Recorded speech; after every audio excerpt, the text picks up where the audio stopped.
Good afternoon, everyone.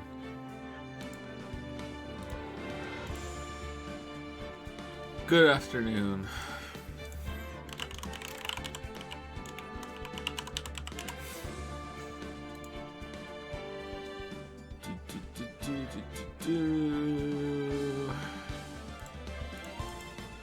Cyberpunk 2077, coming 9th December. This game will unlock in approximately 5 hours. 5 hours? Doubt. Really?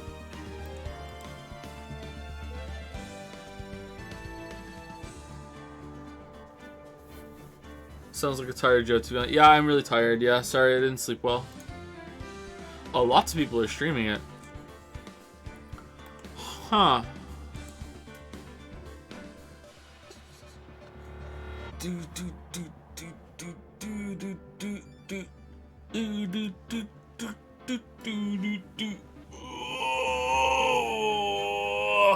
So because it's a midnight release in Europe, it gets released worldwide at the same time. That's pretty cool. Having the staggered midnight releases is kind of butt.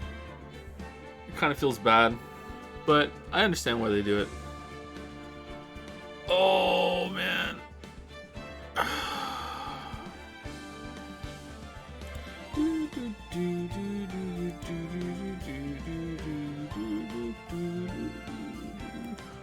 Alright, well thank you for joining me today, considering you could be watching some other streamer play Cyberpunk.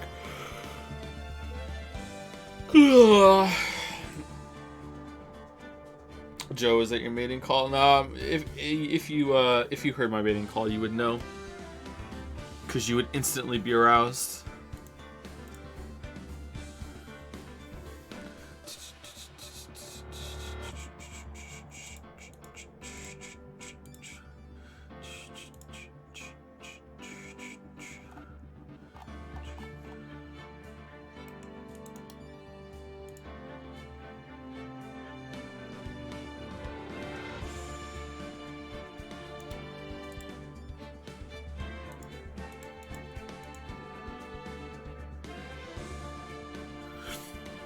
So, yesterday, I received an email, during stream actually, I didn't answer it until the stream's over. I received an email from Ubisoft saying, you know, I'm gonna paraphrase the email. This isn't exactly what they said, but this will be like my dramatic recreation. Dear Joseph Anderson, our records show that you received a review key for Immortals Phoenix Rising featuring Devil May Cry, but yet you have not made a video nor streamed the game. Keys were very limited, so please let us know your plans to stream or make a video on our game. Quarterly Ubisoft team. And I emailed back and said, I didn't receive a review copy. Your records they're not right. And, you know, like within an hour I get an email back and they say, so you are correct. We apologize for the confusion. You were put in the wrong box. And that was it.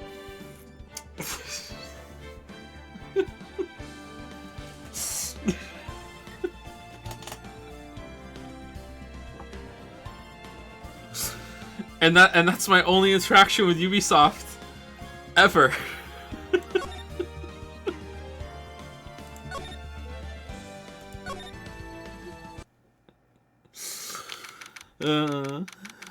February 9, 3:43 a.m. Hottie Clinic, intensive care unit.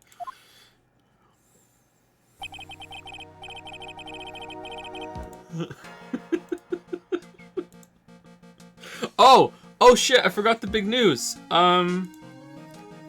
It's about a 3.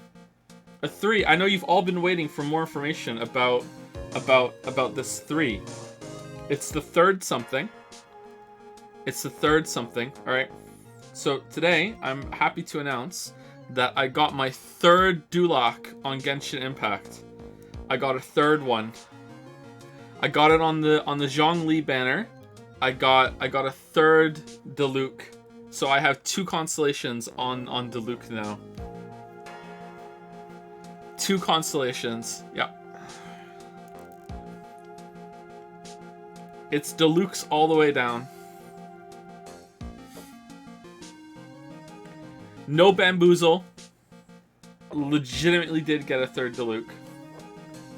Pretty upset. Pretty upset.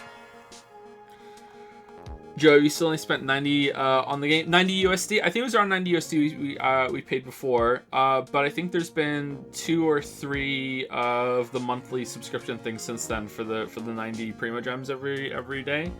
And I also got the Battle Pass.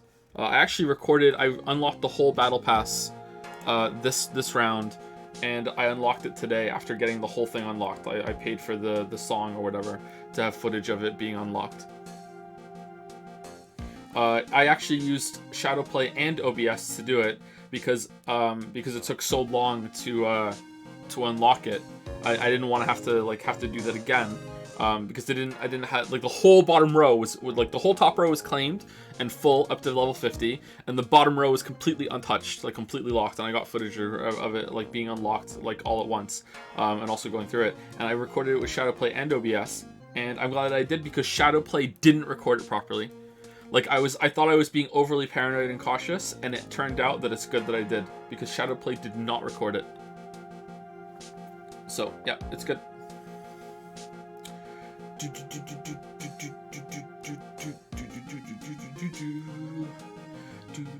What do you think of being Choworth and battling Francesca? It was pretty good. Yeah, it was a good investigation yesterday, and a pretty good trial as well. Yeah, this has been an interesting episode so far.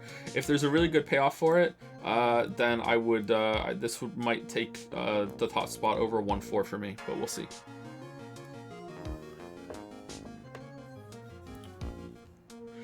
We shall see. Anyway, apparently we still have a lot of game left, so let's get right to it. Let me say thank you to some people, and then we'll jump right in.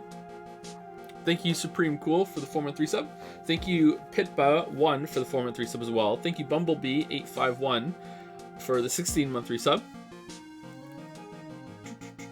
Thank you, Packet1 for the 14-month 3 sub. Thank you, One and Olaf, cool name, for the 5-month 3 sub. And thank you, Bouncy Bob, for 500 bits. Like so many bits from Bouncy Bob. Thank you for the bouncy bits. So one last thing, if you want to peace out to go watch someone else play Cyberpunk, or if Cyberpunk unlocks early for you in some way, I don't know why you would feel bad, but like it's fine. Like go do it. Like there's no FOMO here. Like you can come back and watch the VOD. The VOD will be on Twitch for a while. Like it seems like the carpet thing has maybe passed a little bit. Like I haven't got anything, so maybe it was just being overly cautious, but it was a good idea to do it. I'll be deleting the Yakuza VOD soon, but I've just kept them up because like it's been no trouble, so it's like yeah, whatever. So yeah, the VOD will be here. I'm still up at this hour reading through the trial record of a certain case. It's the first case my mentor Mia Fey had ever handled in a court of law. The horrifying truth that I refuse to accept is holding me hostage here within its pages. Dahlia Hawthorne. What I have read, I don't want to believe. What is written here, this isn't the Dahlia I knew. After falling into Eagle River, I was somehow miraculously saved. But I ended up catching a cold that seemed to knock me around the world and back. Yes, you're in hospital because of a cold. Von Karma got shot. I feel dizzy, my ears are ringing, my throat burns, and my head is on fire. Gotta get that chemical X. But I will recover. I have to recover by this afternoon. I have to meet with the most ill-tempered witness imaginable. But I know that he will be able to help me with him, somehow.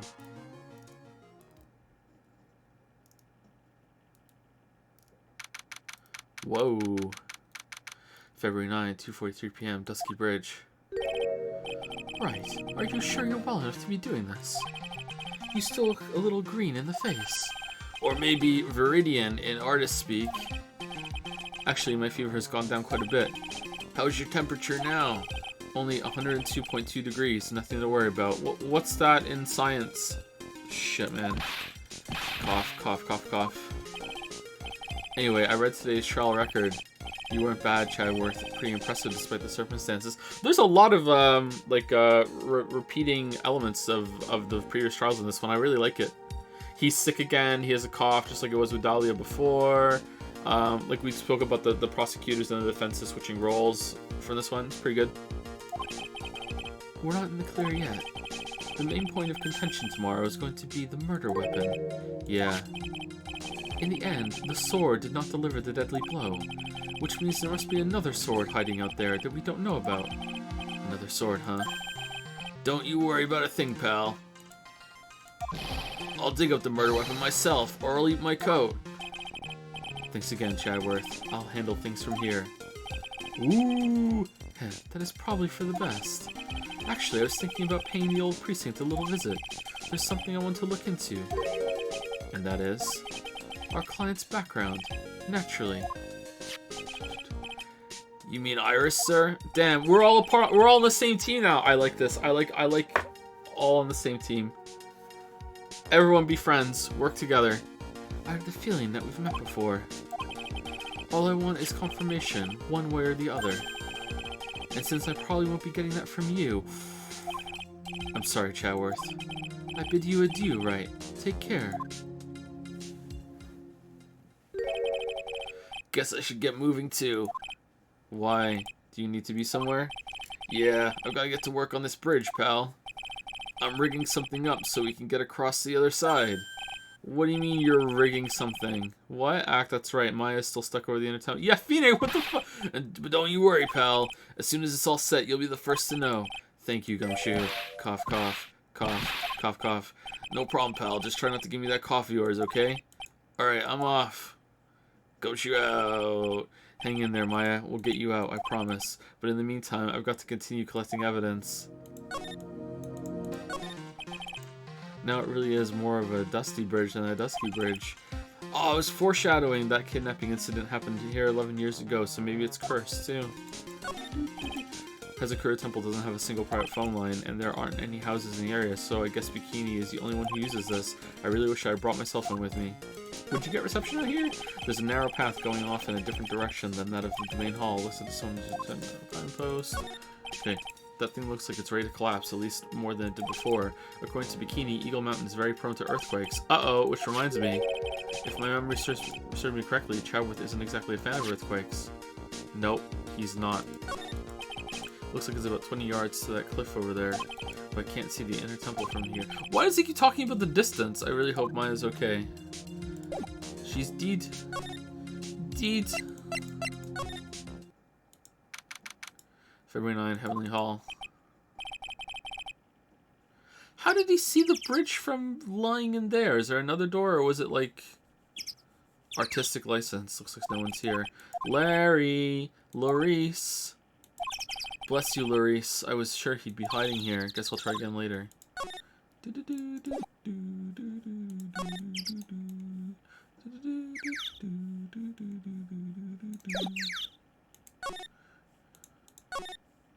The best cases are always ones where you don't have Maya with you.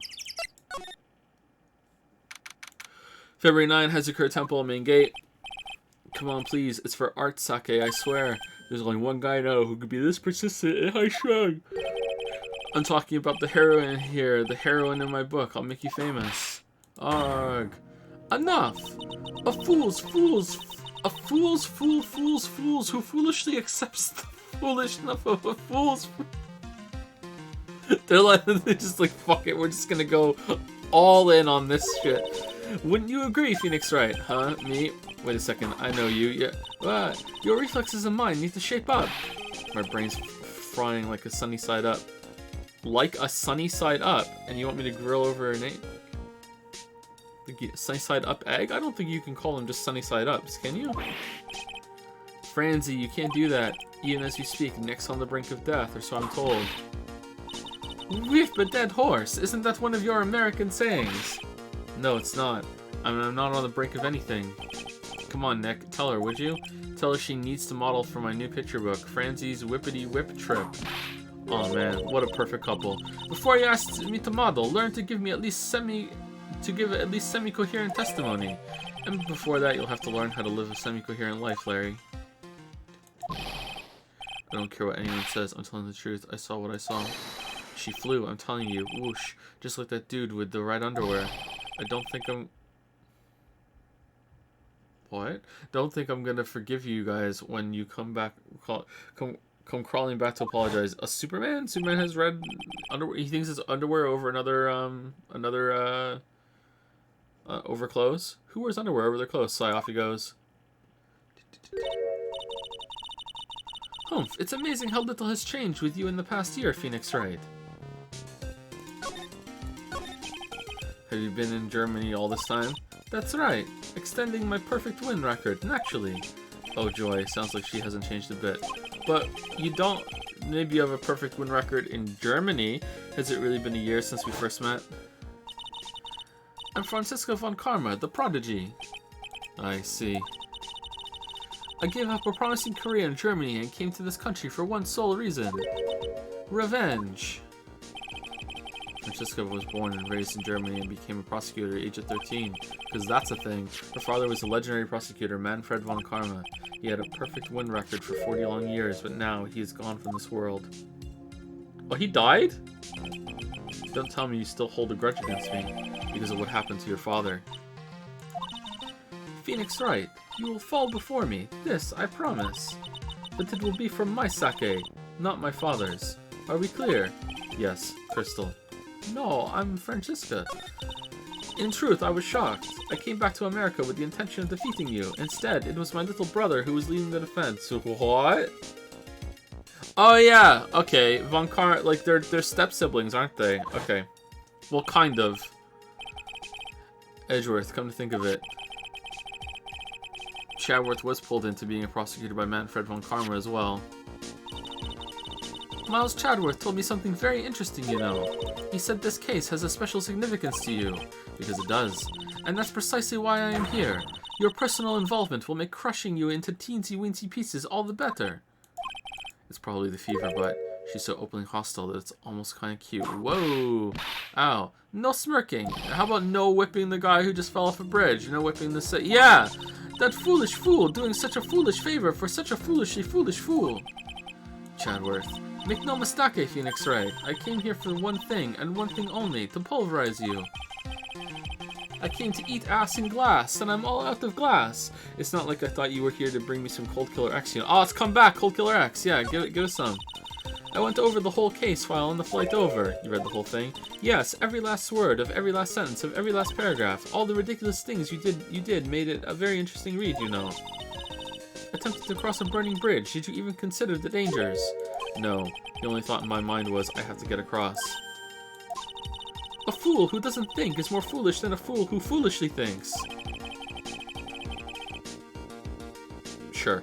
Gumshoe said he'd let me know once the bridge was repaired. Maya, she's got to be okay, I just know it. Plus, I need to ask her about what really happened at the Inner Temple that night. Sometimes I feel like it doesn't even matter what the characters say. Like, it could just be blank. I'm a lawyer. About this. Okay, so about this is... nothing. Alright. Alright, I'm getting the impression that she's not going to give us any information whatsoever.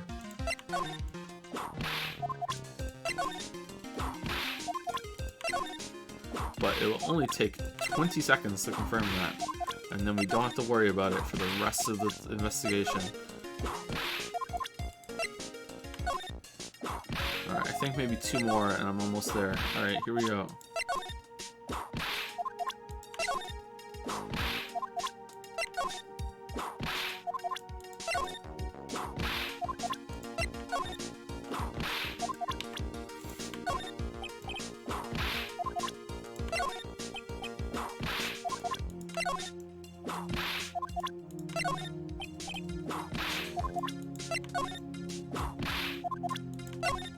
Well, I'm having fun.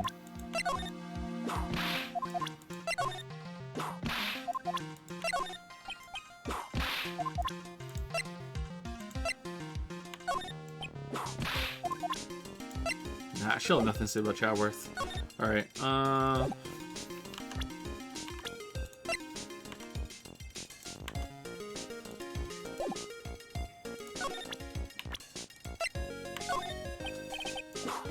oh, she didn't! Damn. More fool me. Who's the sunny side up now? February 9, Hazakura Temple, Main Hall. That was one long sigh. Sister Bikini, my, I didn't know you were here. How are you doing? Waha, ha, waha, ha, ha. You don't have to pretend to be in a good mood for my sake. There's a lot of sake in these games. I suppose I've made a terrible mess of things, haven't I? I let Mystic Elise die, and then there's Iris as well. We mean Mystic Elise. Mystic Elise, now I think about it. There's an acolyte stuck at the inner temple. And that poor little girl has gone missing too. That poor little girl, you don't mean Pearls, do you? Yes, I'm afraid I do. She hasn't been seen since the morning after the incident. Pearls, she's missing? Why didn't anyone tell me about this? How can we still not get a helicopter over there, Iris? I must be getting old. I think I've seriously lost faith in myself. We could probably send some paper airplanes over there at 20 yards. We could get someone to throw something over there. Are you talking about your performance at the trial today? You believe me, don't you? I'm not a liar. I would never lie. I know what I saw. I saw Iris pull that sword from Miss Elise's body that night. I mean, like, this could be a corpse, but this, like, if she was killed somewhere else and then brought here... Honestly, from this image, like, this is what she sees, right? So this isn't accurate, so it doesn't matter. Like, it doesn't even look like her, I'm certain of it. At least I was until this morning. I don't see any psycho locks, so she must be telling the truth. Yes, that's how that works. So why are you so unsure of yourself all of a sudden? You know that artist who testified after me? I saw Iris flying, her white hood fluttering. Felt like I might start flying myself. When I saw that man testify so fervently about something so impossible, I started to wonder if I had acted just like him when I was on the witness stand. Okay, so I feel like the fact that this is like this painting instead of like a flash of the memory or anything like that, like there's something that if this was a photograph would be like immediately fucking obvious. So I wonder what that is. This just draws your attention right away. Like, what the fuck, man? I started to wonder if I had acted just like him when I was on the witness stand. I wouldn't take that guy too seriously. He's an artist, but all he draws is trouble and nothing else. If both Bikini and Larry are telling the truth, that can only mean one thing. They both didn't see what they think they saw. On the night of the incident, you met Iris at the inner temple, is that correct? That's right, I'm sure it was Iris, but Iris claimed she was in her room in Hazakura Temple. I knew I shouldn't have come back here that night, but because you did, Maya is stuck all by herself at the inner temple. No, I'm so sorry. The drafts in that place are nothing to shake a stick at. Winter is especially bad. I'll bet. The training hall looks like it's about to fall down any second. Eagle Mountain has always been prone to earthquakes, just so you know. Earthquakes? Yes, I wouldn't be surprised if the next big one levels the training hall. We've got to get Maya out of there fast, just in case there's a scheduled earthquake. But still, there's really no need to worry. That area on the other side of Dusky Bridge is isolated like an island. If there's an earthquake too, it just brings it all back. There's an earthquake. It's like an island. How so? Well, the only thing on that side of the bridge is the inner temple. No one lives out there, and it's surrounded on all sides by the river or the forest. I see. So a criminal would be trapped should they choose to flee in that direction. And as long as the bridge is out of commission, he or she will have to stay there. Yeah. Okay. That means Maya could be stuck out there with a murderer, and with no way to escape either. Oh dear, yes, I suppose it does. Nah, please, Gumshoe, get that bridge up faster. Yes, Gumshoe, the detective, fix the bridge. I'm curious about a few things, if you don't mind answering some questions. Oh, do you need to know my measurements for your investigation or something? No. I want to know a little more about the victim, Miss Elise the Axnim. I'm afraid I don't know her waist size, or bust size for that matter. No, I'm wondering why she came to stay in a place like this to begin with. I mean, she told us herself that she wasn't here for spiritual training. My, you make it sound like this place is some sort of dump, Mr. Wright. Mystic Elise was here to soak up the natural beauty of Eagle Mountain, if you must know. There, you did it again, Sister Bikini. I noticed you always refer to Miss Nim as Mystic Elise. Oh. Yes, now, why is that? After all, she's not here as an acolyte. We address all our visitors as Mystic. It makes their experience feel authentic. And anyway, she's older than me. You must respect your elders, you know. You don't call me Mystic Phoenix. How do you know that? How can you say for sure that she's older than you? Uh-oh. Whoa. Wait, do you think Elise is someone else? It seems Miss Elise Axton is no ordinary visitor after all. And there's Pearls. She was with Miss Nim on the evening of the murder, and now she's vanished. It's all got to be connected somehow. Why did Pearls have to get mixed up in this mess? Please, Mr. Wright, I know you're worried, but try to keep it together. Oh man. My head's throbbing so bad it's killing me. Pearl, she was with Miss Nim on the night of the murder, remember? Yes, but I have a temple to run, you know. I was busy preparing for the training. I didn't see the little darling even once after we'd finished eating dinner. The murder. It didn't take place right in front of her innocent eyes, did it? According to the detective, she hasn't turned up at her home either. Come on, keep calm.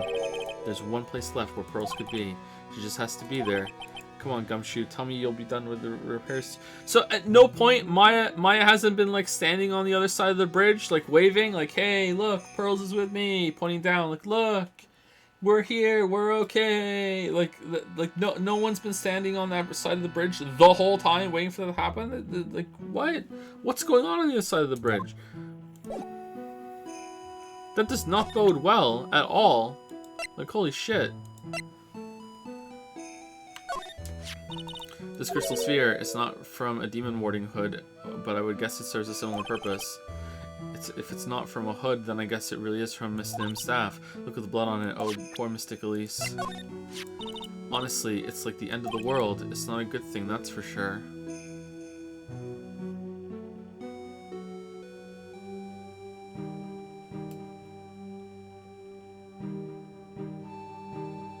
Oh, fuck you!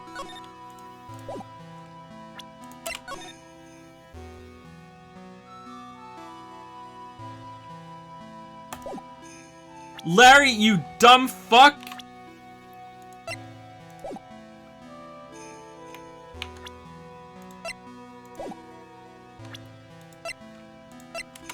It's upside down. There was no flying. Someone was hanging. These are the I guess it could still be his bullshit artistic rendition, but he was lying on his back, right? Like it's. These are the things, the support beams that are on the bottom, right? And like, oh, actually, I need to see the bridge again.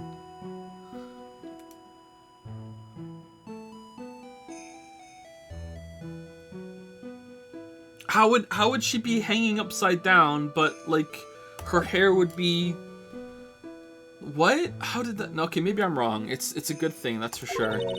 Oh, wait, now we see it. Like that doesn't make sense, even upside down. Like. He said she was flying. But, like, he's dumb. Did he just see her, like, falling and he was like, oh, time to paint it? And, do people have the gall to call this kind of scribbling by the name of art? Huh? If that's the sort of standard he needs for the arts these days, I could be a pop diva. I'm sure. Shit, sorry. It's definitely the end of the world.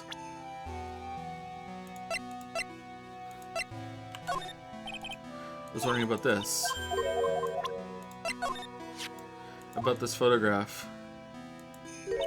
Oh yes, those are our snowmobile tracks, alright, I know them anywhere, but there's only one set, which means the rider went out while it was still snowing and came back after it had stopped. That's really the only logical explanation, I suppose.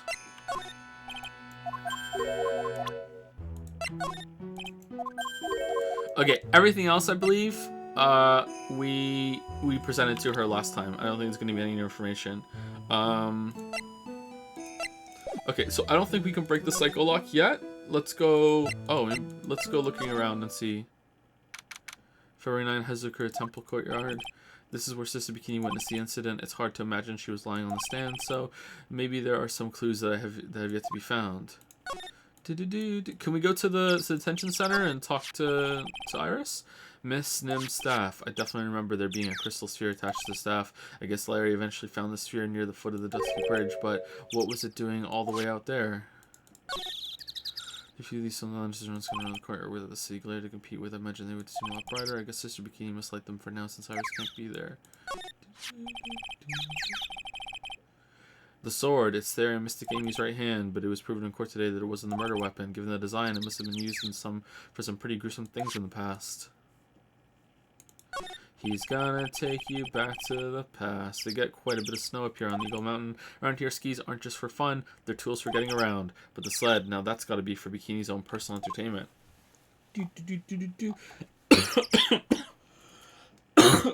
Excuse me. Thank you, Mediocre Limo. That's an interesting name for the new sub. Welcome, Mediocre Limo. And thank you, Homarum? Homarum? There we go. Homarum. I think that has to be it. For 5 subs.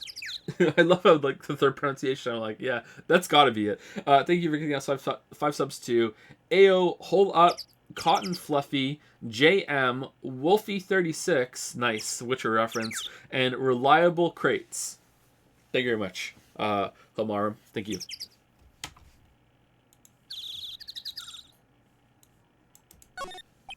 I hope at some point in Cyberpunk, someone says to you, "So this be the punk man, the freak of nature. The main gate's on the other side of the stone wall. The difference in elevation is almost 10 feet. That's how steep this hillside is. 10 feet? So only 2 of these are the canyon? Like, that can't be right." And that's also the height the body fell from, according to the autopsy. It is possible that Mr. Naxon was pushed from the top of the wall.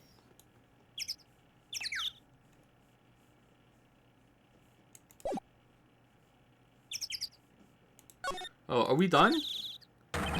Hey, what was that drawing? Inconsiderately loud yell. So this is where you've been. Keep it nice and warm, I see. Detective, have you finished? The bridge? Yeah, I did. I told you I'd let you know. Wow, that was quick. Well, then I'll come along with you and... Sorry, man, no unauthorized entry. Access is restricted to people involved in the case. What was that? I'm involved, aren't I? You couldn't get much more involved than me. Well, yeah, but that's not what I...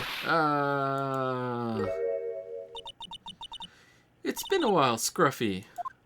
Scroofy. It's Miss Von Karma.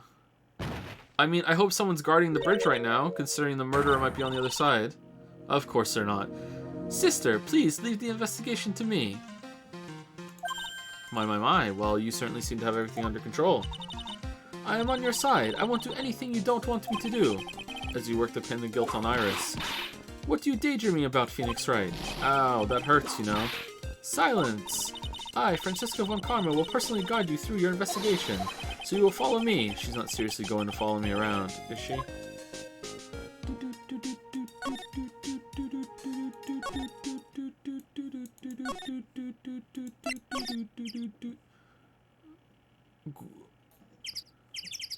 That is just the longest plank of wood ever. That's like a what's that? Like a 2x20? What the fuck is this shit? Nope. No, I'm good. I'm good, Gumshoe. I'm good. Like, no.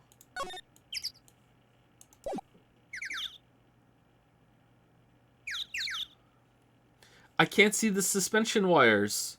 Okay, maybe it is just artistic bullshit. Fuck, that was like a really good moment too. Oh, that's it. Okay, cool. February 9, Inner Temple Gate. Things have certainly become a lot more hectic than before. They must have commenced with the investigation. Oh, Mr. Nick. That voice. Pearls! Mr. Nick! Mr. Nick! Okay, why weren't you standing at the bridge waving at people, Pearl? So you were here ever since that night. I was so lonely, I thought I was going to die. When I woke up in the morning and saw that Dusky Bridge was gone, I realized I was all alone. She was all alone. It must have been very tiring for you, little girl. Ah, I mean, she's 9. Nah. I am Francisca Von Karma, the prodigy. There's no need to worry now that I'm here. You're the prosecutor who was so mean to Mystic Maya last year. Well, I mean to everyone, don't worry, but I will take care of you. I don't like you. You're nothing but a little girl without your wit. Mystic Maya didn't do anything wrong, but you were so mean. I'll never forgive you.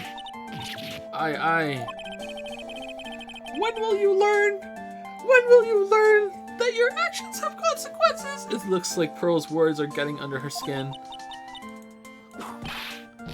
Yeah, why are you whipping me? I didn't even say anything.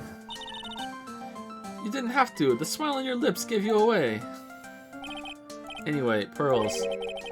Weren't you with Maya? I'm sorry. It's all my fault. Huh? What are you talking about, Pearls? Mystic Maya. Hey, wait, Pearls. Are all the statues here? She just ran off. Oh, that's open. That wasn't open before. That was cruel, Phoenix Wright. To make a little girl cry like that is inexcusable. What was all that about? Pearl's acting like that. It's giving me the creeps.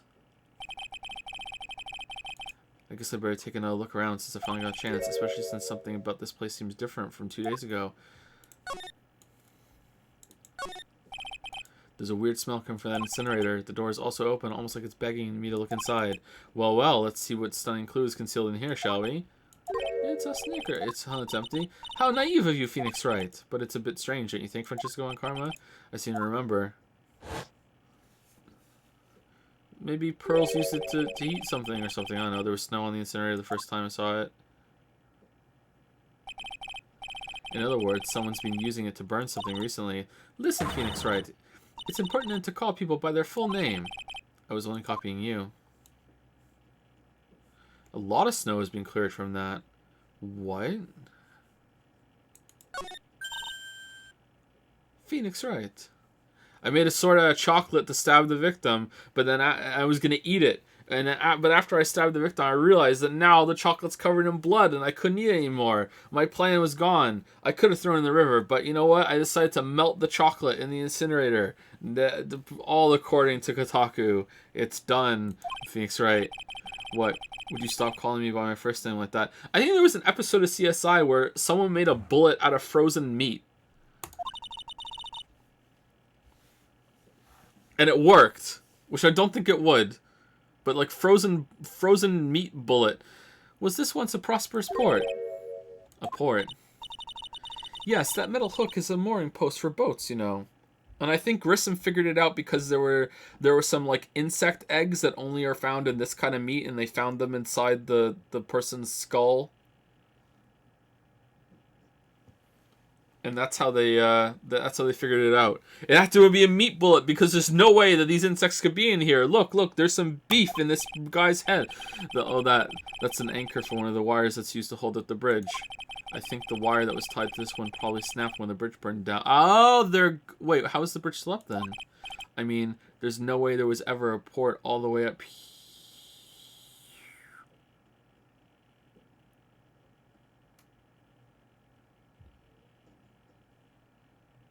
Oh, no.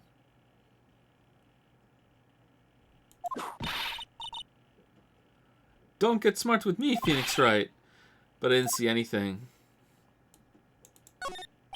You can see Dusky Bridge from here. It's an unusually long bridge, isn't it? I would say it's about 20 yards. I would say it's even more than that. I guess the gorge is too wide to cross with a piece of rope or wire, huh? Therefore, no one has crossed the gorge in either direction since the night of the murder. A simple yet sound deduction, wouldn't you say, Phoenix Wright? Look at the Buddha statues lined up along this path. Phoenix Wright, do you think this is how many siblings the head nun has? Why don't you ask her next time you see her? You know what? I think I will. She'll probably slap you for prying into her private life. I'm glad we had this talk. Yes, me too. I'm glad that we brought up this information. This is very good. Cha-cha, real smooth. This must be the door that leads to the inner temple, where Maya Fey was training on the night of the murder. Yes, there's a solitary room there called the training hall. You could do with some training yourself, Phoenix Wright. Even though you've beaten me in every case, you're completely out of shape. Oh, you mean that? I don't know how much more of this woman I can take. Just fall off the bridge, dog! There's a little gate that leads into the garden. It says no entry on the sign, though. Oh, I guess we can't go in now. Come on now, Phoenix Wright. What are you doing? Let's go in.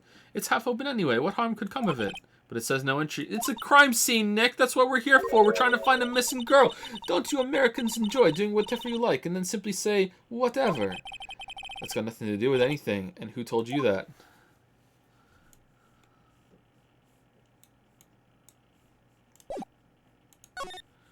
Okay, training hall. Oh man, what the fuck happened? Is that a psycho lock? February 9, Inner Temple Training Hall. What's wrong? Why are you so quiet? Maya, she was supposed to be in here training. Yet it appears she's nowhere to be seen. What's that? That strange lock. It wasn't there 2 days ago. This whole room is really giving off some strange vibes. Please present the truth in order to unlock this. What the fuck is it? This door. When I was here 2 days ago, that weird lock wasn't on it. Those chains, it's almost as if they're guarding something inside that cavern. I've never seen a lock quite like this before. I have. I've seen locks and chains just like this before. They look just like the ones that guard a person's secrets during a psycho lock. I wonder if this lock is guarding something too. Dark secrets in a dark cavern. Alright. It is an antique dresser. Don't you dare open it, Phoenix Wright. Now I know how Maya feels when I tell her not to touch things. What a pity, it's full of nothing but old clothes from the Acolytes. I thought we weren't opening it. I'm from the prosecutor's office. I can do whatever the fuck I want. Yeah, you can do anything except stand up to a 9-year-old girl. Got her. Damn. Alright, what the fuck is this shit? What do you think this yellowish poster is, Phoenix Wright? It's a scroll, not a poster. It's a picture of a woman who's actually... Is it shit? A woman! I don't see any woman here. There's a different atmosphere in this room since the last time I was here. No, it's not a different atmosphere. It's a different smell. It's grave...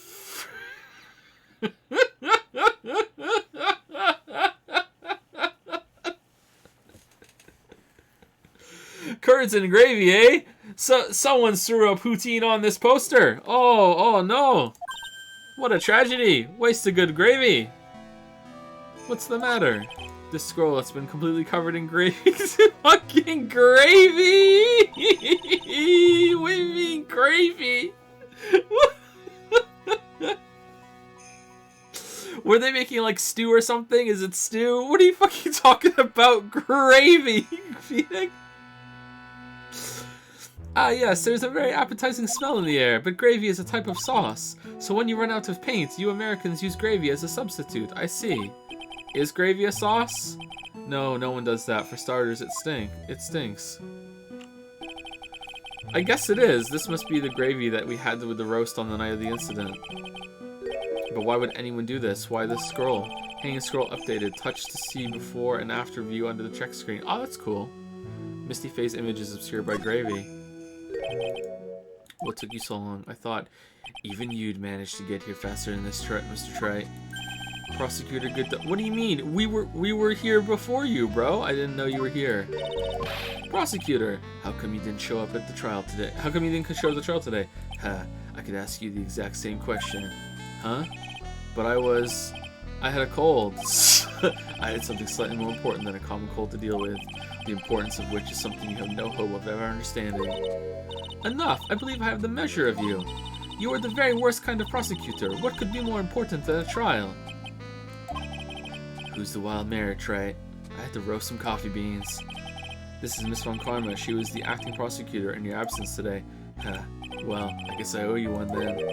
But you can go now, Princess. It's time for the big boys to take the reins. Whoa! Just who do you think you are? This case is my... Hey, Philly, know your role and shut your mouth. I can't stand women like you. I'm only gonna say this once. Lady Von Whippingberg, go home. Phoenix Wright! What are you hitting me for? Ha. You deserve more cracks of the whip than that, Trite. What? You still don't get it, do you? You don't realize that you set something in motion that you'll never be able to undo. There's something different about Godot today. I'm getting such a strong sense of something from behind that mask of his. Is it anger, or is it sorrow?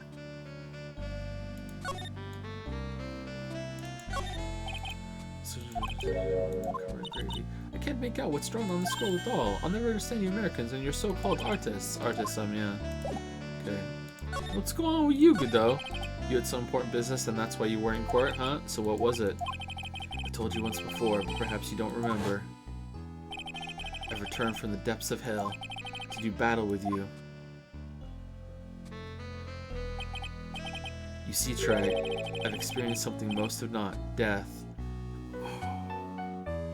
Okay, so if he is Diego, and like he was poisoned, and I can't remember if it said he died. Did he die and then he came back and no one knew, or what? And it made the stress of it made his hair white. Did Sapkowski write this? Like what, is the visor not decorative? Is it something to do with what happened to him? Like he was poisoned, wasn't he? Like.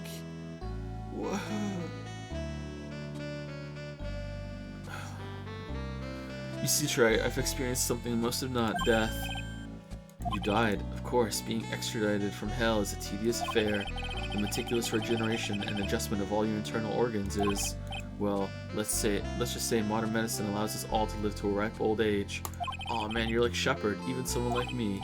So you mean that mask you wear is this ugly device? I promise it's not a fashion statement, my unenlightened friend. Without this, I can't see your frequently dumbfounded face. I didn't know. My eyesight is pretty messed up. Even with these huge goggles on my head, I still can't see everything. Still, I keep this worn out piece of junk of a body going with regular servicing. Okay, so his eyesight really is fucked up, and so he has assisted eyesight, and that's why he couldn't see the ketchup, right? So he can't see red. Is that because his visor is red? He can't see red at all? I'm sorry, but you say you experienced death. How is that possible? What happened? Why don't you ask him? Huh? Me? Yeah, Trey. You. You should know all about it. You know when my life ended, and who ended it for me. Well, Phoenix Wright, do you? No, I don't know what he's talking about. Although, to be honest, I do feel a little tug at the corner of my memory. I think I do know about how Godot was killed. It will all become clear in due time. Isn't that right, Trey? How is it Phoenix's fault?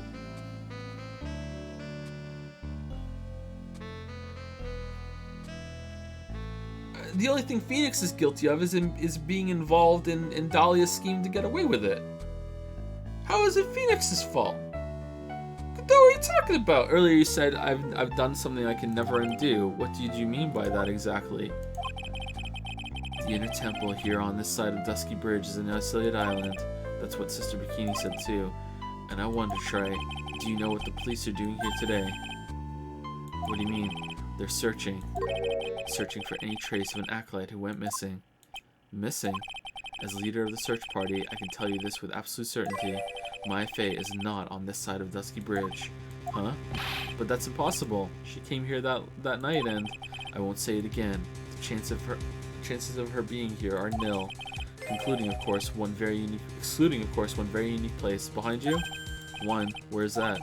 The Sacred Cavern, the entrance of which we are standing at right now. This is the only place that the search party has yet to explore. So they haven't searched the cavern yet. We'll bring on the bolt cutters and the meteorites. Be aware, though, that the temperature inside frequently falls below freezing. Even if she were in there, the chances of her being found alive are slim at best. No, which means, Trite, that you sent my Faye to her death. You fool! If that's the situation, why aren't you in there with the search party right now? You must have blinders on, my equestrian angel. Don't you see the big lock and chains? It's a trick lock. I'm making preparations to open it as we speak. Well, Trent, once again, a woman dies because of you.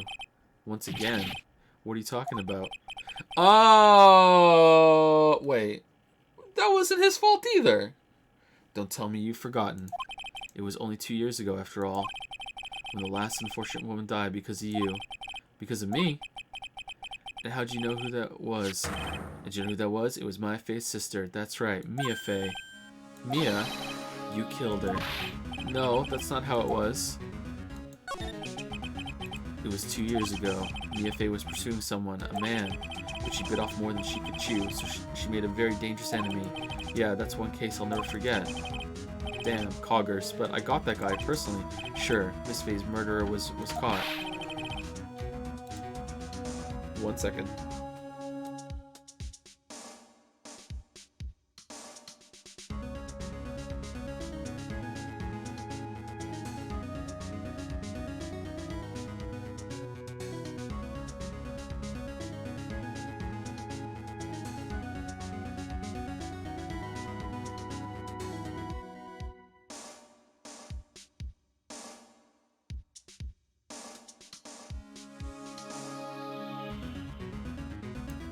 Okay, sorry about that. Explain Coggers. Coggers is Poggers, but instead of Poggers being exciting, Coggers is when you're aware of something. Coggers. Yeah, there you go. Now you understand. Coggers comes from, I can't even say what the word was now. Cogniferous. There we go. In the first real case of the game, the guy that you see in the Coggers emote, the purple-haired guy, said cogniferous instead of cognizant. It was a made-up word, and it became a meme. And then we had the emote PogChamp, which is a global emote on Twitch, and it's often shorted to Poggers, so we went with Coggers. So Coggers. There you go. Yeah, Coggers. It's Coggers. Thank you, JCell, for the 27-month resub. Thank you, Sacrix, for the 28-month resub. Sorry, 29-month resub. It's 28 months in a row, 29 total, and we go with total here. Thank you for the 29-month resub. And thank you, Manly Mailman, damn, for the 2-month resub. It's the worst season for mailmen, manly or not. Good luck. Good luck.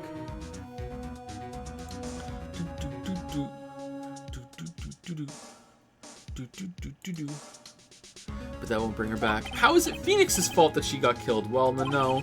But you were with her at the time, you and no one else. It was your responsibility. You should have protected her. Aye, you say Mia Fey was your teacher. Well then, I'd say you've learned nothing, Trey. You've robbed her of her life, and now you've let her sister suffer the same fate. I haven't sentenced Maya to death, no. Okay, Godot, we regularly speak to Mia. Would you like to? Because we can make that happen. We can make that happen in 30 seconds. We can make that happen. Would you like to talk to her? Let's go outside. We can do that right now. What is this peculiar looking lock? Why don't we just break it open? It would be a simple matter of... I'm afraid we can't do that. Not right now, you can't. Yes, we can, because Pearl can turn into Mia. Yeah, we can. We can. This area has always been prone to earthquakes. The repeated tremors have weakened the foundations of the training. Oh, I feel like there really is going to be an earthquake at some point. Any excessive force would be used to break the lock open would. Well, let's just say the inner temple and the sacred cavern would be a thing of the past. Very well, then dare I suggest the obvious solution of opening it with the key. Sure, just show me where the keyhole is on this trick lock. There's no keyhole.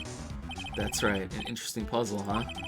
The person who set this lock is the only one who can open it. Then who was it? Simple, the accused. What? Iris? When an acolyte undergoes training inside the sacred cavern, the attending sister is responsible for locking the entrance. Obviously, the night of the murder was no exception. Maya Fey was to train in there. Sister Bikini did mention a number of times now that I think about it. What is this system? I'm pretty sure Bikini could open it. She said that Iris was left in charge of supervising the early stages of the training. I wish she had come over now. So Iris, the accused, is the only one who can open this lock. I've arranged for her to be brought here now. Iris is the only person who can open this lock. I hope she gets here soon. Hang on in there, Maya. We'll get you out. So, I should be getting back to work. Wait, Godot, how sure about Maya are you? Sure as sunshine, there's no doubt in my mind. She's in the sacred cavern somewhere. It's the only place she could be. You better start praying. You better pray that friend of yours brings the accused back here soon. Chadworth, listen up, Trite. There's only one thing I want to say to you before I go. I'll never accept you. Never.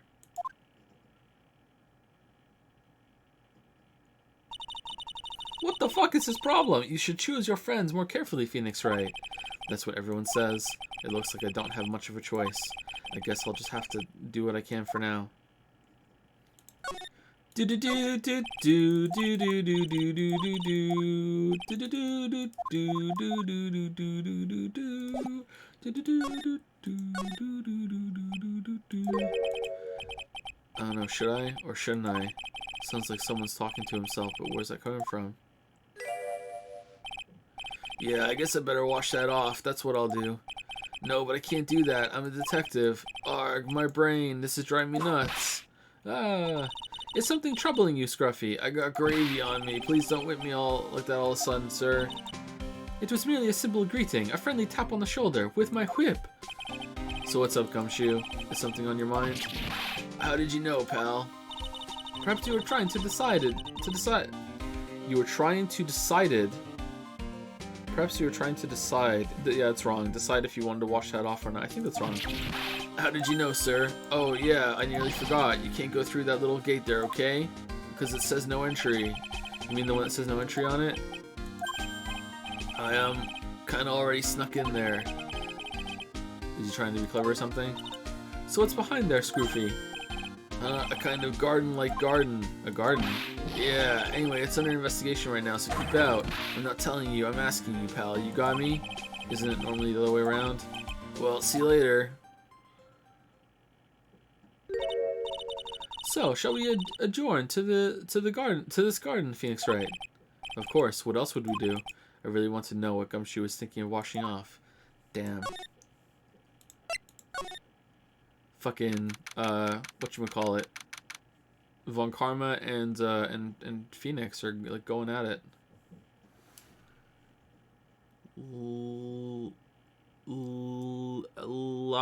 Law.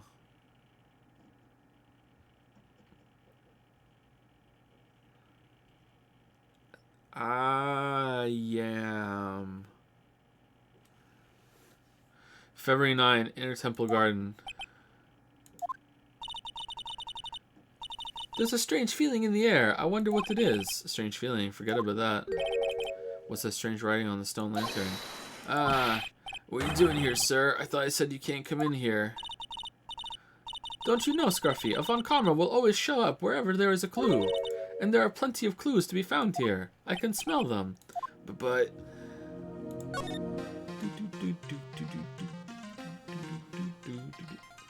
So, if Godot came back here, he would be like, didn't see that, and he'd be like, what are these floating black things in the air, right? That's how it works? Poor Godot. He'd be very confused if he came in here. There's a charm or something poking out from the snow. It looks pretty old. There's a leather cord tied to it too. What is that? Apparently it belonged to the victim. To Miss Elise Denaxton. Yeah, there was a broken leather cord around the lady's neck. The ends of the cords found on both the victim and on this charm match exactly. I don't remember her wearing that. Says to me, this little I just don't remember. This little trinket is going to be my ticket to getting some very big answers. Crane Master Talisman adds to the court record. Worn by the songs fun good.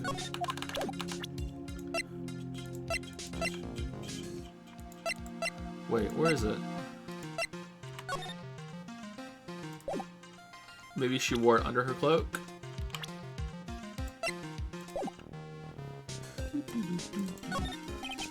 There are a couple of torches here. I guess you need all the light you can get up here in the mountains. Yeah, I was looking at those things, pal. It looks like they've been lit pretty recently. Recently? How recent are we talking about? As recent as the night of the murder. Maya was training here on the night of the murder. It's not unreasonable to think these things were lit up at the time, I guess. Okay. Gumshoe, did you fall and trip on this or some shit? And that's why this is fucked up? Gumshoe, you need to come clean, man. So how's the Inner Temple investigation going? We have the best forensic team in the world working the place. Forensic team? And what was the outcome of this scientific study? Nothing. Scientifically speaking, the place is as clean as a whistle. That's simply not good enough, Scroofy. Do you think I'll let you get away with that? Uh-oh. Well, there were a couple of things that bothered me when I first got here, sir. That stone lantern and the surrounding area that's not covered in snow, correct? They look kind of fishy to me, you know, scientifically speaking. So I got the lab boys to look them over. The results were, it's kind of hard to say, actually. We're in a bit of a pickle. I guess I better look into them myself. About Maya. Oh, did Mr. Godot tell you yet? Yes, we heard. He's got a search party out looking for her, but there's nowhere else she could have disappeared to on this side of the Dusky Bridge.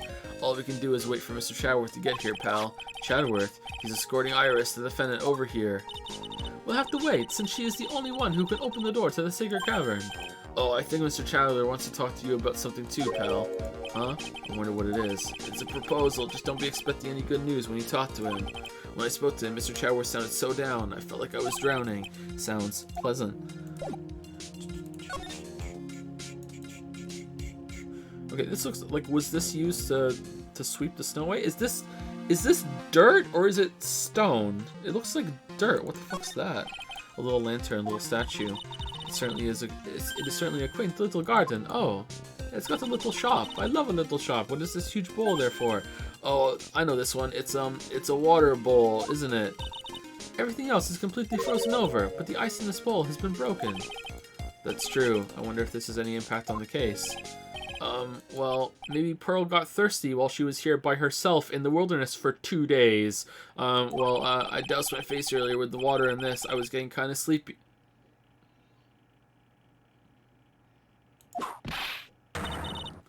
Next time you're sleepy, you need only come to me. Got it?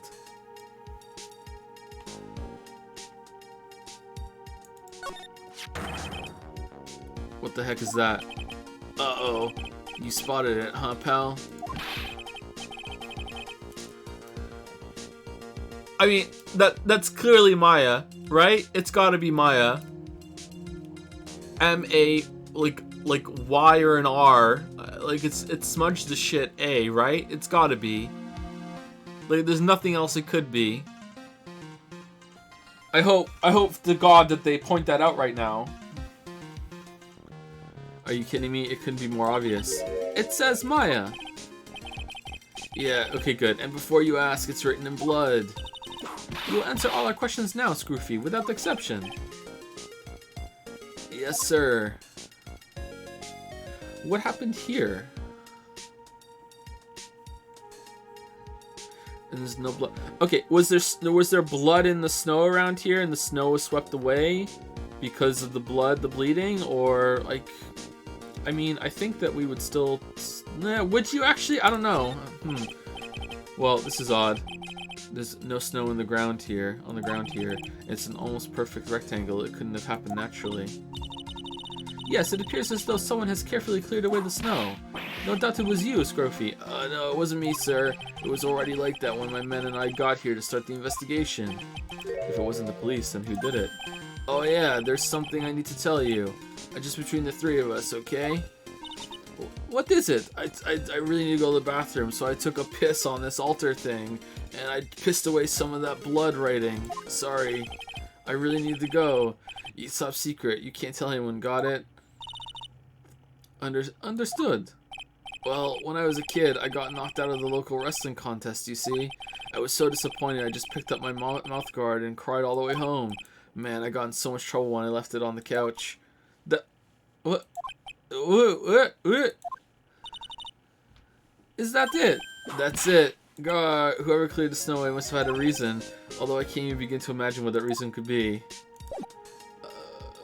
Okay, so he was about to tell us something bad that he did, and then right before it came out of his mouth, he was like, "Oh no, I can't tell them that. Oh shit, panic, bail. Tell them some shitty other story. Quickly, go." All right. What the fuck did you do here? Gumfuck. Maya, so these letters are written in blood? Yeah. What's worse is, it's the victim's blood. How did you test it that quickly, huh? This is Miss Nim's blood? We haven't done a detailed analysis yet, but it's looking that way, pal. Most interesting. Phoenix Wright, I presume you know, don't you? Why Maya's name is written upside down. No. You know what? That was really bothering me too. But I just came up with the answer, the result of my own special gumshoe investigation. Really? Do tell. Well, on the night of the murder, we were in Australia. That stone lantern was upside down.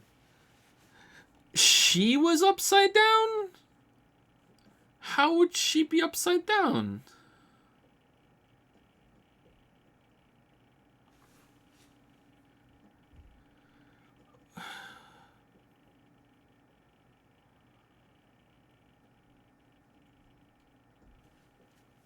Maybe there's gonna be some flying after all. Ahem, anyway, there's really only one logical explanation to this mystery. Miss Elisa Naxxam wrote these letters herself, in her own blood. You must be joking, that's impossible. From the writing in the victim's blood and the other clues left behind, it seems pretty likely that this garden was the scene of Miss Elisa Nim's murder. At least, that's our current theory on how the events took place, pal. What? True crime scene. So Miss Nim was killed here? However you want to look at it, that's what people are saying now. Then what Sister Bikini saw in the courtyard at the main temple was... Well, what was it? If that wasn't the scene of the crime, what did she see? What do you think, Miss Von Karma? Surely a special gumshoe investigation will reveal the answer. Wait a sec, the bloody writing here and all the other clues here. Someone could easily set that all up after the murder, right? Sorry, but that's not an option, pal. Why not? How quickly you forget, Phoenix Wright. Ever since the incident occurred, this place has been completely inaccessible, because Dusky Bridge was completely burned out. I was overseeing repairs to the bridge the whole time. No one came over here before me and my men, which means no one could have planted all this stuff here, pal. Even though I came over and got you from the temple, and they were over here for a while by themselves. There's no way. Well, Pearl was over here by herself. I can't think of a counter-argument to that. I knew it. I should have washed the blood off the lantern as soon as I got here. If this really was the scene of the crime, then I need to figure out exactly what it was that Bikini actually saw. Wait, what was it that he was trying to wash off, though? Is that a red herring or what? Okay, knowing this game, like this could be a whole, like, did she slump here and do it? Was it like upside down? Like my mind immediately went to her being upside down. Like, if that is Maya's mother, this could have just been like a big long message in blood. Maya, it is. I need to tell you before I die my last words. Me, Alisa Naxdom, I am actually not the artist and author that did the magic bottle. I am actually your mother. I'm so sorry that I didn't tell you. I now in my last moments, I need to explain everything. Goes on for several more paragraphs. I love you, and then how to cap this off this letter to make sure she knows it's for her. I know, in gigantic letters after all this small. My slam dunk. All right, time to die. And then Gumfuck comes in here and is like, time to piss all over that. Like what the? I think this looks more like drips and smears to me than something being clean. But I don't know.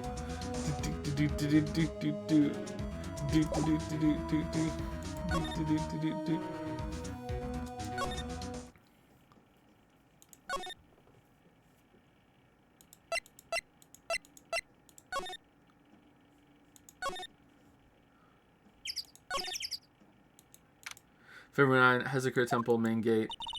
It seems you have a visitor. Mr. Wright, I love you. Iris, I'm really glad to see you. Goodell managed to mobilize the police by claiming a state of emergency. Not him again. Never mind him, we gotta hurry and unlock the sacred cavern. I'm sorry, Mr. Wright. It's my fault someone so important to you is locked in there.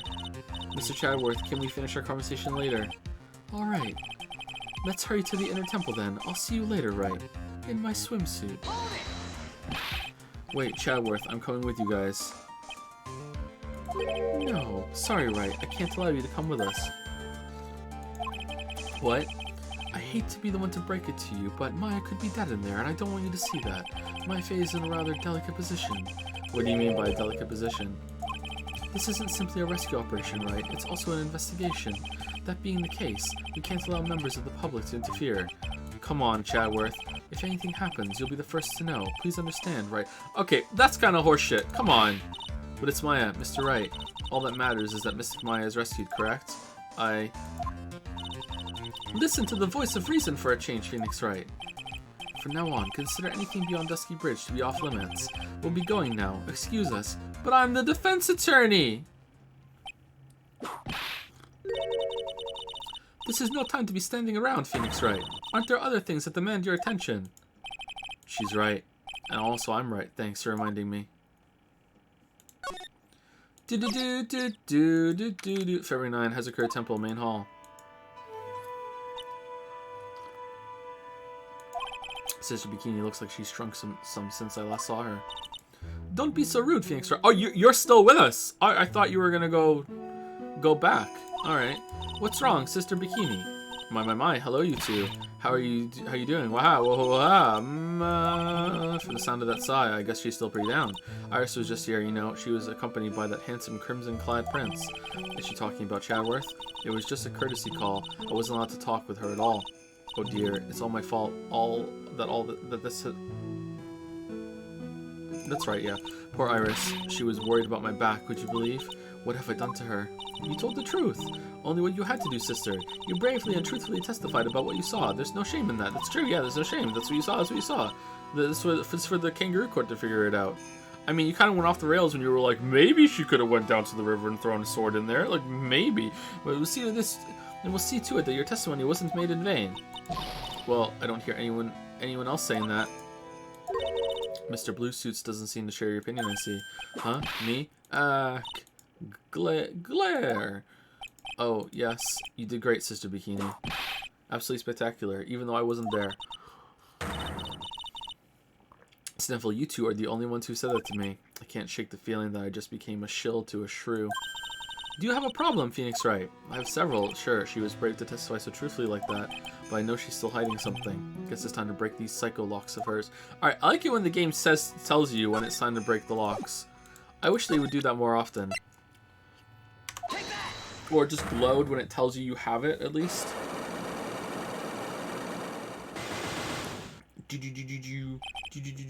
Thank you, Isolated Spaceman, for 100 bits. And thank you, I am 9991000 for 300 bits. Thank you so much. Oh, this is a good coffee. Holy shit. At least the next one. Sister Bikini, the truth is becoming increasingly clear to me. I'm convinced that Miss Elise Axum had a special significance to this temple. As to why she had a special significance, I believe it has to do with her true identity. What on earth are you talking about? She was... Mystic Elise was an author, just an author of picture books. To be clear, I had my suspicions almost immediately after I met her. Suspicions? Yes, but I didn't have any evidence to support my theory, though. Yeah, I think it's pretty obvious. I think everyone who plays this game, as soon as she shows up, is going to be like, yeah, that's Maya's mom. And then after it's like, I'm an author, it's like, oh, I guess not. And then you go to over and you're like, oh yeah, it's Maya's mom. But now this piece of evidence proves Miss Axum's true identity. Oh shit, what proves it? This? That she had a Magatama thing? Cream. Oh, it's just as there. Cream Master Talisman. Yeah, there you go.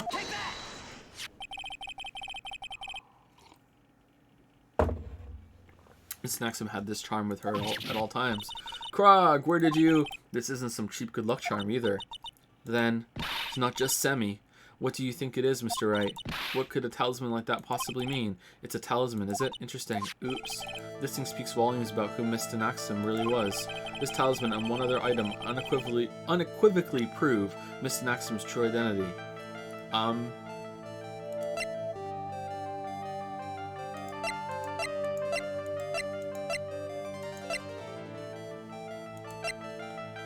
The Misty Fae image? Hold on, how do I change it?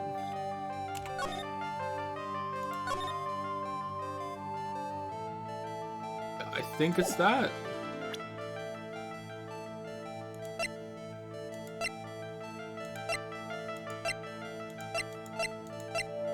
Yeah, it's gotta be. The painting is obscured by this gravy stain at the moment. But this scroll shows the master of the crane channeling technique. The crest at the top is a sign of that honorable title. The very same crest that adorns the talisman the victim carried with her. Ah, this crest is reserved for the master of crane. Who on earth told you that nonsense? I've got no idea what you're talking about. The new master, Maya Fey, told me. What? What? You mean that acolyte is Misty Fae's daughter? Yes. You didn't know that? Are you sure? Yes. In fact, since her eldest daughter passed away, Maya is Misty Fae's sole successor. What a shit mom. What the fuck? Mystic Misty. Oh, done. Okay, cool.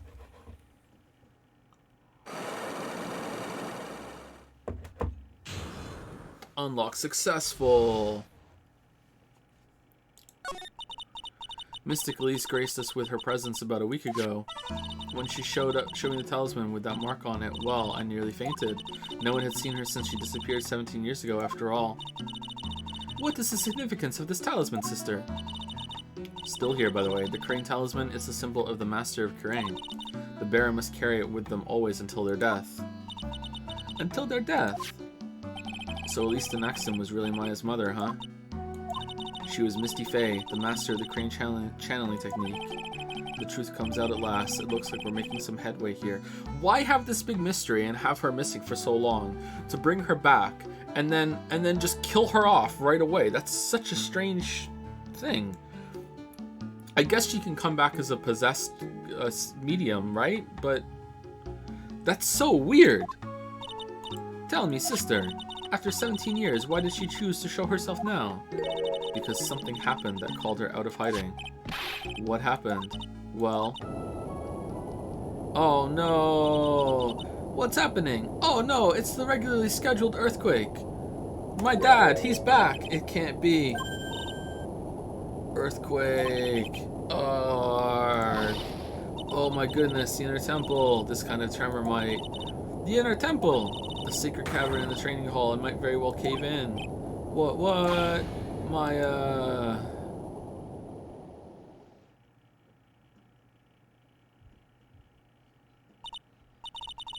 It seems to have passed. Well, we can't just stand here and do nothing. Let's go. What? Where? To the inner temple, of course. Where else? Sister Bikini, we'll finish this later, alright? Of course, you run along now. People may have been hurt. I must get some first aid kits ready. Okay.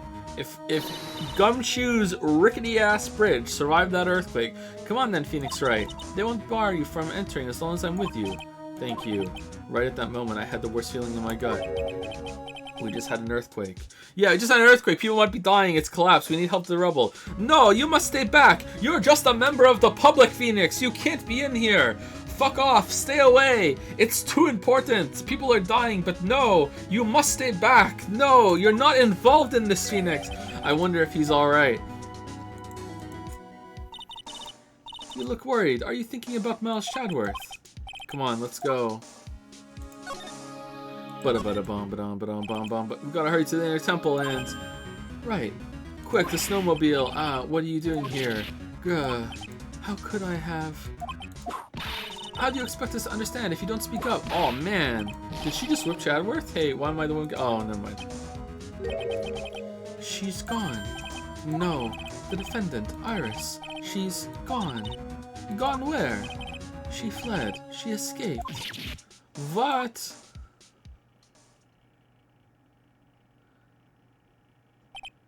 So, it was just now during the...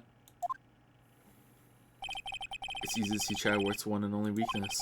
His fear of earthquake. He used to have two weaknesses. One, a fear of earthquakes, and that he was terrible at origami. But through many years of practice and study, he got over his inability to fold paper. But now, his only weakness left, earthquakes. Who isn't afraid of earthquakes? I should have known better than to escort the defendant alone. As soon as the ground started shaking, everything went dark before my eyes, and I stupidly passed out. That incident haunts you to this day, doesn't it? That's no excuse for letting the suspect get away. I can't believe I let it happen. Right, the inner temple area is a dead end, so she could have only escaped to the side. We haven't seen her. Then we need to get a manhunt underway now and search Eagle Mountain from top to bottom. Wait, Chadworth, have you thoroughly checked the inner temple yet? Don't be ridiculous. Why would I? The inner temple is like an island. There's no way to escape but to cross. No, that's not it. Iris isn't the type of person to run away, Chadworth. What are you talking about? Sister Bikini mentioned something when we were with her. She said that the sacred cavern might have caved in because of the quake. Then you think Iris might have gone to the inner temple to check on the situation? Listen, Chadworth. I'm sure she's at the inner temple. A manhunt is not necessary. Right, let's not waste any more time. We need to get to the training hall's secret cavern now. Alright, let's go. So that like line about 20 minutes ago about no, this isn't open to the public. You have to stay here. Was literally just so we weren't present when this earthquake happened. And this shit went down and she got away. Just like why not have just instead Phoenix say I have something really pressing to talk to Bikini about, you know? It's really important to me that I find out that if this is Maya's real mother or not. I have an inkling, I have a hunch. Like, that was kind of shit. That could have been done better. February 9th, Inner Temple Training Hall. Fortunately, the sacred cavern hadn't caved in, but what we found was something none of us could have ever expected.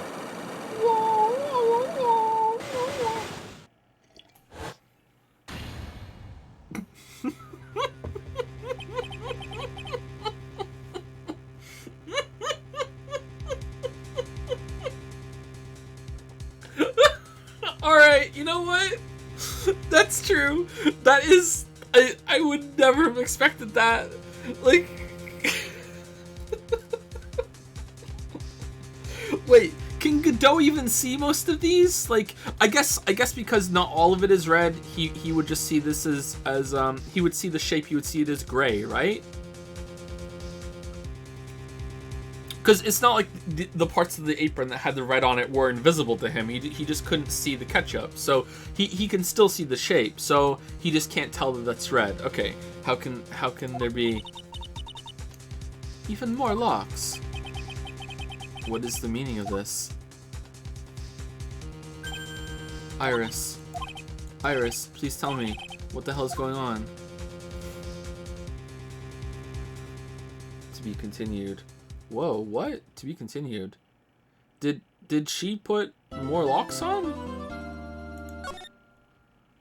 What kind of raid boss monster is in there? February 9, Inner Temple Training Hall. Right, is this what Godot was talking about? Yeah, the trick locks. Now then, Iris, please remove these at once. No, Mr. Chadworth, I'm afraid I can't. It's not possible for me. What? During the earthquake, when the cavern was in danger of caving in, Iris escaped, and I know that there was only one lock when I last came here. So you're saying that you can't undo the new locks? Yes. If only I was stronger. Chadworth, how are you feeling? You look a little pale in the face. Like you'll want to talk with your face all green. I guess the bridge did survive. Miles Chadworth, go and get some air. I'll watch over the suspect. You go and get a grip on yourself. Don't be ridiculous. Whoa.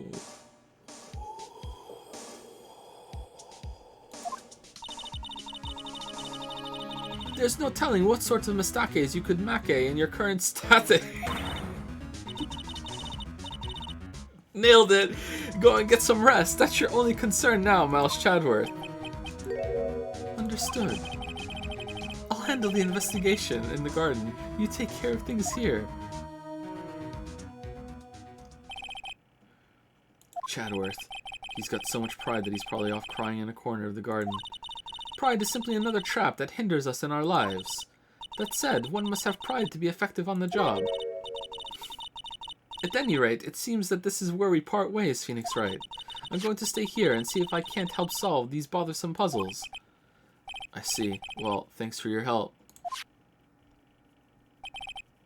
Now then, do you mind if I ask you a few things, Iris? No, not at all. I love you.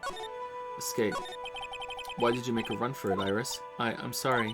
I heard the Inner Temple had been severely shaken by the strong earthquake we had. I was so worried. I just had to come and see. In other words, you didn't run away to escape the law. At least we're clear on that. I can't tell you how relieved I was when I saw the Sacred Cavern was alright, but... But what? Then I saw these chains here, and I just had to add more locks. I saw all these extra locks that someone had put on the Sacred Cavern's door, and... How the it wasn't her? Who the I guess technically she didn't lie just then, so... Someone being her. What the fuck is going on? Who in the world would do something like this? Once again, still hasn't lied. These trick locks are a sacred treasure of the Crane tradition. There are hundreds of ways to set them. That's why only the person who set the lock can open it. Damn, what if you forgot? And you aren't the one who set these locks. I don't think it's that simple, Francisco von Karma. When we were here the first time, there was only one lock. Where did the chains come from, too? And now, somehow, there's 5 of them. What does that mean? It means that someone wanted to secure the place even more, and they wanted to secure it before you got here, Iris, presumably because they wanted to make sure Maya couldn't get out. This means that Iris can only open one of these locks, the first one. Yes, that's correct. What? Iris, try to think, please. Isn't there any way around this? Well, like I said, there are hundreds of different ways to set these locks. I suppose if I went through every combination with each one, I could remove them. But... it will take time, won't it? Yes, about a day, if I had to guess. That's actually not that bad. A whole day? Well, that's better than leaving the locks in place. Will you do this for us? Sure, I'll do whatever I can. We've got to wait another day? Hang in there, Maya. You're going to have to call on your inner strength now. Is there 3 trials for this one? Shit. You know what, Iris? There's still one thing I don't quite get. And what that might be, Phoenix Wright. I think it's obvious. Iris, on the night of the murder, where were you? Please, Iris, don't give me that look. You told us that you were in your room at the Hazakura Temple at the time of the incident, but you were seen that same evening at the Inner Temple, and then you were spotted at the scene of the crime in Hazakura Temple too. Being spotted at both Hazakura Temple and the Inner Temple. It's as if you were... Well, Iris, I think it's about time you told us the truth. Great. I knew it. There's something going on here that we don't know about.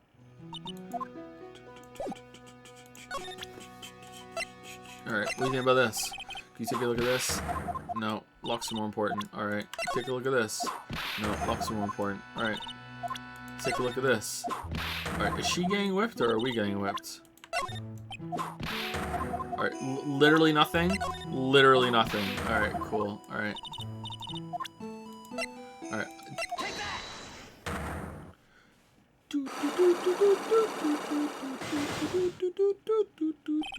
The night of the crime. I think it's time you told the truth about what you were doing on that night. You said you were in your room at Hazakura Temple the entire time. Do you still claim that to be true? The truth? Yes, that's where I was. Iris, I believe you're innocent. That's why I want to believe what you're telling me too, but I can't. Because this person saw you somewhere else on the night of the murder. Bikini, right? I'm talking about Sister Bikini, of course. Sister Bikini, her testimony in court today was very clear. Then I was helping an acolyte with her training by the near temple, but as you can see, my back likes to act violently, so I left Iris to help the acolyte and returned to the Hazakura Temple. Sister Bikini didn't just see you, she spoke with you. You two talked about Maya's training that night. So you see, Iris, you were there at the inner temple on the night of the murder. That's very impressive, Mr. Wright.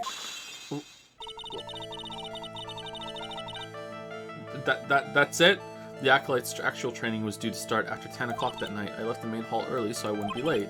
What time was that? Let me see. It takes about 20 minutes to walk between the main hall and the inner temple, so I would have left at about 9:40 p.m. I think. I'm sorry, Iris, but lying just doesn't suit you, huh? Now, you say you left the main hall at 9:40 p.m., but what you say doesn't add up with this. Well, shit, I don't know. What has time on it? The tracks? The snow? Rang lights out at 10. Right? You yourself testified to the contrary, don't you remember? You said that you rang the lights out bell at 10 o'clock that night. Ah, plus only moments before you rang that bell, you were seen at the main hall by the most reliable witness I have.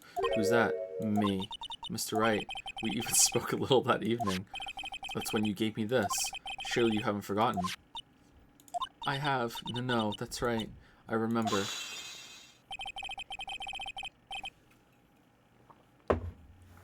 And that brings us to another puzzling fact, Iris. At 10 o'clock on the night of the murder, you were seen in two different places at the same time. It's time you told me exactly what's been going on, Iris. So far, I've managed to prove two things. First, on the night of the incident, you were at the inner temple, and second, at the exact same time, you were ringing the bell at Hazakura Temple. There's only one possible explanation for this apparent impossibility. You were at Hazakura Temple, you were at the inner temple, there were two of you. On the night of the incident, you were seen in two different places at the same time. Which means there must have been two of you. Alright, here we go! Twin bullshit! Twin bullshit! Twin bullshit! Twin bullshit! I can't think of any other explanation, Iris. But that's crazy. How could that be? There's only one of me. It's impossible. Or giant mirror! Giant mirror. Holographic projection. R2-D2. R2-D2. Impossible, I wonder. The way you're trembling certainly seems to suggest otherwise. Gulp, you're seriously trying to suggest there's more than one of me. Then show me the evidence. Show me something that proves there is more than one of me. I don't fucking know. Well, what kind of evidence do I have for that? Chadworth.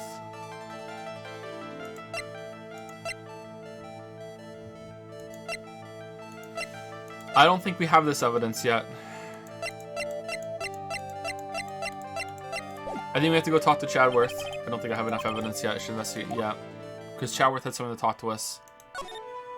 Shit, now we have to go through that all over again. February 9, Inner Temple Garden. The cops are still combing the place. They look pretty nervous. I'd be nervous too. It's got to be a tough job. Especially with someone giving you the evil eye the whole time. Mutter. Mutter, mutter. How could I have done that? Wow, I can't believe it's still bothering him. Chadworth.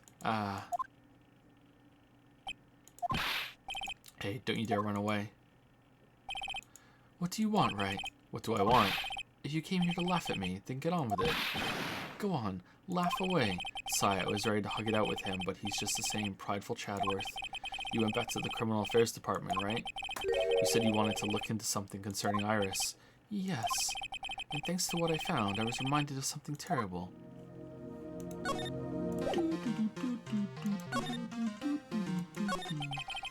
You guys are putting a lot of effort into investigating the investigation of the garden here, huh? There's a high chance this is the actual scene of the crime, that's why. You mean because of the writing in blood and the talisman in the snow? Exactly. As you know, those things couldn't have been planted here after the murder.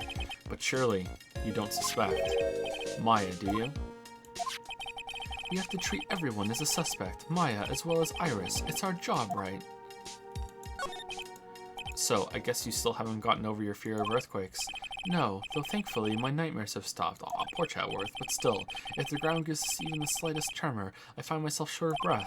17 years ago, when we were little school kids at the same elementary school, Chatworth found himself in the middle of a murder. It all started with that big quake that hit the courthouse. You know what, Chatworth? You know what you need? You just need a stern talking to. That worked for whatever the fuck her name was when you did it. Just a stern talking to, Chatworth. Just get over it. Yes, I was stuck in the elevator with my father, who was a defense attorney.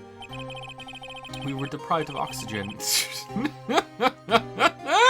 And we passed out. That's what happened.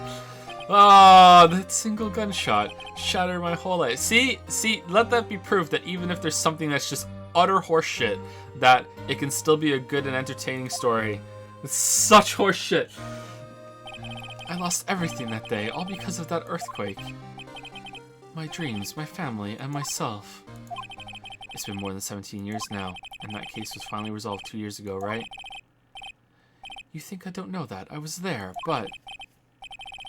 It was such a shock, I never imagined I could be so wrong about myself and my life. I'm sorry, Wright. There's nothing else I can say. Not after you chose to become a lawyer for my sake. And not after you saved me. Chatworth, you're stronger than you think, so no more of this self-pity, okay? Earthquakes. There was something that bothered me about her from the moment we met. I felt like I'd seen her somewhere before. No, wait. Not somewhere. I felt like I'd seen her in court before. So I went back to the Criminal Affairs Department to look for her file. Yes, I checked over every case file I've ever worked on, and I was right. I had seen her face before, 6 years ago. 6 years ago? It was my first appearance in court. And as cases go, it was my worst nightmare. So who is she? There was an earthquake? I'm sorry, Wright. I can't give that information away to a member of the general public. What? Why not? But it might be a crucial piece of the puzzle that solves this case. The woman I knew was the daughter of a jewelry store owner. She had nothing to do with Iris and Hazakura Temple, and neither did the case. No, that woman is completely unrelated to this murder. Unrelated? Yes, I can say that with complete confidence. You're wrong, Chatworth. She's totally related to this case. I need to fill Chatworth in. I need to explain the connection between Iris and the woman Chatworth knew. Okay, how do I do that? I thought we were going to get evidence from Chatworth. I didn't think we were going to need evidence from Chatworth. Apparently, Iris was taken in by the sisters here at the temple when she was a child. However, we still don't know much about her past, and so we're looking into it. That reminds me, Chatworth went back to these rooms and found. Okay, we already did that. Alright, time to present everything. What do you think about this? Alright, so what do you think about this Get that piece of filth out of my face. You're still mad, huh, Chatworth? I know a thing or two about Larry Butts, just like you. We both know he likes to act up, but this, even he couldn't make up something like this up. If this is what he drew, then this is what he saw. As unbelievable as it may seem. I know, that's why I think too. Every single time I see that guy, he's in it up to his neck. I knew it. Chatworth's still mad as a hornet at Larry for stealing that money.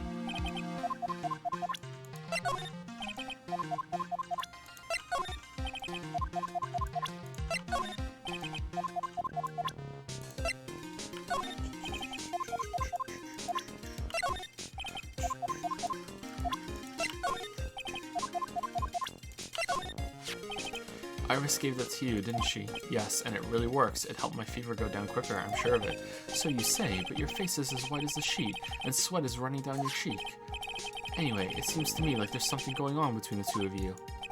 Actually, I don't know exactly why, but there's something about Iris that just tugs at me. I can't figure out whether I feel like I know her or I don't know her at all. It's really weird.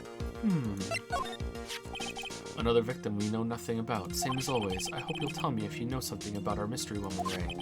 I know that Elisa Naxxon was no ordinary visitor to the temple, but her true identity could be a useful weapon for the defense, and I can't give that away just like that. Whoa! Hey, right, you work together, bros! What's going on?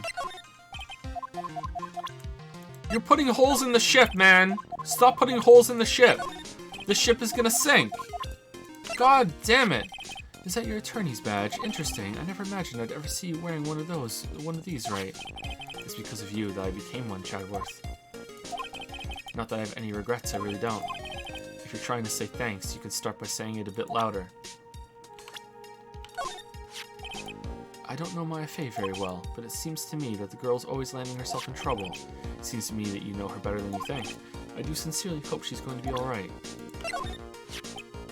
One of the biggest names in the world of law, as I'm sure you'll agree. For better or for worse, we were only destined to meet once in the courtroom. I know, I read all about it. Really? Only once? Huh. It was the first time for the both of us, two novices, head to head. I can still remember how downhearted I felt after that trial ended the way it did. I wonder if Mia felt the same way too. It seems Pearl was trapped on this side of the river on the night of the murder. Did she tell you anything? Listen, Wright. She's just a kid. I can't force things out of her. You'll have to be the one to find out what she knows. Where is she? He's something of a legend, I hear. Don't say it like you don't know anything about him. Tell me what you know. It's a bit strange, actually. If he really was anything special, I should have heard about him by now. I'm always well informed about the rookies coming into the prosecutor's office, you know. Then you mean he isn't anything special? Humph. You should already know the answer to that. Although, there is one other possibility. What's that? He could have come into the profession from a different channel. What different channel? There's more than one way to become a prosecutor, right? Perhaps he started off as a defense attorney but decided it wasn't for him. There's more than one way. You can go to law school, or you can become a defense attorney and switch over. Or, if you're very lucky, you can find a prosecutor's badge in the street, and if you pick it up and you get to keep it, then that is it. You are now a prosecutor. That's it. That's all you have to do. Or you could kill a prosecutor and get away with it. You could prosecute yourself at your own case and make it and flunk it, and then you wouldn't be found guilty, and then you are a prosecutor after that. A defense attorney, I didn't even know you could switch sides like that. I was just with Detective Gumshoe. I treated him to some pasta. You owe him that much. After all, it's your fault his salary's so low. How's it my fault? And look, if you're going to buy the guy lunch, at least get him something decent, okay? Gumshoe practically lives on pasta and noodles already. Well, I did order some extra Parmesan cheese on top. He was crying tears of joy as he dug into it. It was quite moving. All you had to do is get the poor guy right. It's crossed my mind once or twice that her testimony might be a bunch of lies. There certainly are a lot of problems with it. The thing is, as far as I can tell, she has no reason to deceive us. I believe she did meet the defendant at the Inner Temple and witnessed the murder too. The one in the Hazakura Temple courtyard in Enikase. Alright. Another victim. Oh, we did this one already. Shit. We did this one already too. Apparently, he had become something of an apprentice to Elisa Naxxon. Yeah, something like that. There's so many coincidences here. He did this portrait for me earlier. That's great. Let's just leave it at that about Larry, alright? Looks like someone's still mad at Butts for his performance in court today. Can we see your portrait to see if it's upside down or not? It's been more than a year since I last saw Francesca myself. Oh man, I thought you guys were off having like lawyer adventures in the undercourt. Like for real. Oh, okay. But it seems that she's been dying to see you again. What the fuck were you doing, Chadworth? She really said that? I believe she wants to eat you for breakfast, or to put it another way, whip you silly. Whoa, literally and metaphorically. Damn, we're in. Oh, go on, let her have her way. It would make for a great anecdote about my trip. Forget it, Chadworth. If you want to know how to run the perfect trial, there's a lot to study and learn. Oh, is that what you're studying about right now? I've sat at the prosecutor's bench for trials in 5 different countries now. The first thing you must do is gain complete mastery of the language. It's quite a task. You have to understand, Phoenix, that the undercourt is vast and spreads out under every country. Every country has an undercourt, but not every undercourt has a country. I'd never get anywhere then. It's taken me a lifetime to sort of master one language. Damn, I bet Chadworth can speak like fucking like 2 languages. February 9, Inner Temple Gate. I'm finally getting to the bottom of this case. I can count on Iris to break those locks, so I should try to gather more clues from Sister Bikini, Chadworth, Gumshoe, and Pearls. February 9, Dusky Bridge. It's weird that there's no one around all of a sudden. It sure gets quiet up here in the mountains when you're all on your own. Speaking of alone, I guess I should go and check out the shack just down this path. Maybe I'll find Larry there, sulking again. Love Shack, little Love Shack. Where's Pearls? February 9, Hezuka Temple main gate. I wonder if Sister Bikini is back in the main hall yet. I haven't seen Gumshoe around in a while either. Maybe they're having a cup of tea together somewhere. I bet Gumshoe is Sister Bikini's type.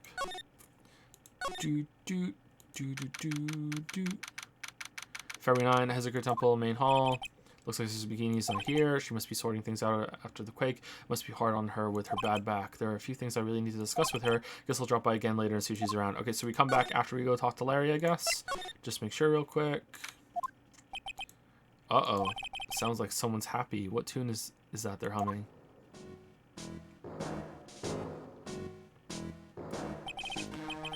No motive, no crime. No motive, no crime. Sing it with me. No motive, no crime. I'm happy. Had some extra Parmesan cheese. I remember when we used to search in the channeling room in Curane.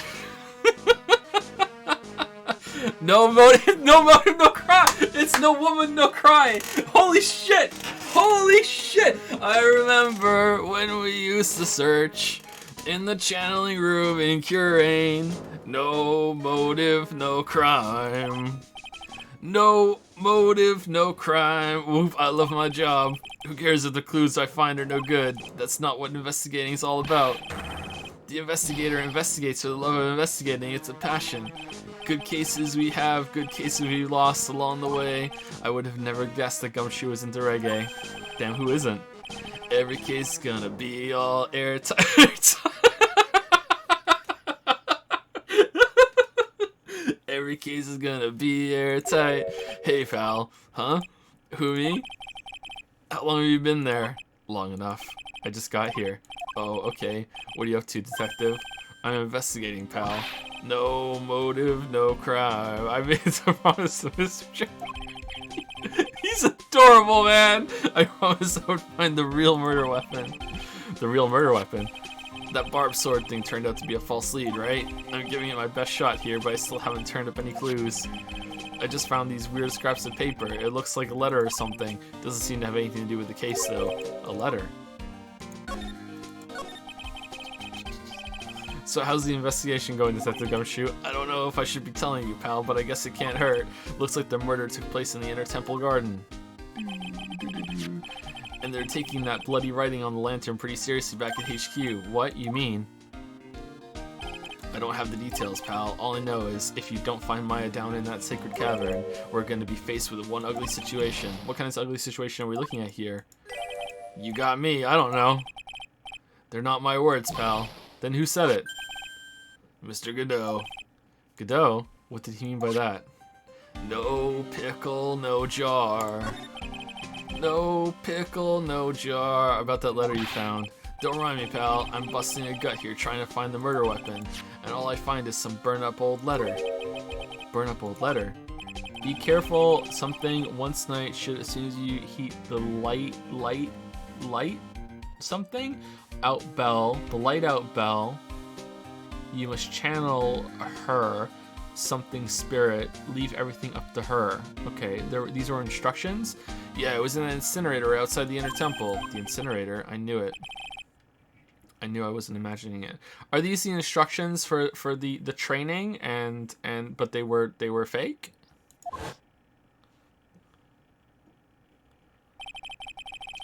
There was snow on the incinerator when I first saw it. But after the incident, the snow had melted away, which means someone used the incinerator on the night of the murder. What's up with you, pal? I've got it right here if you want to take a look. Can I? Do you mind? Sure, go nuts. I don't want it, pal. You can have it. It's all spirit mediums and masters and stuff. I bet it's got no relation to this case. Spirit mediums, burnt letter added to the court record from the Gumshoe. Okay, can we read it? It's got to be important if it mentions spirit mediums and masters. We better give it a good looking over and some serious thought. Make sure you chuck it in the trash when you're done. Littering's a crime, pal. Oh, honey.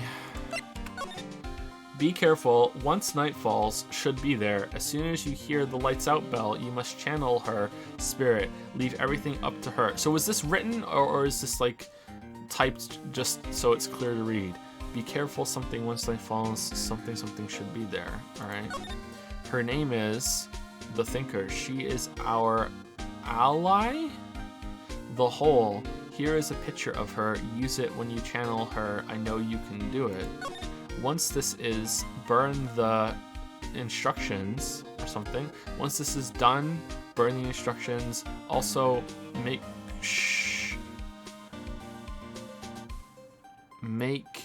not N-O-T? Make... That looks like an N-O-T, right? Also, make not? That doesn't make sense, though. Make not one word to tell...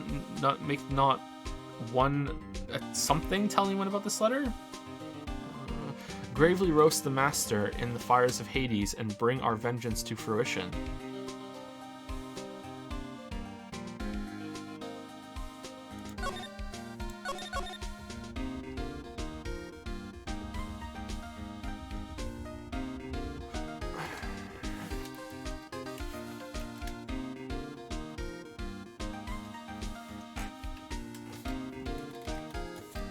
Gravy roast. Okay, wait, hold on. So if these are instructions to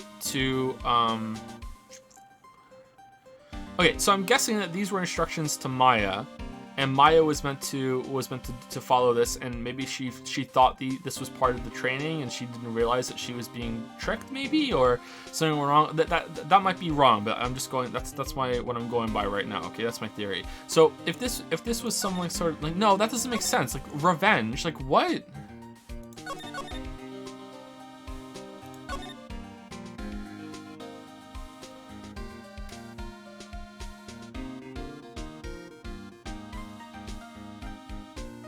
Why would anyone want revenge on Misty Faye? What did Misty Faye do?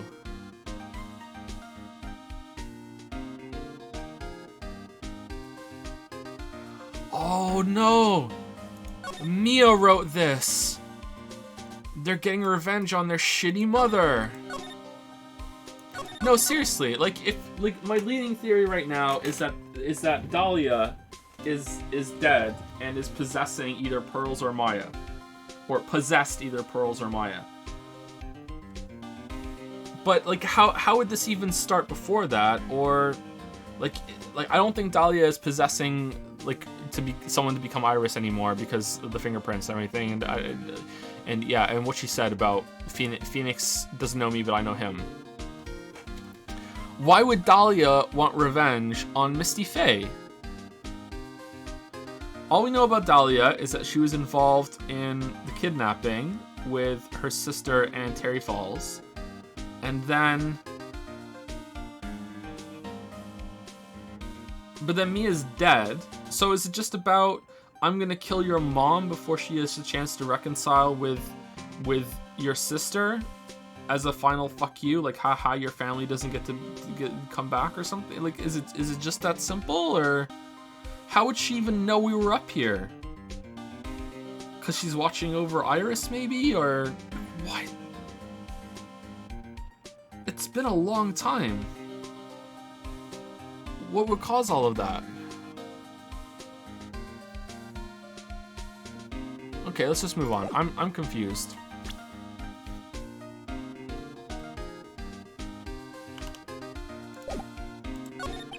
So what do you know about the real murder weapon so far? Well, it wasn't it's the sword that we found impaled on the victim's body. Mr. Chadworth proved that in court today. Yes, that's true. In which case, it must have been another blade. And that's what you're running around like a headless chicken looking for now, huh? Yeah, and man, it is tiring work, but let me tell you something, pal. I'm no chicken. We've got the feather of forensics in our cap these days. We're using the department's secret weapon on this. Secret weapon? Is it the metal detector? Oh, please. What's the secret weapon of yours? You want to know? You gotta think scientifically, okay? Alright, the murder weapon was a sword. Swords are, scientifically speaking, made of metal, right? Yes! Any questions so far? No, I know what he's gonna say, but I'll let him look smart. So what's the perfect tool for the job? Ta-da! A metal detector. Yes! Raise your hand if you didn't see this coming from a mile away. Aw, man, why are you hating on me for? Well, you want to give a scientific investigation a go? Huh? Me? I've been using this thing for hours now. It gets pretty boring after a while. Why don't you give it a try? I don't know. Should I help Detective Gumshoe out or not? Play forensic expert. Yeah, let's do it. Come on, pal. It's good fun, I'm telling you. Alright, then, I guess I'll give it a go. Like I said, this is the department's most advanced gadget, the absolute best. It's so sensitive you can make it cry. It's so high-tech you could skydive off it. But don't. Oh, bother. Oh, bother. So now I'm going to tell you how to use it. It's possible the real murder weapon is around here somewhere, right? Sure, that's what we're trying to find out. Right, so first, let's turn the detector on. That's the sound of the metal detector signal bouncing off of something metallic. Next, move the detector. Shit, don't worry, this maybe will let you know if you've hit something on something metallic. Shit, and then press enter. This thing picks up metallic objects that are hidden from sight, too. Take a good look at anything and everything that seems suspicious, okay, pal? Oh, it's a ladder. Look, a ladder. That's a step ladder. What's the difference? Looks like a normal ladder to me, pal. Surely everyone knows the difference. I mean, they're pretty ordinary objects. I met plenty of guys like you, always picking up on the smallest details. Step, not step. The vegetable store guy near me, my place is all the time. He even corrects me when I ask for a head of lettuce. That's a cabbage, he says. I'm telling you, they're the exact same thing. No, they're not. They're completely different. You have to plant both of them firmly in the ground before they can grow, don't you? Listen, you gotta take a step back and look at the bigger picture sometimes. Cabbage and lettuce are the same thing. Otherwise, you could miss a really important clue. That's advice from a pro, pal. The last person I need advice from is this guy in front of me. This looks like a wallet. Aha, that's where it's been. Is it yours, detective? I'm always dropping it, so I put a bell on it. But you still dropped it anyway. Yeah, but now I found it again, pal. Your wallet is completely empty. Well, I drop it all the time, so I don't put money in it anymore. Then how come the metal detector picked it up? Must be because of the bell. Yeah, because of the Phoenix. Yeah, because of the bell. Yeah. He still didn't pick it up, though. That's odd. This sled's made of plastic. It says Bikini number 1 on the side. Maybe there's something under it. Hey, what's this? A badge? Aha! I've been hunting all high and low for that. It's yours, detective? That thing's priceless to a guy like me, pal. A cop can't be a cop without his... What did you... Just a trail of shit wherever we go. I'm sure we're glad that time in there now. How did you manage to drop your badge here of all places? I know. I bet it happened this morning. I was playing around with the sled and... Stop right there. I don't need to hear anymore. What does Gumshoe do when he's alone? Gumshoe leads a charmed life. He must. Oh, I'm alone at the crime scene. Time to fucking, like, use this sled. Just a pair of skis, nothing useful for our case here. I'm actually pretty good at skis, you know, pal. I just love to fly down the slopes with my coat fluttering in the wind. Really? I had no idea. How good are you then? Well, I'm better on skis than I am on skates, but not as good as when I'm on a snowboard. That's a pretty detailed answer. Oh, but you know what I'm best at? Making mashed potatoes and gravy. Wait, gravy? The gravy killer. The guy's losing it. Must be the altitude. We better get him back. Better get back to the investigation. Looks like there's something round buried in the ground here. Don't touch that, pal. That's my my gigantic hoverboard. Huh? What is it? It's a trap. People set them out to catch us detectives. They're real nasty. A trap for detectives? You mean like those fierce traps with the sharp teeth that you're supposed to snag your leg? Yeah, those. I got my finger caught in one of those once. Your finger? There was this bit of cheese and it looked so tasty. I reached out and then, bam. I'm not sure I know how to respond to a story as stupidly pitiful as that. Oh, that's just nothing. Okay. This is Mr. Naxum's staff, isn't it? Scientifically speaking, they're usually made of wood, but the detector is reacting to it. Yeah, however you look at it, the thing's made of wood, right? Is there a hidden sword in it? I don't bother investigating anything unless it looks like it might be metallic. Isn't the whole point of the metal detector to find metal where you can't see it? It's weird that this thing's causing a racket. Here, let me take a look at it. Hey, hands off. Examining evidence is a job for the... The top is coming off. Look what you've done. You've damaged a really important piece of evidence. Ah. My God. That's a sword inside the staff. Could it be the murder weapon?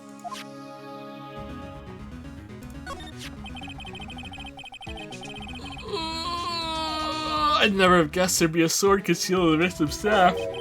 They call this kind of thing a sword cane, pal. Didn't someone else have a sword cane? This one's a real gem. The workmanship is really something else. Did Von Karma have a sword cane or something like that? I can't remember. Or did he had a taser, right? Thank goodness it wasn't a cane sword, or else the victim would have stabbed her own foot. I officially give up on trying to figure out how Gumshoe's mind works. If the real scene of the crime was the inner temple garden, then why was the sword used to kill the victim found in the main hall courtyard? Someone in Yakuza 0, but we didn't play that. Hey Gumshoe, who knows about the hidden sword? No one. Even the police didn't know about this until I discovered it just now. You discovered it. Well, as I say, there's no team in Gumshoe. It doesn't look like there are any traces of blood on it. Yeah, that's a good point, actually. Then I guess this isn't the murder weapon, huh? Well, maybe it was clean. No. I'm sure someone just wiped it off after the murder. You can do that? Yeah, of course. This thing's definitely the murder weapon. Great job, pal. It's about the same length as the sword, too. This must be the murder weapon. Okay, I'm gonna run over to the front to forensics. There's gotta be some traces of blood left, even if most of it has been wiped off. See you later, pal. Every case gonna be airtight now. Every case is gonna be airtight. Wait up, detective. Huh? What is it, pal? I'm a pretty busy guy right now, you know. You're going to get that stuff analyzed, right? Would you mind holding off for just a while? Huh? What are you talking about, pal? Please, just until we find Maya. Maya? What's this got to do with her? I don't know, but I'm starting to get a really bad feeling in the pit of my stomach. Oh? How so? Look, Maya's trapped inside the sacred cavern right now, and, well, we don't even know if she's okay or not. The more evidence and testimony I hear, the more uneasy I feel. You don't think... Maya's been Please, detective, let's just wait until we can get inside the sacred cavern. You're looking kind of viridian there. Okay, just stop it with that face, pal. One thing, though. This staff's secret trick, let's keep it between you and me, alright? If it gets out that we knew about it and didn't say anything, we're finished. I understand. This is just a regular, run-of-the-mill staff, you got it? Okay, now you take good care of it, pal. Thank you, detective. Don't worry. She'll be fine. Gumshoe, you know, there's a place at the base of this mountain that has some really good pasta. How about I take you there when you find Maya, huh, pal? Sure, thanks. Victim staff received from Detective Gumshoe for safekeeping.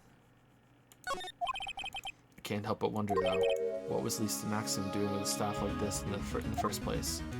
Okay, so the fact that we're the only ones that know that, is that going to be important?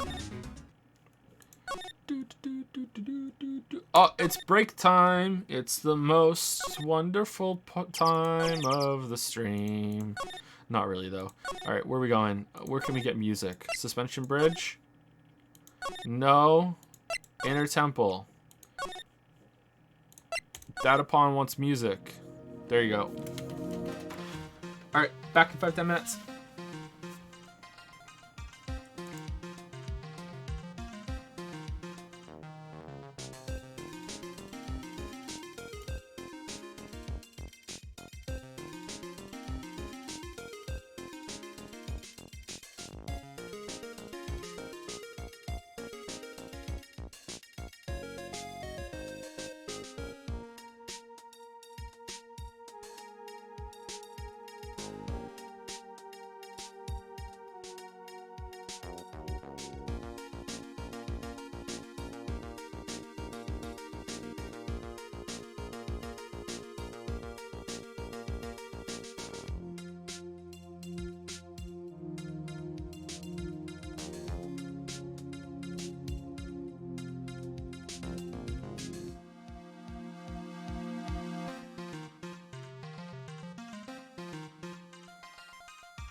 Alright, did we enjoy our break? Was everyone a good boy or girl and went and got their teeth brushed and walked around?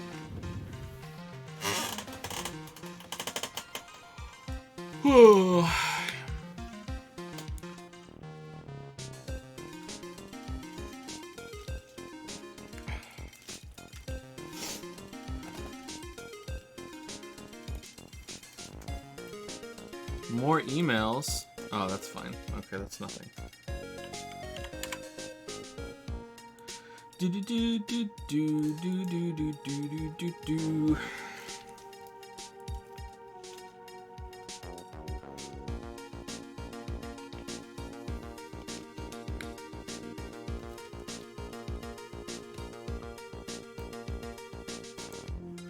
More emails, more work. Thank you to Quacken for the 9-month resub, Landcare77 for the 21-month resub. Thank you, Alan the Cavalier for the 4-month resub, Smitty W for the 37-month resub, and Night Puppy for the new sub. Welcome, Night Puppy. Thank you, thank you. Do you like previously still for about 8 hours a day? How is sitting for a couple hours? I don't know. I think when you're laying down, you're spread out. Your blood doesn't pool in your legs the same way as it does when you're prone. Something about how when you're sitting with your legs flat down, or not flat down, straight down, that the blood...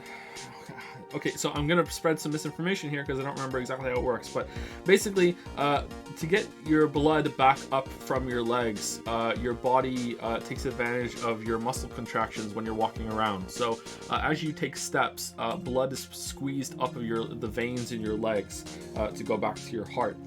So it uses those contractions to get to it. If you don't do that, then blood tends to kind of pool and can lead to clotting in your legs. That isn't the only way that blood gets back up your legs, of course, or else you just die whenever you're sitting down. But like blood can clot in your legs if you're sitting for too long, and it can lead to something that's called deep vein thrombosis.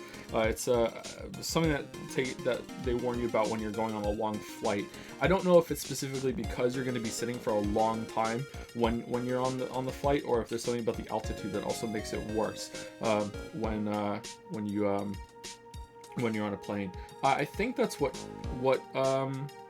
killed In Control, didn't it? Didn't In Control die from some related thing to sitting for too long that made a clot appear in his leg, and then he actually went and got it looked at, and he got it treated, but it was like he died from some related effect from that or something. I think I'm not sure.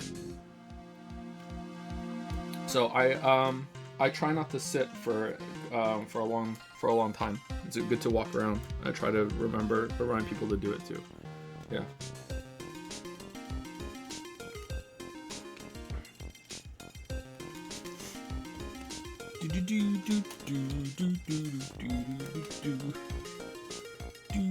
You still exercise today? No, actually, I'm quite out of shape at the moment. I got pretty good about a year ago. I got not back to my peak level of fitness, but pretty good level of fitness for me. And I lost quite a bit of weight. But in the past like 3-4 months or so, I've like lost it, and I've put some more weight back on. Not very comfortable. I'm feeling pretty bad about it, actually. Need to get back into the swing of it. Thank you, Captain Quirk, for the 4-month resub as well. Thank you, Captain Quirk. That just came in just now.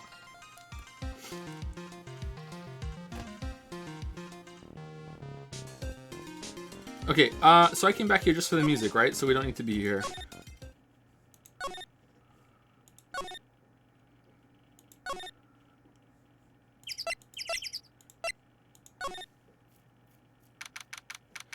February 9, Heavenly Hall.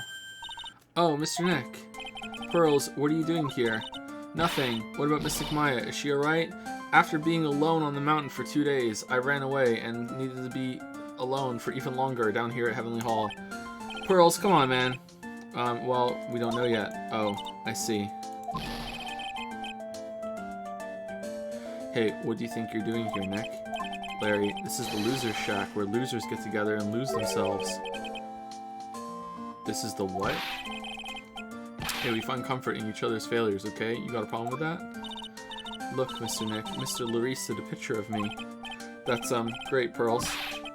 We're going to gather firewood now. We'll be cooking some half-rotten potatoes over a miserable little campfire.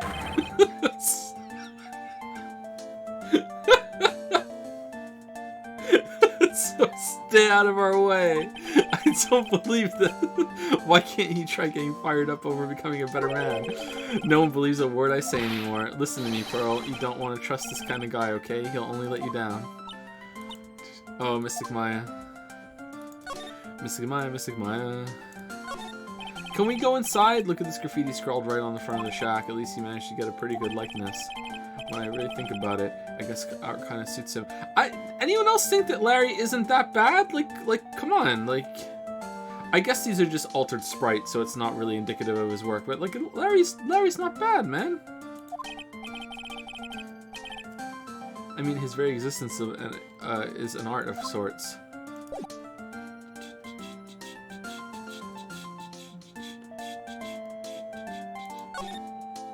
Larice's sketch. Larry, is there something you want to tell me about this picture? That's pretty bad. Yeah, I got nothing to say to you, Nick. My life's here now with Pearl, two losers cooking potatoes together forevermore. What am I going to do with him? Alright then, what do you think about this picture, Pearls? I think it's really well drawn. I can't draw at all, so I think it's really amazing. See, someone appreciates it. It's tough getting the flames to look like that, you know. It's supposed to be Sister Iris flying through the air, isn't it? I love it. It's like a dream, a wonderful fantasy. No, it wasn't a dream. She really flew. I'm telling you, Iris really flew that night. But, Mr. Larice, people can't fly. Sigh. Not you too. Please don't look at me like that, Pearl. Don't look at me like I'm some kind of nutcase, I beg of you. I guess this picture really is a representation of what Larry thinks he saw. Okay, so I was half asleep when I was here that night. But I was wide awake after the lightning struck, and I just didn't move. I just stayed here and just, like, leaned over and grabbed my paintbrushes and my paper, and without getting up, I just kept looking back over there and being like, oh, yeah, I see that. Yeah, all right, here you go. Here I go painting. All right. And I saw what I saw. It was exactly like I drew in the picture, and it looks like I don't have any choice but to take the sketches at face value. Hey, what's with the look of doubt on your face? Pearls. Yes, Mr. Nick? I've been meaning to ask you about the night of the murder. But, like, how did he see her flying? Like, how... she must have just fallen from the bridge, but then... But if it was... Like, no one fell in the river, right? Like, all the bodies are accounted for, but...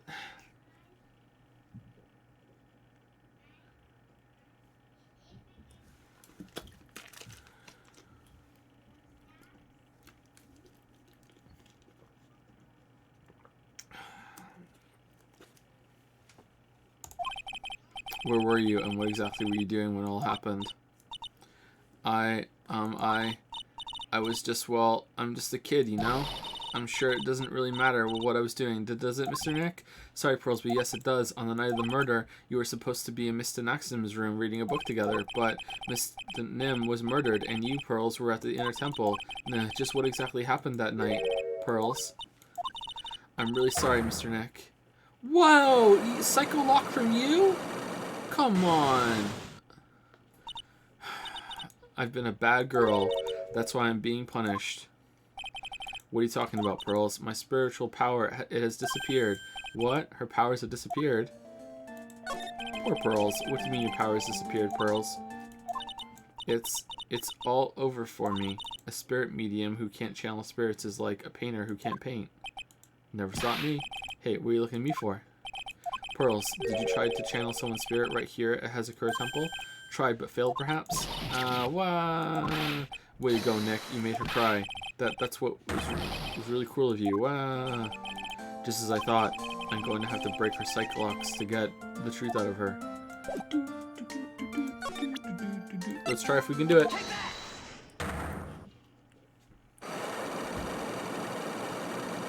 God damn, man. The night of the crime. After dinner on the night of the murder, you were supposed to be in Lisa Naxim's room reading a book together, correct? Yes, I was so happy when she invited me, but I didn't go in the end. You didn't go? No, there was somewhere else I had to go instead. I was so worried, I had to go. I didn't know what to do with myself, I was so nervous. So Pearls never went to Mr. Naxim's room because she was too worried about something or someone else. Pearls. On the night of the murder, you went to this place, didn't you? You went here, didn't you, Pearls? Looks like she's still not going to open up to me. This is where you went because you were so worried, right? Then the next question is, who or what were you so worried about? Now, I'm going to take a guess, and you can tell me if I'm right or wrong, okay? You mean you know? If I'm right, will you tell me the whole truth? Okay.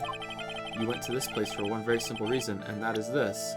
You were worried about Maya, right? Is it this?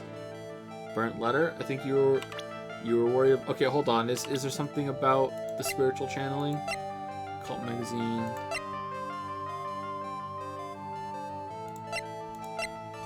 Let's just try Maya first and get it over with, because I think it might be you're worried about Maya. It's obvious what you were so worried about, Pearls. It was Maya, wasn't it? Ah. You knew the training Maya was undertaking was dangerous. After all, it was the special course. I signed up for your special course. Well, my. Quite brave of you, considering how cold it is. Young people can be so reckless with their health. Don't blame me if you become one with those you channel. Whoa, ho, ho, ho. Sister Bikini scared you with what she said, didn't she? And because it was you who introduced Hazakura Temple to Maya in the first place, you felt responsible, didn't you? Thinking about what could happen to Mystic Maya made me more and more worried. I couldn't sit still at all. That's why I decided to go and find out how she was doing at the inner temple. Okay, so like how like it's kind of like I'm starting to worry that there's going to be a lot of coincidences that are explained. Although they could explain them finding about this if it's just like Mia knew what was going on and was involved in somehow, and she kept like possessing one of them without them knowing it, like getting the magazine, opening it, and just kept putting it around the place where they live until they see it. Took like 15 tries, but finally they're like, oh, cool, yeah, let's go there. What's not clear is what happened after that. About what time was it when you headed over to the inner temple? It was probably around 9:30 when I left the main hall. I heard the real training was supposed to start at 10. I wanted to get there before it started, but there was so much snow, so I didn't get there until after 10 o'clock. Until after 10, how did you know what time it was? Because I heard the bell ringing for lights out. She heard the lights out bell. The Hazakura Temple bell's pretty small though, isn't it? You must have really good hearing. I was really trying to pick up the sound of that bell, that's all. I didn't want to miss it. That would be terrible. She was trying to hear the bell? Tell me, Pearls, why were you so worried about hearing that bell, huh? Oh, I think I know why. The reason you were so worried about that bell was because of this. Oh, the letter said listen for the bell, right? As soon as you hear the bell, you should channel. You were given some instructions to follow for that night, weren't you? I presume you recognize these pieces of paper. Where did you? In the incinerator at the inner temple. Pearls, you were following the instructions in this letter that night, weren't you? That's why you couldn't afford to miss the sound of the lights out bell. I'm speechless, Mr. Nick. You're amazing. I thought Pearl couldn't read.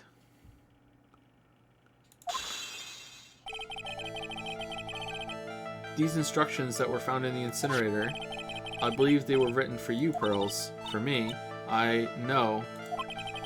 As you can see, a large portion has been burnt, but the last section is still fairly legible.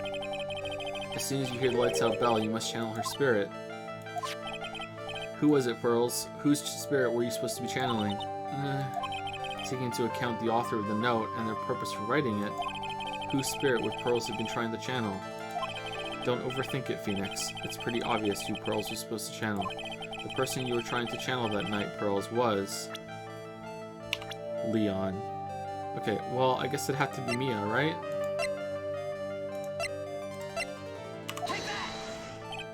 Well, Pearls, am I right? I can't channel anyone anymore. Spirit medium who can't channel spirits is like a painter who can't paint. Poor kid's really getting her down, but I've never channeled that person's spirit. Did I hit the wrong one? I shouldn't. I mean, you have. We should have all the evidence. One of the guy taking coming out there on the person right next to her. Person you're trying to channel that night. Okay. Well. I'm sorry, but no one else here is dead. So, is it in here?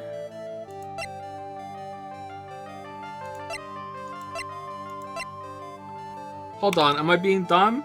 Not dead, dead, not dead, not dead, not dead, not dead, not dead, not dead, not dead, not dead, not dead. Well, dead now, but not dead then.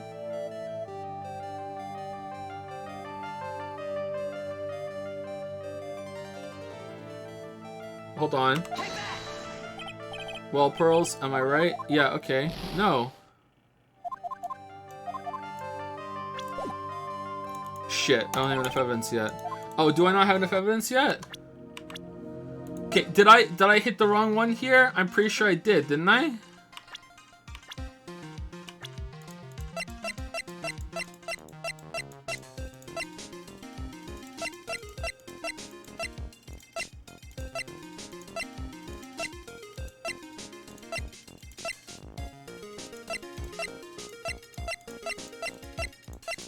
Okay, who do I have to talk to then?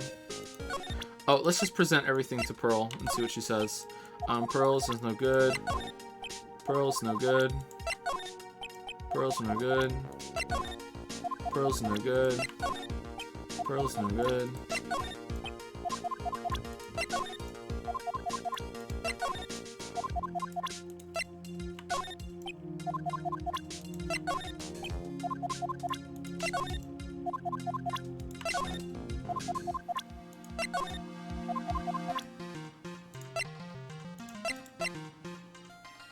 Kind of looks like a ball gag, doesn't it? Not that I would know what that is.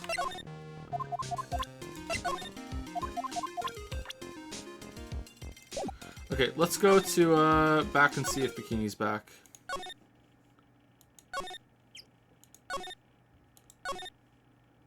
She's back! February 9, Hezekiah Temple, main hall.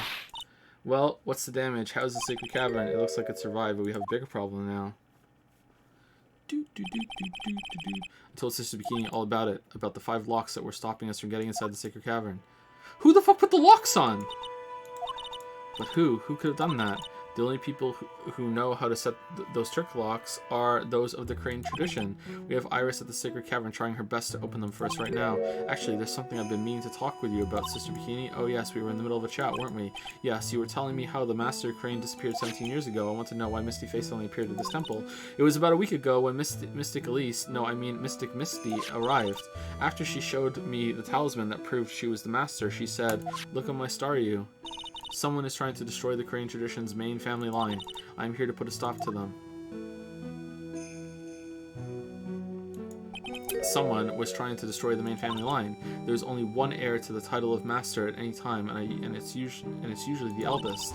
That child becomes the new Master Crane, and her daughters the main family. All other mediums become branch family members with no hope of controlling the clan. That's why nothing has changed throughout the history of the clan. The branch families always have and always will plot to erase those of the main family line. Is the power of the Master worth this much bloodshed? Damn, this got real. Holy shit! You believe in the technique, don't you? I'm sorry. You believe in the technique, don't you, Mr. Wright? You know its power is real. Yes, I do. It's been 2 years since I first met Maya. In that time, I've seen her channel the spirits of the dead plenty of times. During the Mask case, and during Maggie Bird's trial, too. Yeah, she just showed up whenever we needed her, but now when we really need her, and it's important and relevant to her, she's nowhere to be found. Thanks to Maya, Mia's always on hand to help me out when I need her the most. No!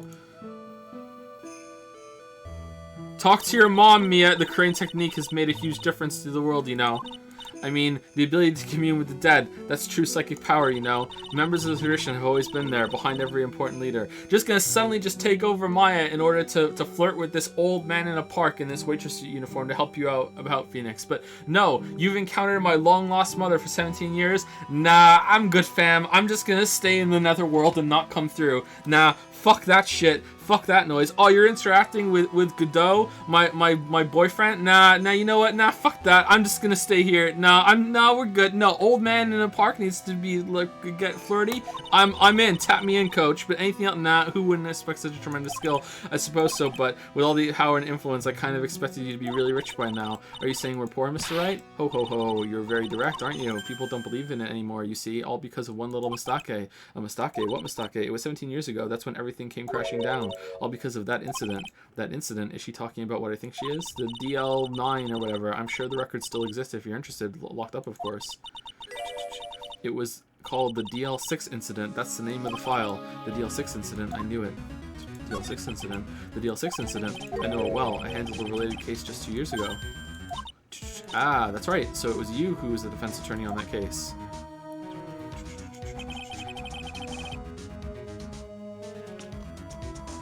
A murder that took place 17 years ago. It was the first time in the country's history the police ever used a spirit medium. The idea was to channel the victim's spirit to learn the identity of the murder. I'm surprised it took that long, and the medium who performed the channeling was Misty Fey, Maya's mother. Through Mystic Misty's channeling, the name of a certain man surfaced, Leon. Armed with that evidence, the investigators were spurred into action. But that man, he was found not guilty. Confetti court, wasn't he? That's right, he was. And the case remained a mystery. In other words, we failed. It was the first case the world had ever seen the Korean tradition openly involved in. It was all over the media, the public, the judiciary, the people of Korean Village. Everyone judged her. Everyone said Mystic Misty's powers were a sham. And then she just disappeared, vanished, while everyone still thought of her as a fraud. But I know the truth. Misty Faye's spirit channeling wasn't a sham at all. Of course it wasn't. And we've proven that in court. And since she managed to reveal the truth, we're finally making a comeback. The Korean tradition is starting to recover at last, but with a new master wielding the power of the clan. Does she mean Maya? Maya's kind of useless. Family feud. The spiritual power of the Korean channeling technique is in the blood. But you didn't recognize Maya? Like, surely, like... does no one talk to each other in this world? Maya's told me the exact same thing before. Was she just pretending not to know her? We, the women of the Fae clan, have always been spirit mediums. Was she lying? It's because the power to communicate with spirits flows strongly through us. According to Maya, only the one... No, if she was lying, the Magatama would have set off. The Magatama is just... The Magatama has to go. It just makes too many narrative problems. According to Maya, only the women in the family can inherit that power. I'm gonna pay for dinner tonight, pal. The main family bloodline stems directly from Mystic Amy, but with each new generation, only one daughter becomes the new master, and the ones who don't become branch families, right? That's right, and it's always the cause of tragedy. You know, Maya had a sister too, an older sister named Mia. Oh yes, I've heard of her. What? You know about Mia? Of course. I'm a part of this family, Nick. Of course I do. She became a lawyer in the hopes of discovering what happened to her mother, and lost her life. As a result. Do you know what Mystic Mia is rumored to have said? She said it wasn't only because of her mother that she became a lawyer. She also didn't want to fight with her sister over the leadership of the tradition. Really? Well, she saw what happened to her own mother, Mystic Misty, as she grew up. I guess Mystic Mia got tired of seeing all the rivalry between her mom and her aunt. That's right. Misty Faye had an elder sister too, and Misty, having superior powers, managed to usurp the master seat from her. Mystic Misty's sister is Mystic Morgan, as you probably know. Yeah. Is she involved in this? Morgan, there's a name I know well.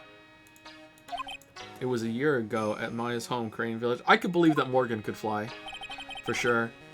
Who's this? And what she did was terrible. It was also she could make her own daughter the next master.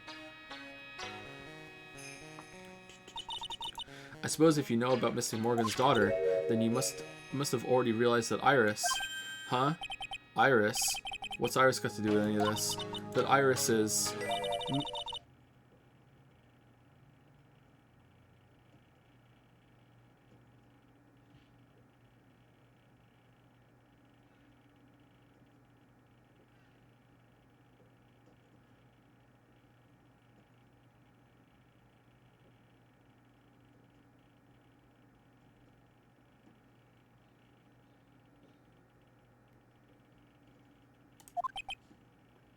What? Iris is what? Is she kidding me? Iris is Morgan Faye's daughter?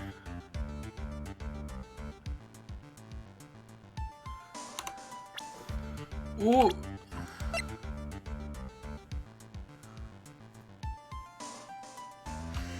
if she's being possessed by if she's a girl that's a spirit medium that's being possessed by Dahlia's twin, who is also dead and also wasn't brought up.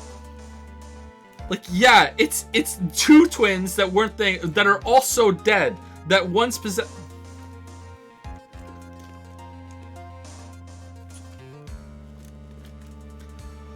What?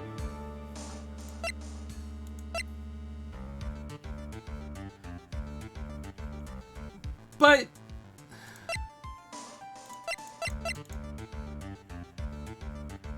is it just a coincidence that she looks exactly like Dahlia? I don't...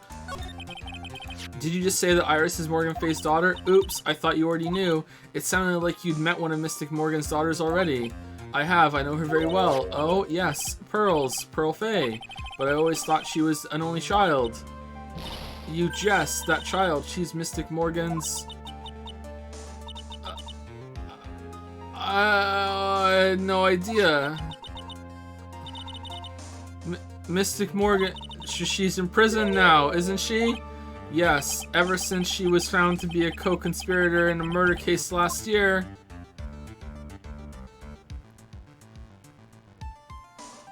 Is there no Facebook in this world? It was all done to set Pearls up as the next master. Actually, this game probably predates Facebook, doesn't it? I see, so I've been wrong all this time. Is there no yellow pages in this world? Morgan had 3 daughters, not 2. 3? Wait, what? 3? Yes. Iris, her twin...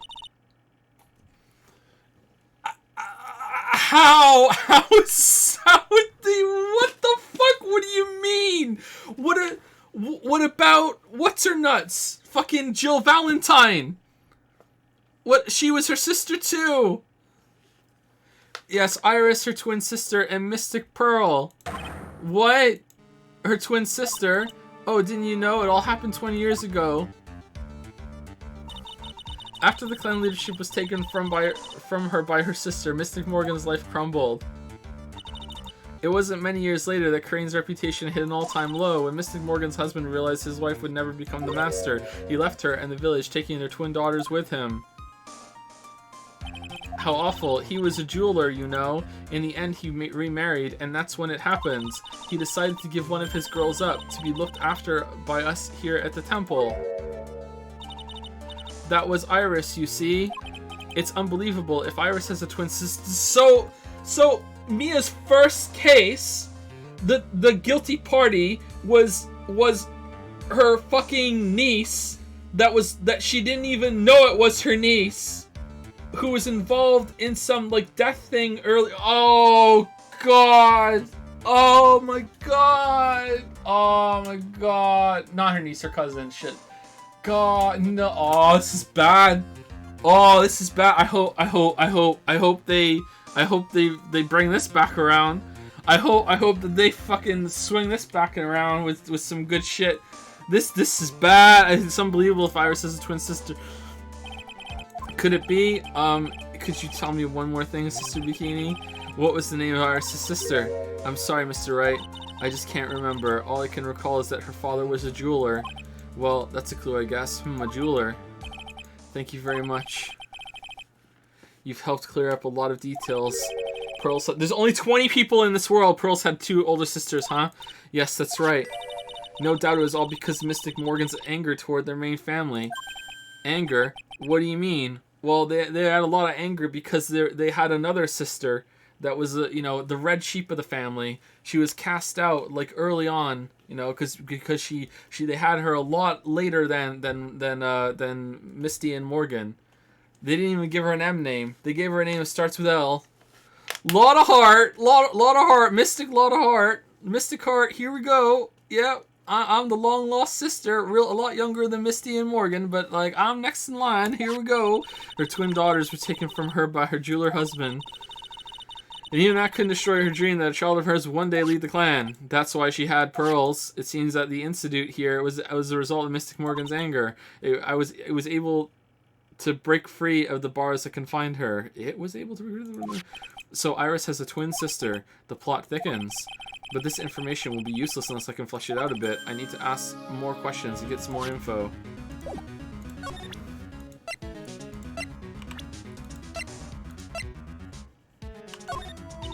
Iris had a twin sister. That's really all I know about her. Okay, so... I mean, is that enough to get through to Pearls?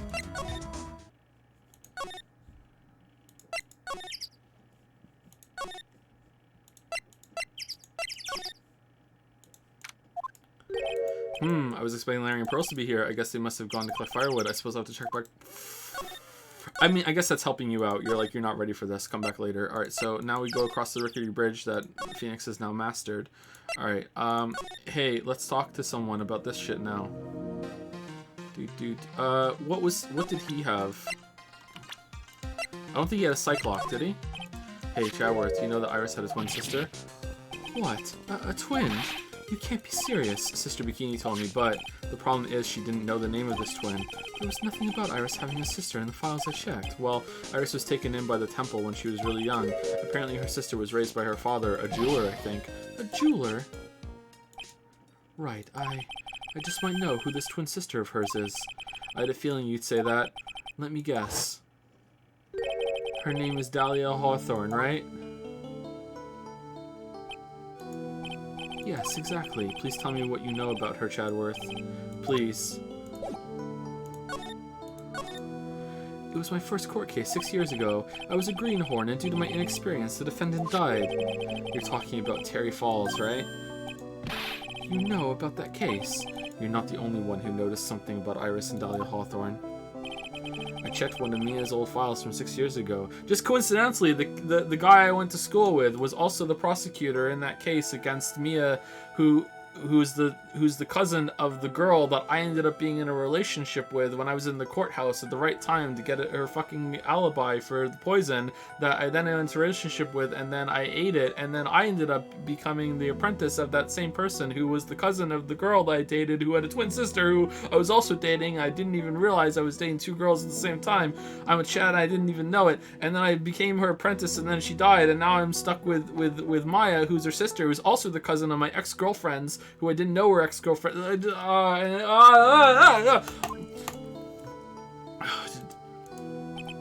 Yes, Dahlia was a key witness in that case. Dahlia and Terry Falls conspired together to stage a fake kidnapping 11 years ago. And it just so happened that we came here at the same time after coincidentally seeing a magazine that was out on the table. They stole a jewel worth of $2 million from Dahlia's father, a jeweler. What color was it? It was red, wasn't it? Was it a red diamond? What was it? Fuck, what? And 5 years after that. Was it purple, like one of the things that Misty has? She murdered her own sister, Valerie Hawthorne, to keep her from talking. Still don't know how the body got in the trunk, by the way, but, you know, when you're talking about Phoenix Wright cases and you say, we don't know how the body got in the trunk, that doesn't narrow it down.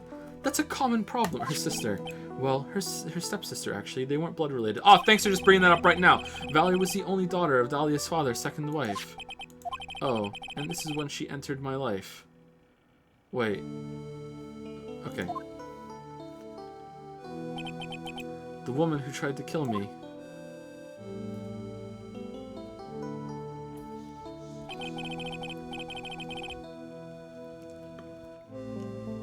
So after Terry Falls died, what happened to Dahlia? Did you check that out?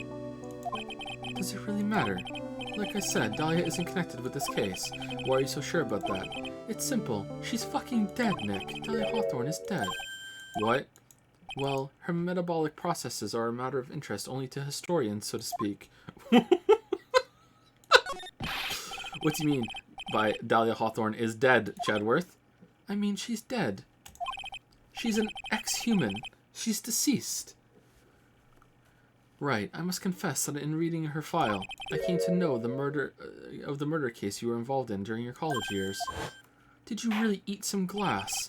You're a fucking maniac. Dahlia Hawthorne was found guilty, thanks to the persistence of Mia Fey, her cousin, who didn't know that. Mia Fey. Mia Fey.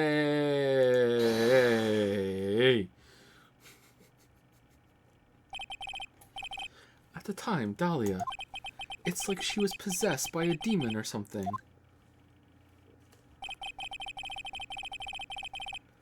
It's been almost 5 years since that guilty verdict was handed down, and her sentence was finally carried out. She was executed. Oh, shit! Last month. Executed. I'm sure that's a bit of a shock for you, right? And for more reasons than one. I mean, I'm guessing it was more of a shock for her. And when she died, she crawled through hell. She killed the ghost of Mia. You'll never see her again. And now that Misty was killed in the real world, she also killed her in the spirit world as well. All dead.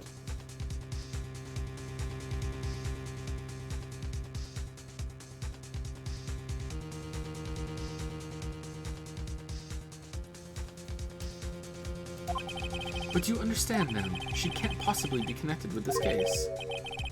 She's dead, and once someone is dead, there's no way to revive them. I mean, like, there's no way to revive the dead. I mean, Godot, and I don't know really what happened with Godot. I wonder. It seems you're not aware of one other connection yet, Chadworth. And what is that? It's about Iris and Dahlia Hawthorne's mother. What's their mother got to do with any of this? She's Morgan Fey, a spirit medium from a branch family of the Crane channeling technique. Did you say Crane channeling technique? Do you know something about it? Yes, I know it's connected with that fraudulent spirit medium. Fraudulent? I was involved in another nightmare 17 years ago. I mean, you have on the regular seen Maya transform in front of your eyes into Mia. But okay, cool.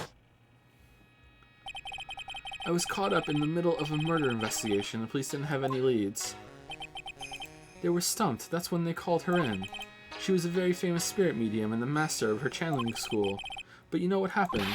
As a result of her efforts, an innocent man was accused of murder. She and her powers, they were all fraudulent. Chadworth, go to the police records room. It's all in there. All you have to do is check the DL6 incident case file, and you'll know. Do we actually have to go and do that? I hope not. Of course, how could I forget? Chadworth was the victim in that case. Chadworth, you'll understand someday. And then you'll see that the Crane channeling technique is real. I mean, he has seen, and he's also witnessed real magic with this when he used it, but okay. Did we get any new evidence from that? Or do we actually have to go to the there we go, Dahlia Hawthorne, Morgan Fey's daughter, and Iris' twin sister. She was executed last month.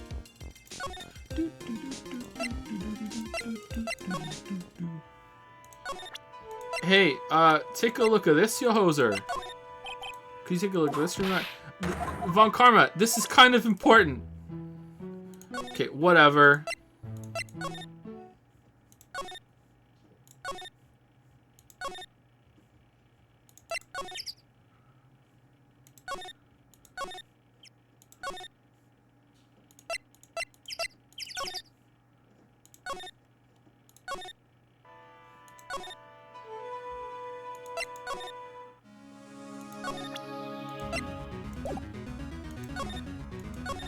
Okay, I think I missed something. What did I miss?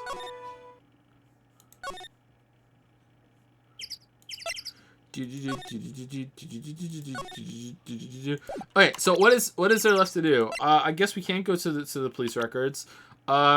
Still missing, still dead, still not yet here yet, so I have to go do something else. Godot's missing. I think we finished with Gumshoe. I think we're finished with Bikini. Still dead.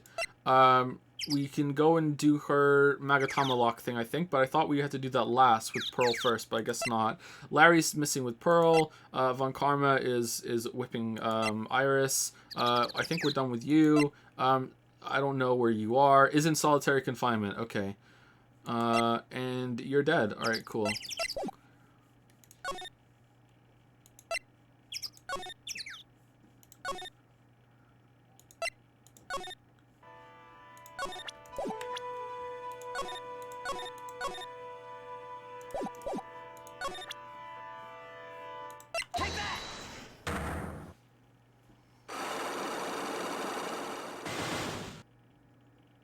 What was the evidence we needed for this one? I can't remember. Thank you, Real Said, for the 15-month resub. Thank you, Real Said, or Real Sid, not sure. One of those two. I think it's Real Said. What time were we doing on that night? So you were here in temple? Yes, there was. Iris was innocent. That's what you're telling me because some person saw it. Okay, so we did this already. So Bikini saw, and then it was like the lights out thing on her own testimony with the bell.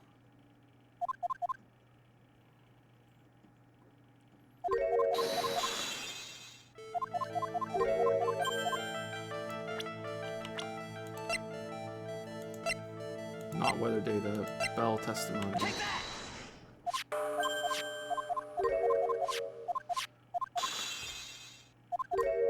Two different places at the same time. Oh, right. Okay, there's two of you. There were two of you. On the night of the incident, you were seen in two different places at the same time, which means there must have been two of you. I can't think of any other explanation, Iris. But that's crazy. How could that be? There's only one of me. It's impossible. Impossible. I wonder. Madness. The way you're trembling certainly seems to suggest otherwise. Gulp. You're seriously trying to suggest there's more than one of me. Then show me the evidence. Show me something that proves there's more than one of me. You're a twin. What? No, I'm not. Yes, you are. Oh, I guess you're right. I have a firm grasp of the situation now, Iris. You have a sister, don't you? A twin sister, perhaps. Ah, that's right. Dahlia Hawthorne, a woman I know only too well. Nick, if they, like, does she dye her hair now? Or was she dyeing her hair? Like, if you kept switching, did you not realize that their hair was, or was I wrong about that? Because, like, were you just watching from afar or something? Like, I had no idea you knew of her. Very impressive, Mr. Wright. But she's no longer... Damn, my girlfriend's hair changes color every time I see her. She's so cool. What a cool girlfriend. Yes, I know. Her sentence was carried out recently, wasn't it? This is the coolest girlfriend. I'm sorry. Thank you. There's no need to explain now, is there? And when she has dark hair, she's really nice to me. When she has red hair, she's really mean. She keeps asking for this weird necklace thing back. Just the coolest girlfriend. The second you who was here at the temple on the night of the murder, it was your twin sister, Dahlia Hawthorne.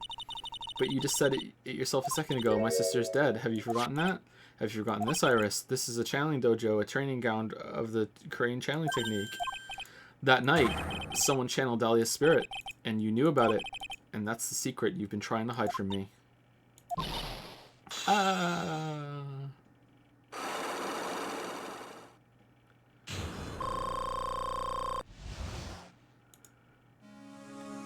Night of the crime. I was in my room in the main hall that night. As soon as I heard that I'd been spotted at the inner temple, I knew it was my sister, Dahlia, the other half of me, who passed away last month. Just as I suspected, the Iris that Sister Bikini saw at the inner temple the night of the murder. It was Dahlia Hawthorne. Why didn't you tell me this before? Because my sister always does the right thing. Excuse me? And because I mustn't get in the way of what she's trying to do. I already betrayed her once before. I can't do it again. You betrayed her? What do you mean? That's why I have to accept I may be found guilty. It's the only way. What is she talking about? Betrayal. You know about it, don't you, Mr. Wright? About the fake kidnapping that took place here on Eagle Mountain 11 years ago. That was the start of it all. That's what started her down that twisted path.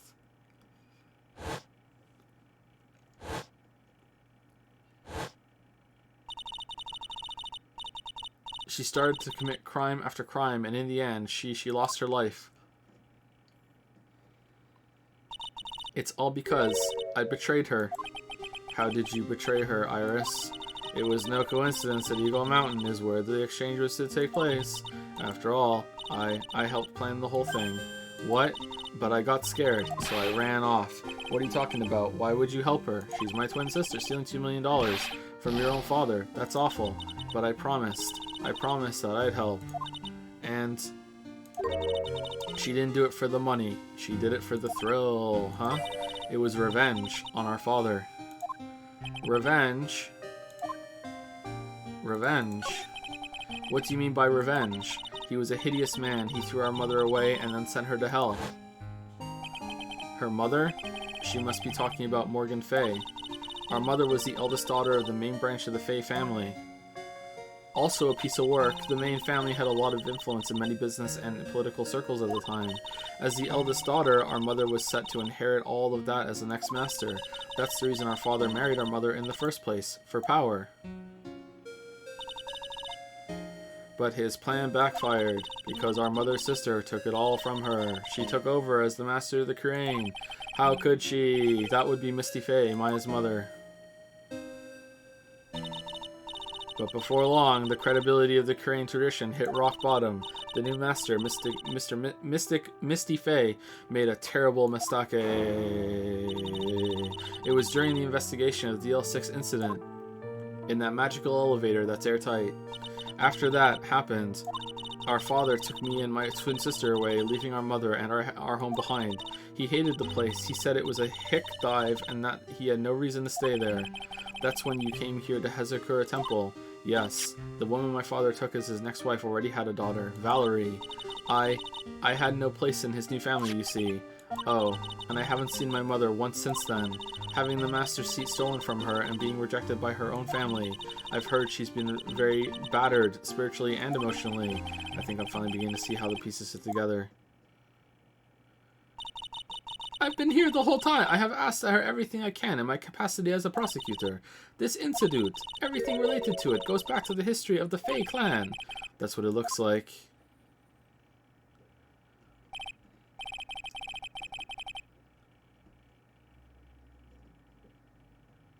Iris, there's just one more thing I wanted you to tell me.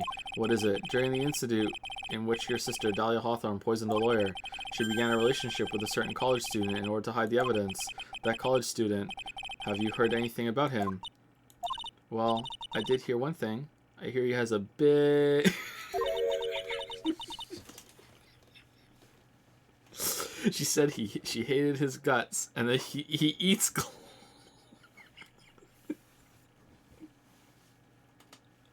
He eats glass. I see. Thank you for your help. You're welcome. Hurry up, Phoenix Wright. There is still much to investigate. Fucking kiss her already. Leave these locks to me. I'll open them for you, I promise. Thank you. I suppose I'd better continue my investigation. There's still one giant secret left to unlock. Pearl's Psych Lock.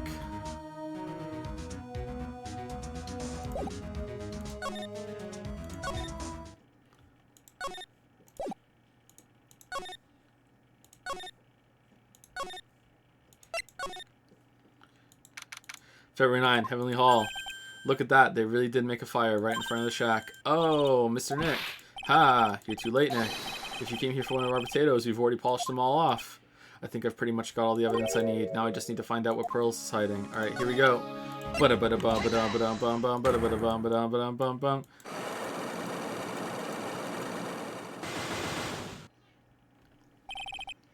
Deny the crime. After dinner on the night of the murder, you were supposed to be in the... Okay, so here we go. So you didn't go. You were worried about... you were here because you were worried about Maya. We did half of this already.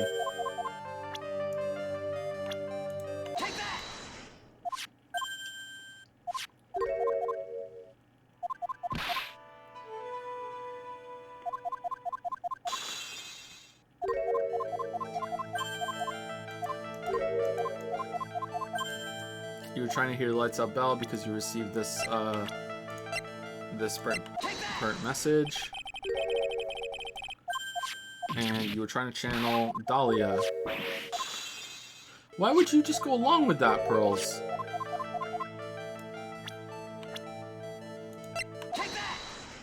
Okay, this is all new. It was Dahlia Hawthorne, wasn't it? That was the name that was in the letter. It's just as I suspected.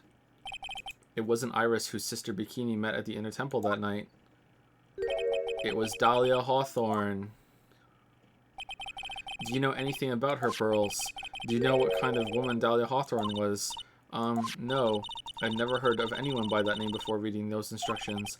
I thought so. Pearls doesn't have a clue. She doesn't know that Dahlia is her sister. Damn. Did the writers about the instructions in the letter I found, Pearls? Who wrote them? Whoever it was asked you to channel the spirit of someone who you'd never heard of. You must have quite a lot of respect for them. After all, you followed their instructions without question. So here's my next question. Who wrote this set of instructions for you to follow? Shit.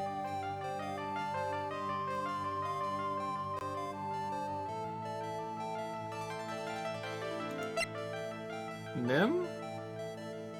I don't know, actually. Shit.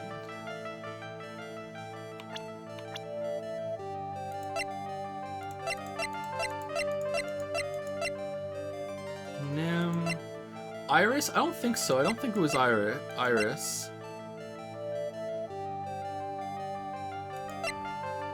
Was it Dahlia herself?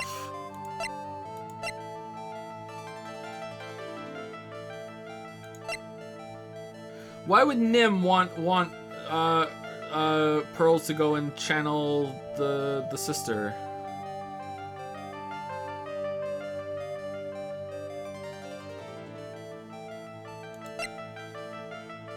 I'm not trolling, I don't know. Let me show you my thing. It can't be Maya, it can't be Mia, it can't be Pearl, it can't be Godot, it can't be Gumshoe. It could be Bikini, I don't know why. It could be Denaxim, I don't know why. Could be Iris, but I don't think she's guilty. I mean, technically it could be Larry, but that's just nuts. And it can't be Von Karma, it can't be Chadworth, it can't be Morgan Fay, she's in prison, and it could be Dahlia Hawthorne if she possessed someone else and then wrote the instructions.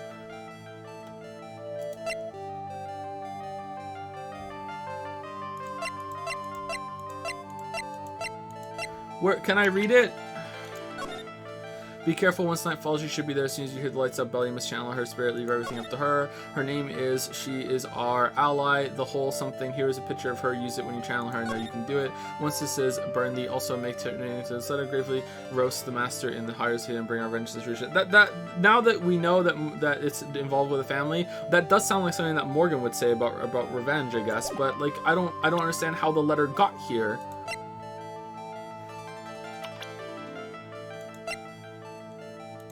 Let's try it. Oh, it was her. Okay, how did you get the letter then? Pearls, I have to wonder about something. You didn't have any idea what these instructions meant, did you? But who gave them to you, but you followed them to the letter regardless? Why? Because it was your own mother who asked you, that's why. How did you? I figured it out. The person who wrote you this letter was your own mother, Morgan Fay. Wow. Alright, Pearls, it's time you started telling me the truth. Mr. Nick, why is she holding back from me? I don't like this. Don't underestimate me just because I'm a child, huh? If you're trying to say I follow these instructions, I'd like to see some proof. What? I'd like to know how you got them, because I don't think you have any. She'd say anything rather than admit carrying out these instructions. I guess I'll have to produce one more evidence. Okay, so was the whole thing orchestrated by Morgan, like she gave them this and was like, hey, you should go here, and like it's just a coincidence that Phoenix came along too? Or like did she have this before she came here and the mother was like, don't open this until you get here? And like how did she know about the lights out and that they're gonna be up there and shit? Like how did they know? Like I hope they explain that. I'm not angry that it's a hole. I just want to know how they did it. I hope that it's explained. All right, Pearls. We both know someone carried out these instructions on the night of the murder, but you're right. There's no evidence that proves it was you. I knew it. However, I do know that whoever did it was a child. Huh? How do you know that? It couldn't have been an adult. No adult would have made a simple mistake like that. A simple mistake? What do you mean by that? I'm sure you thought you were carefully following the instructions you've been given, but you misunderstood some of the words, and this is the evidence that proves it.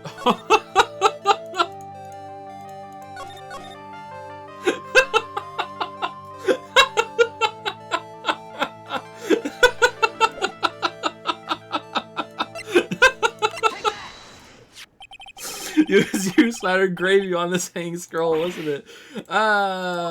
What? Why would I do something like that? Do you remember what was written on that letter? Gravely roast the master in the fires of Hades and bring our vengeance to fruition. But you didn't know how to read the words gravely and roast, among others, right? How do you know that? Remember the conversation you had with Mr. Naxim on the night of the murder. Perhaps we can read some books together. Really? I'd love to. I'm not very good at reading. Well then, would you like to practice reading with me? Miss Elise, so for example, how do you read this? It says gravely. That's kind of a tough word. It's kind of a weird word. Sure, Mr. Naxim taught you how to read gravely and roast, but what she didn't teach you is what they meant. Gravely sounded like gravy to me, and the only roast I could think of was the food. Oh, I thought it was the book that they were reading. So she opened the book and showed the letter, or I don't remember exactly what happened. Like, I thought it was the magic bottle that they were reading. Okay, that's why you did it. That's why you covered the picture of the master in gravy from that night's pot roast. To be honest, I did think it was a bit strange. I guess I really did get the wrong idea, just a tiny bit. I really am useless. I couldn't even burn the letter properly as my mother had asked of me. Such a simple thing, and I couldn't even do it right.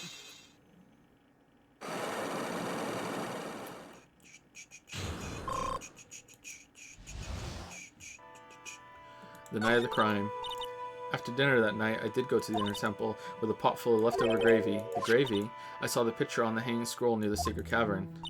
I was sure it was the Master of Crane, like it said in the letter. I see. And then? Well, it was already way past 10 when I got there because of all the snow, so I went to the inner temple guest area.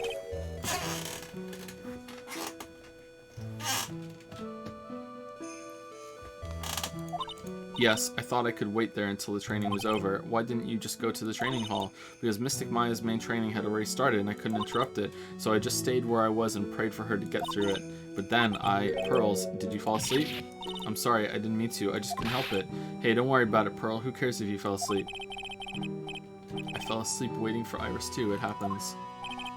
Anyway, then you found yourself trapped at the inner temple.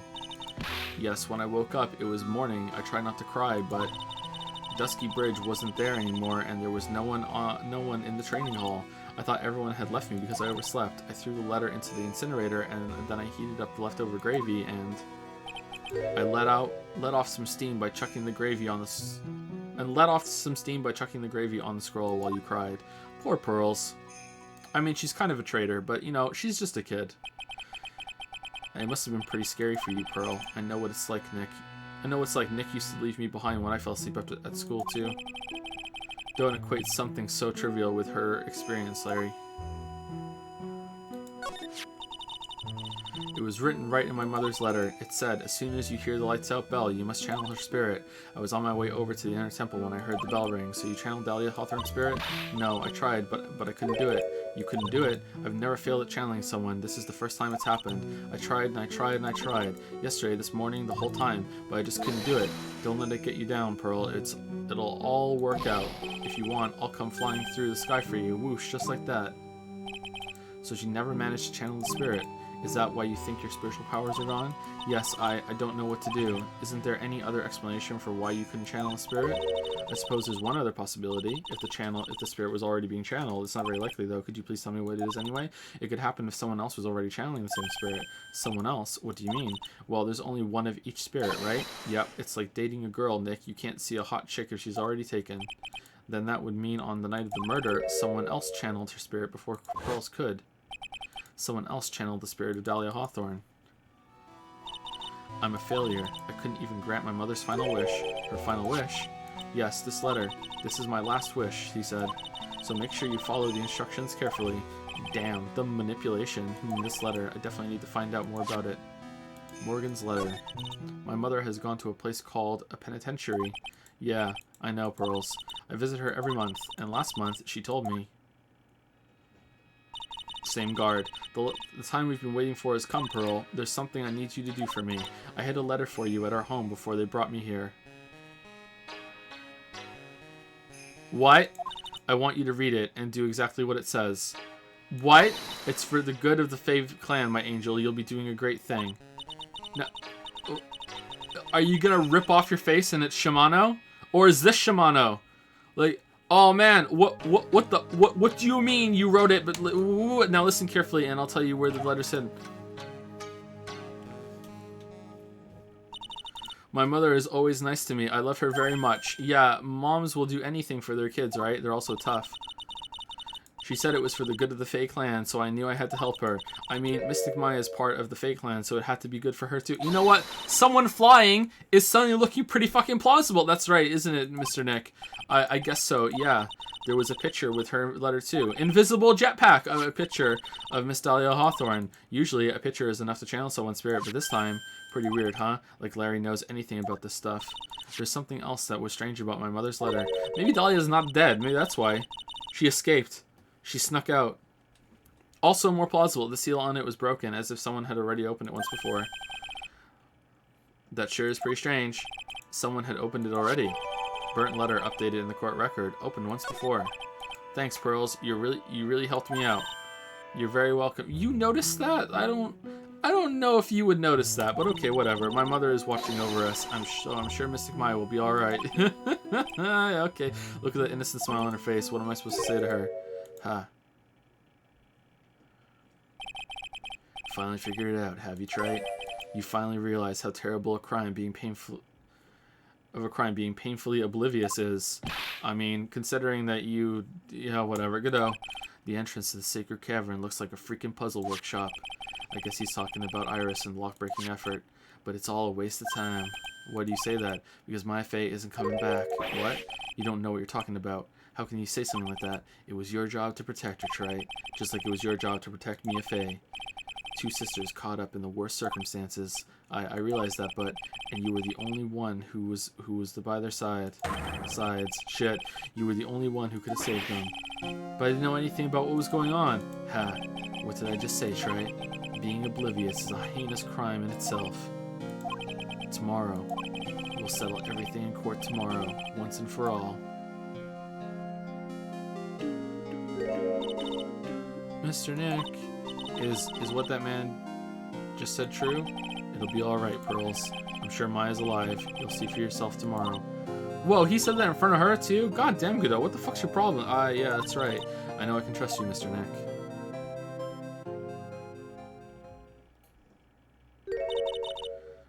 My dear Pearl, you've done so well, my child, my Pearl.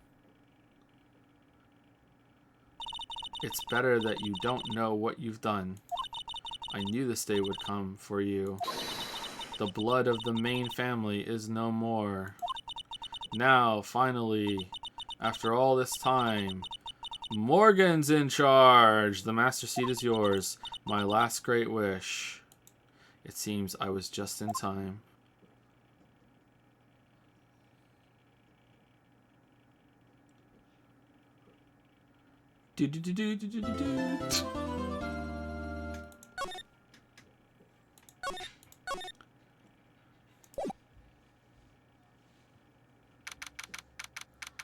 February 10, 9:39 a.m. District Court, Defendant Lobby Number 1. Good nom-nom-nomming. Oh, are you by yourself? Morning, Pearls. Mr. Nick, please tell me what's going to happen to Mystic Maya. I'm sorry, we don't know yet. The investigation is still going on, so I wasn't allowed into the inner temple. Oh, I see. So is Sister Iris still trying to remove those trick locks in the training hall? No, she's the defendant in this case, so she can't be at the inner temple. Surely Bikini knows how to do it too. She's required to be here in court. Then how come she's not here in the defense lobby? I have to admit, it's kind of strange. Oh, they broke the gate down, and she's here using the locks while she's here, so she can save time and be here as well. And then they'll put the gate back after the locks are gone, and then they'll open it and they'll go in and get her. If you're looking for Iris, she's in the prosecutor's lobby. Damn! Got it wrong. Chadworth. What's Iris doing over there? She's going over today's testimony with the prosecutor as we speak. Today's testimony? You heard me. Iris is going to be testifying as a witness for the prosecution. Wait, what? The prosecutor is squeezing her for a confession, or so I heard. Francesca von Karma, what are you up to? I know what you're thinking, but Francesca isn't going to be the prosecutor today. What? Then who is? Who else would it be but Godot? New day, new prosecutor, new defense attorney, new judge. Here I Godot, Francesca is engaged in some important work at the Sacred Cavern. The Sacred Cavern? You don't mean that she's... Exactly. She has been out there all night, trying to remove those trick locks. With the head nun's assistance naturally... Yeah, there we go, good. We estimate that the last of the locks should be taken care of in about 3 hours, but we're still not going to delay the trial until then, because it's really important that we do this one day after another. I hope everything continues to go smoothly and we receive some news soon. This courtroom is like one of the biggest Twitch streamers. They have to be there at the same time every day. Yeah, thanks, Chadworth. Prosecutor Godot intends to nail this case shut today. Be prepared to fight like there's no tomorrow. You don't have to tell me that. Touché. I can already see it in your eyes. You're not the same fever-ridden, frantic maniac you were yesterday. It's strange, on the way here I decided that today would be the end of all this. Almost immediately after I made that decision, I felt myself getting stronger. Interesting. It has nothing to do with the cold Killer X you took. Maybe you passed your cold onto someone else, literally. And with that, I leave the rest in your capable hands, partner. Chadworth, be next to me in court today, please. Because if you're there, then Pearls can't be, and if Pearls isn't there, then she can't turn into Mia. Come on, come on, come on, come on. Next to me. Come on, come on, come on, come on, come on, come on, come on. We can both slam the desk together. It'll break, but it'll be worth it. Come on. I still have answers for most of the riddles plaguing this case. The circumstances around the murder of Miss Lisa Maxim, no, I mean Miss Misty Fey. The impossible flight Larry claims to have seen. And what that woman is really after. I will solve them all and bring this whole tragedy to an end.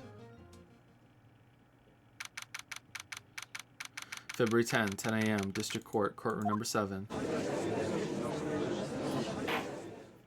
Oh, it's one-on-one. Oh, yes! Court is now in session for the trial of Iris of Hazakura Temple.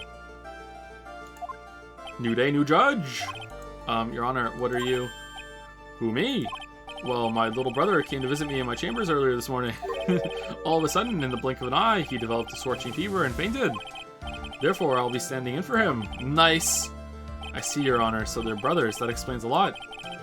My poor brother, he looked a bit pale. Not to mention sad that he couldn't be here. I'm also Canadian now.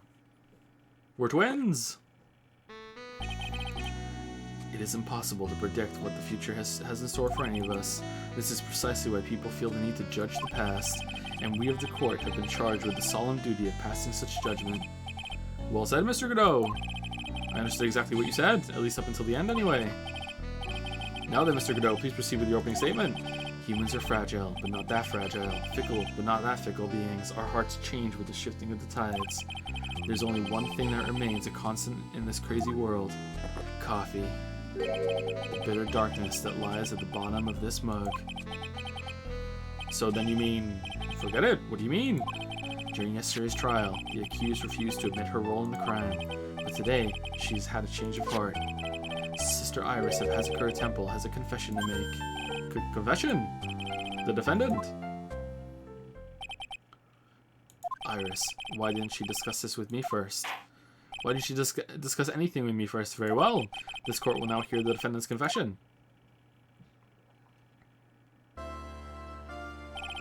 Upon meeting a beautiful lady, always ask her for her name and profession.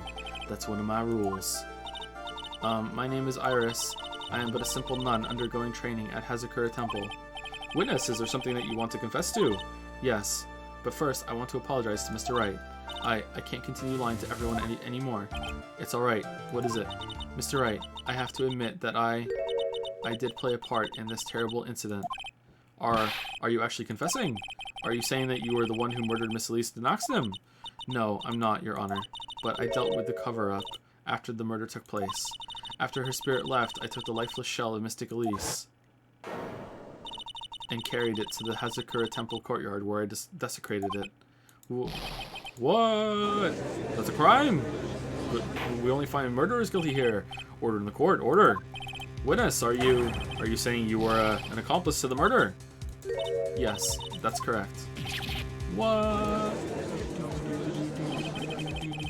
3 minutes in court and I'm already covered in a cold sweat. Ha. Everyone on the planet is an accomplice to something. It just happens to be that in this case, it's the murder. Isn't that right, Mr. Trite? Grr, that could go. The Trite thing is so petty. Is this the confession they were conferring about? It pains me to say this, but it looks like Iris's testimony was all a lie. Iris's testimony crumpled up and shoved into a pocket, which I will pull out later. Now then, little lady, if you don't mind, I've got a question for you. Whose crime were you trying to cover up by your actions? Iris was covering for someone?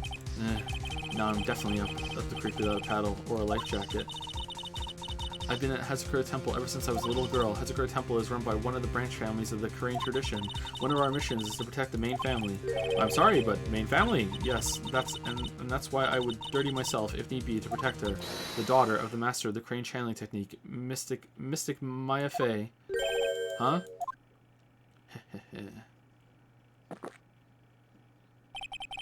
Wake up and smell the coffee, Trite. So the original murder scene was like her body in front of that like altar thing, and it said Maya on it, and it was like, yep, That's a slam dunk. No, look, she's dead. She wrote Maya's name. There you go.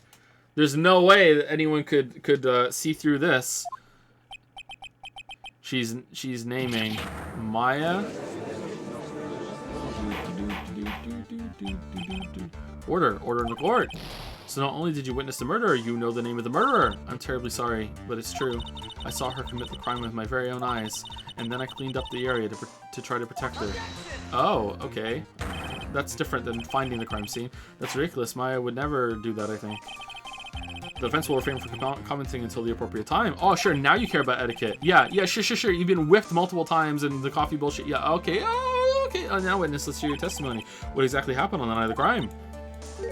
Yes, Your Honor. I thought I was prepared for the unexpected, but I never imagined the case would wind up going in this direction. The real murderer.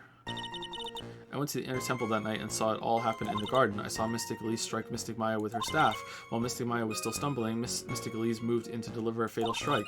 Mystic Maya tried desperately to defend herself and stole the weapon. It was only in self-defense. You can't blame her for it. Okay, well, that doesn't sound so bad. There you go, done.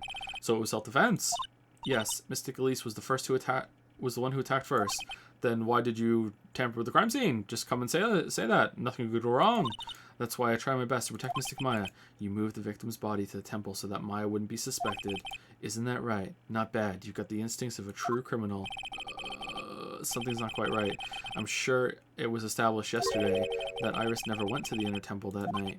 And that person who did go was that woman. Yeah, that was you established that with her testimony. And you crumpled it up and put it in your pocket. Iris even admitted it. Iris lies. Now then, Mr. Wright, please proceed with your cross-examination. The real murderer. Dude, I went to the inner temple that night and I saw it all happen in the garden. Sister Iris, your testimony has changed quite a bit since yesterday. You stated yesterday that on the night of the murder, you didn't go to the inner temple. Did she now? Too bad for you. What she said yesterday doesn't mean much today. By the way, where were you when she claimed that she didn't go? I was in the inner temple's training hall.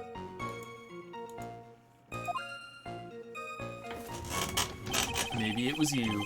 A private conversation between you, the two of you does not constitute testimony. Sorry, I was going to say a different word. That would be properly described as hearsay. Sure. What do you have to say, witness? I just couldn't tell him the truth at the time. Mystic Maya, she's your girlfriend, isn't she? No. I didn't want to be the one to break it to you that I saw her commit murder. There, we all understand how difficult this is for you. Now then, let's continue with the testimony. What did you witness in the temple garden? Well, Your Honor, I saw Mystic Elise strike Mystic Maya with her staff. That staff is a sword, though. You're saying that the victim attacked Maya, I mean Miss Faye. Yes, it was a truly frightening scene. Mystic Maya was struck hard on the head and looked like she was going to collapse. What were you doing at the time? Watching. Why didn't you stop them from fighting? I'm terribly sorry, Mr. Wright. I was frightened. I couldn't move. I couldn't even speak. I was in such shock. That's perfectly understandable, my dear. This doesn't sound right.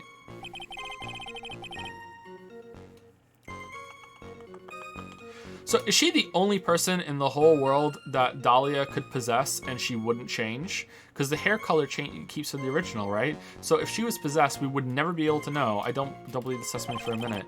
What happened after that? Well, Mystic Maya was still stumbling. Mystic Elise moved in to deliver a fatal strike. She moved in to deliver a fatal strike. Yes, I'm sure of it. She threw down her staff and reached into her robe for a weapon. Wait a minute. What was this weapon? It was some kind of dagger. A dagger, huh? And Elise Denaxtum tried to stab her with this weapon? To kill Miss Faye? Yes, exactly. Ha. You look like I did after I mistakenly took a swig of... I can never say this word. I will try. Worcester sauce. Fuck. Did I get it? Worcester sauce. It's not Worcestershire. It's Worcester sauce. Oh, fucking hell. It's the sauce part that gets me. Fuck. Do you have a problem with the testimony we're hearing from your client, Lord Boy? Do I have a problem with Iris' testimony? There is one thing. I don't know why. Your Honor, I have a small problem with the witness's testimony. You do? But this witness is your own client. Yes, well, nevertheless. That's fine. Witness, let's add your last statement to the testimony. Yes, sir. Hey, just a moment. It's my job to say that. Then say it. Listen, Gramps. I won't say it again. Final judgment will be rendered by me. Oh, okay, let's continue.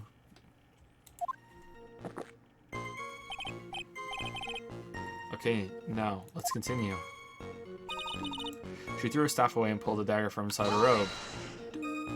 She threw her staff away. Mystic Elise was trying to kill Mystic Maya. I think that's why she wanted a more lethal weapon.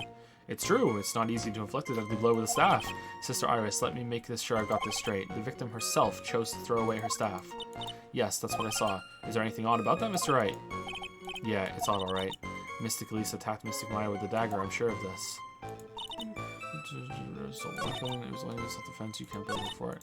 Alright, let's just fucking go for it. Sister Iris, there's something strange about your version of events. Huh? Mr. Naxim throwing her staff away makes no sense at all to me. But all you can do with a staff is hit someone. Naturally, you wouldn't know this, Sister Iris, but the victim's staff had a special feature about it. As you can see, it's a sword. Ah. If Elise Naxim really had wanted to kill Maya Fey, she wouldn't have needed to use a separate dagger. Not for when she already had a beautiful blade in her hands already. Well, Sister Iris, what do you have to say?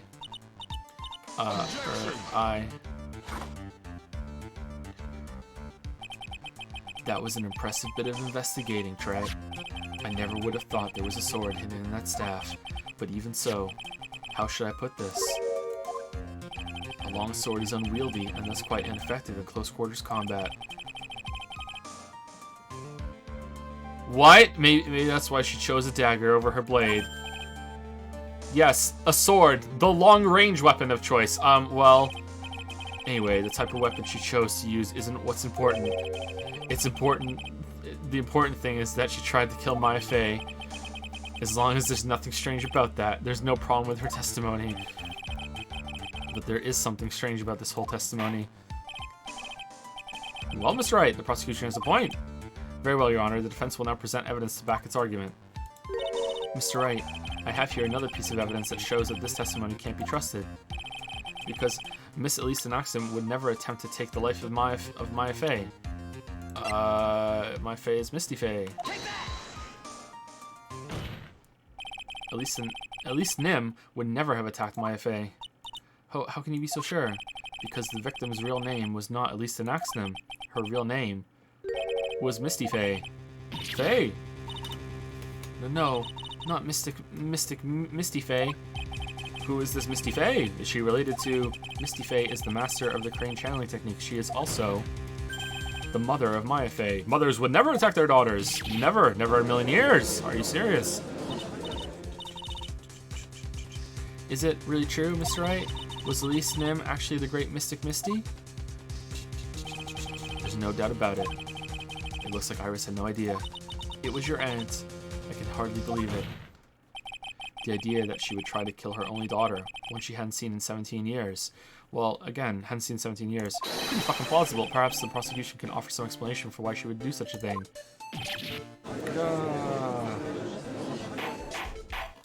She hadn't seen her in 17 years, try it. Maybe she didn't even know it was her daughter.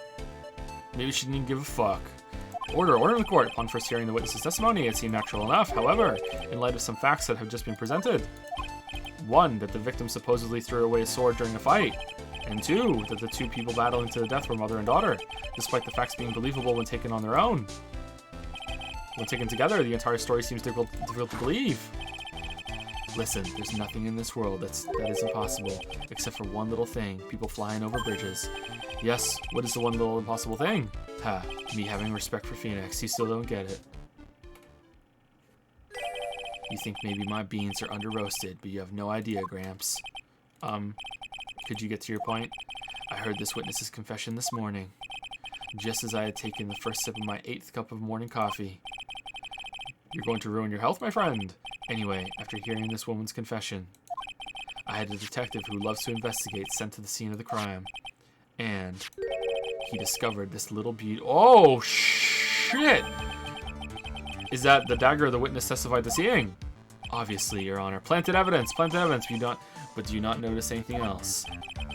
Now that you mention it, if you look closely, there appears to be blood on it. Oh, so he can see it. Or did someone tell him that? Where did you find that? I didn't see that when I investigated the crime scene. Did you investigate the pine tree at the crime scene? Huh? The pine tree?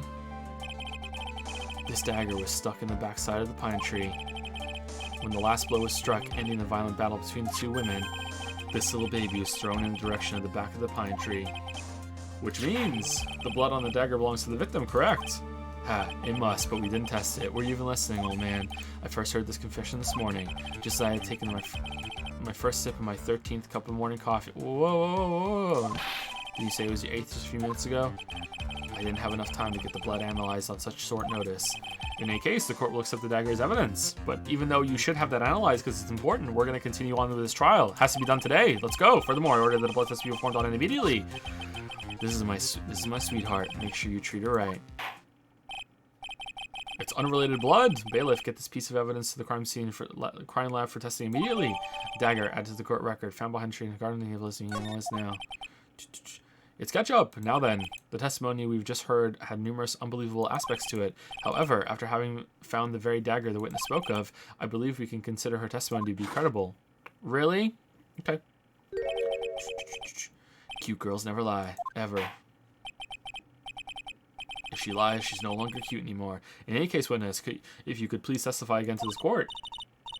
About what, Your Honor? About the incident you saw, the battle between the two women. Yes, Your Honor. The battle. Ba-da-ba-da-bum-ba-dum-ba-dum-bum-bum. Mystic Maya stumbled briefly after being hit over the head with a staff, but then she dodged Mystic Elise's next attack and stole her weapon.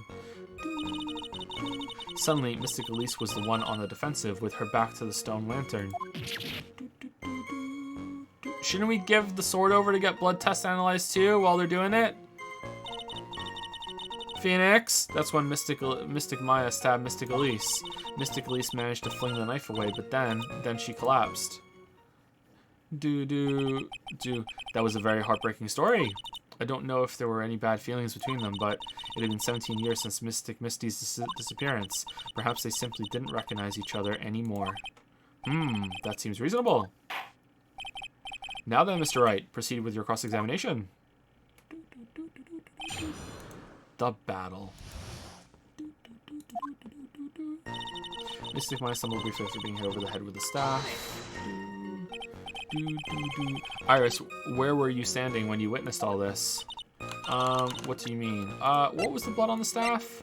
Has blood on it came from the victim's staff. Oh, we haven't tested this blood either. What do you mean? Well, if either of them had noticed you, they might not have continued their battle. I wonder if that's true. The two of them, they were standing near the garden stone lantern. I was watching the whole thing from behind. It was dark where the two of them were, so I think that's why they didn't see me.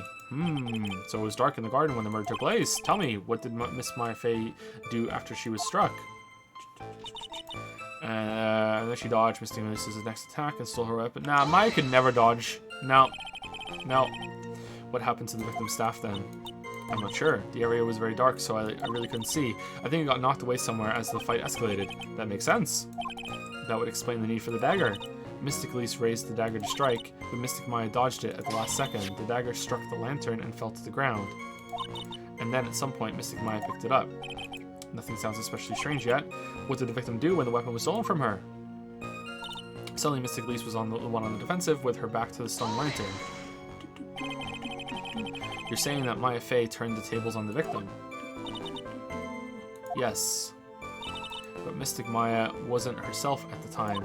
After all, her life was in danger. I still can't believe it. The idea of Maya cornering someone at knife point is just silly.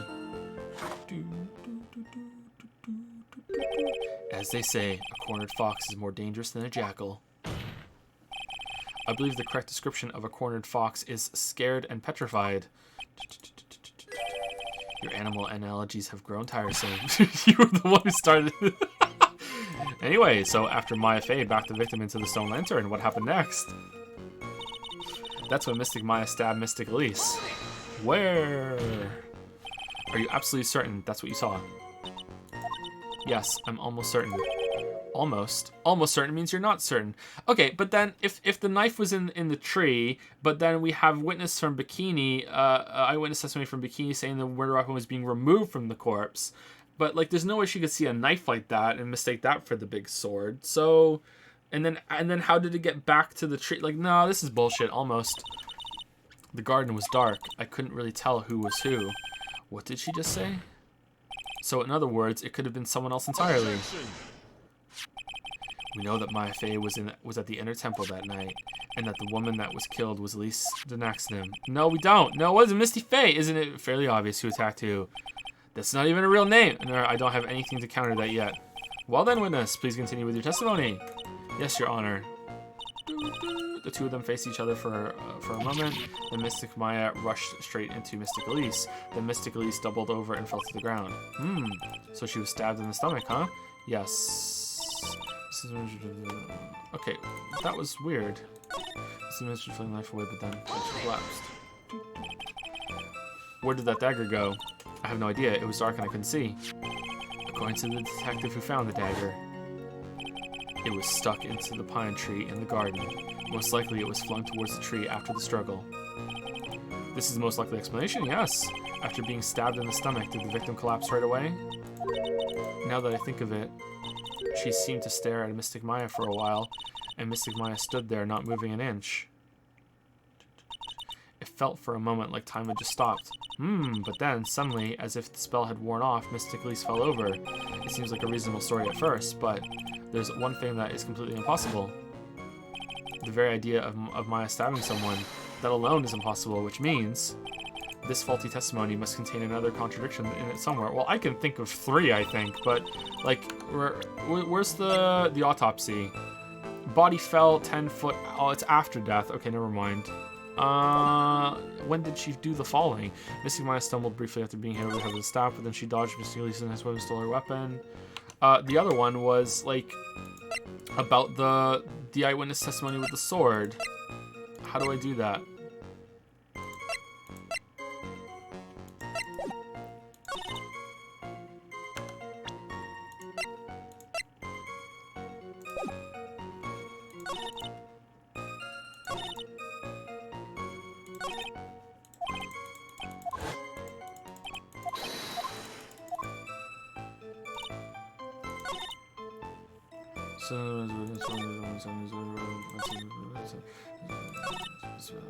Okay, what do we have? Okay, so let's see what we can do. No temple surrounding it. Mystic Face people the crime has the victim's blood on his. Okay, so that's not the murder weapon, so I don't think that's it. Do we have a picture of what happened? Has a sword inside. No one knows this except for me and Detective Gumshoe. Stab in the back. Okay, so she was stabbed in the stomach, so that's wrong. Taking that night from Mangi to Dusty Bridge. Blood on this instead of the staff, I think that might be relevant to the testimony or what follows. Okay, so it's gotta be that. So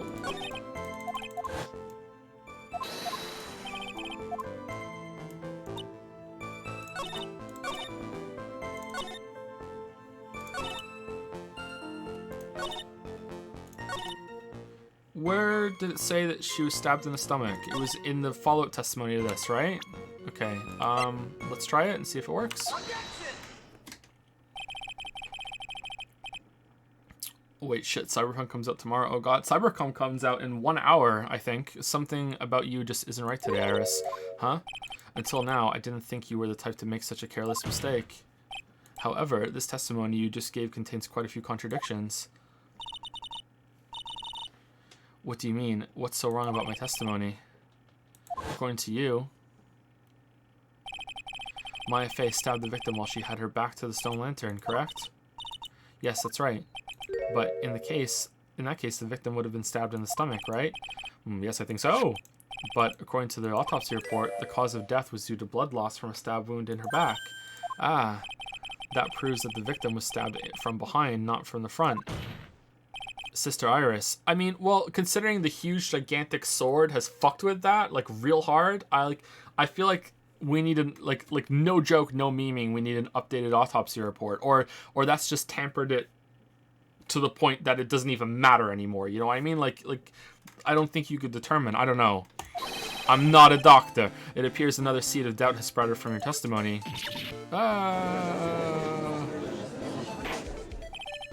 What? What is the meaning of this, Mr. Wright? It's simple.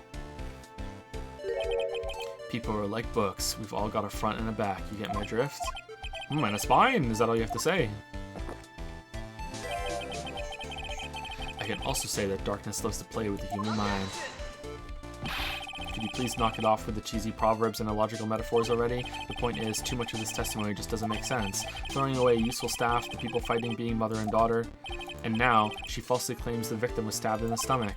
There are certainly some inconsistencies. Well, Iris, how about it? Well, it's just... If you ask me, you're just being too naive about the whole thing. What do you mean?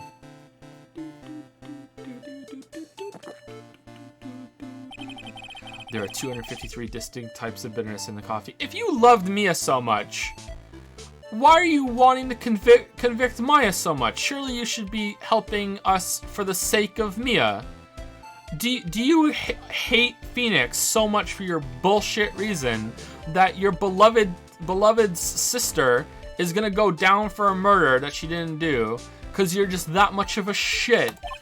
But to pick out each one requires total concentration and the use of all the senses.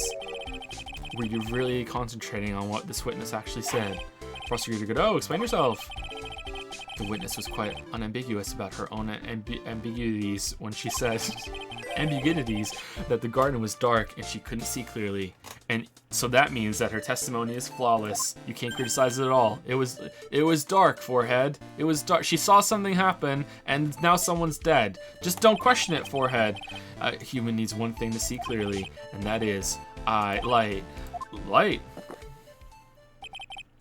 By the way, did you know Hazakura has a rule that on nights when an acolyte is at the inner temple training, the stone lantern in the garden must be kept lit.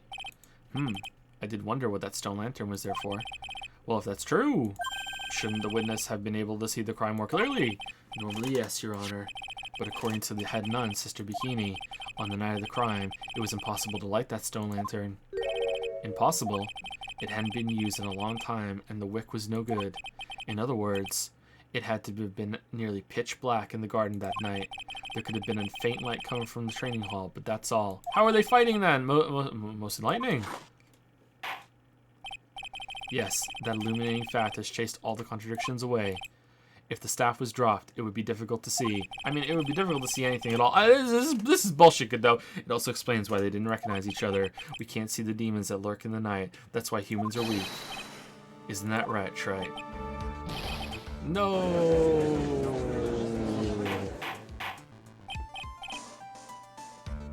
Thank you, Ping Crimson, for the 6-month resub. Thank you. 8 minutes ago. Now that's a recent thank you from me. That's within the 10-minute window.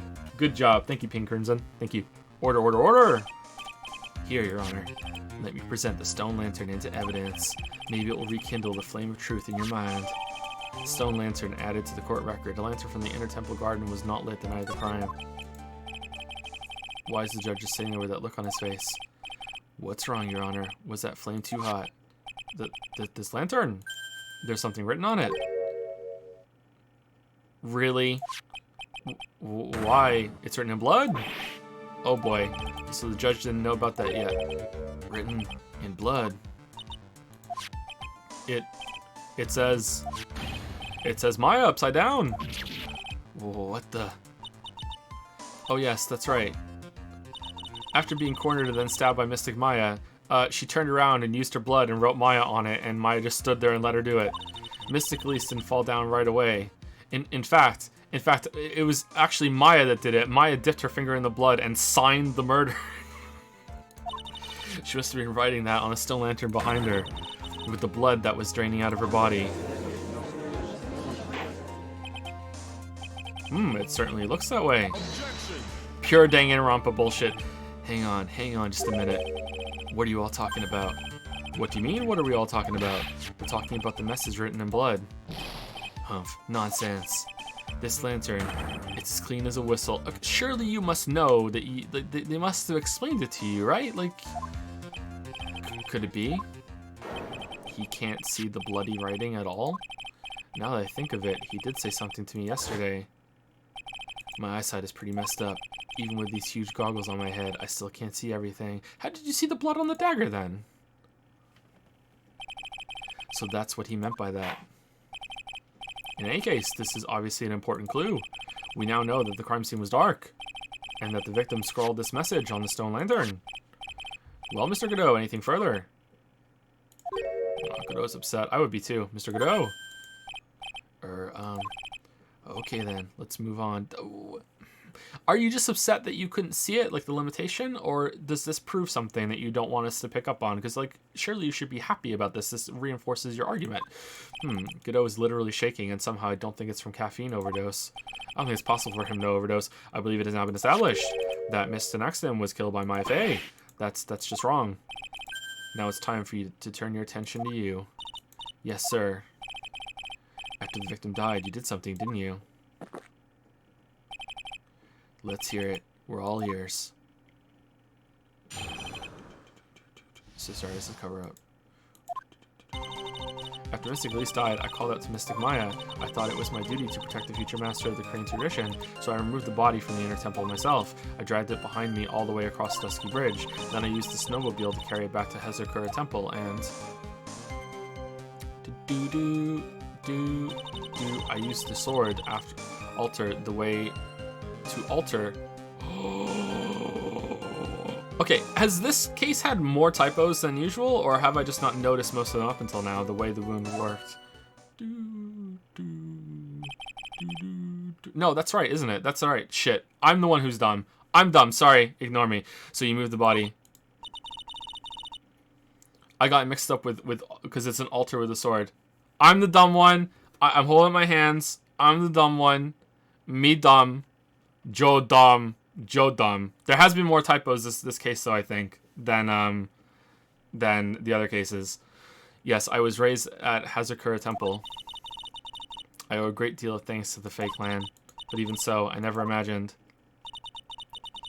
that Elise Tenaxton was actually Misty Fae.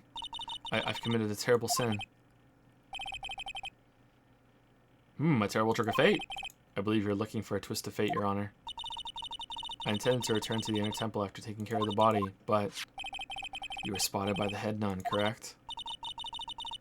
Yes, and that's why I couldn't go back. Your story makes sense, I suppose. Mr. Wright, go ahead with your cross-examination. Yes, Your Honor.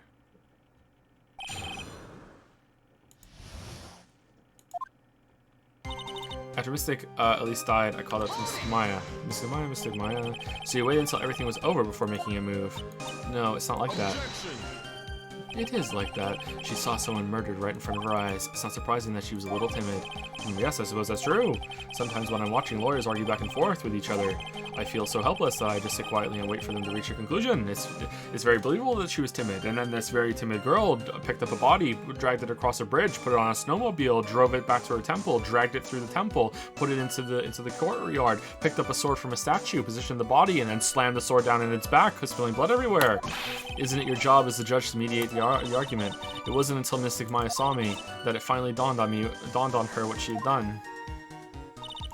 I thought it was my duty to protect the future master of the Crane tradition. So then, you knew. You knew the significance of the name Maya Fey. Yes, of course I did. That's odd.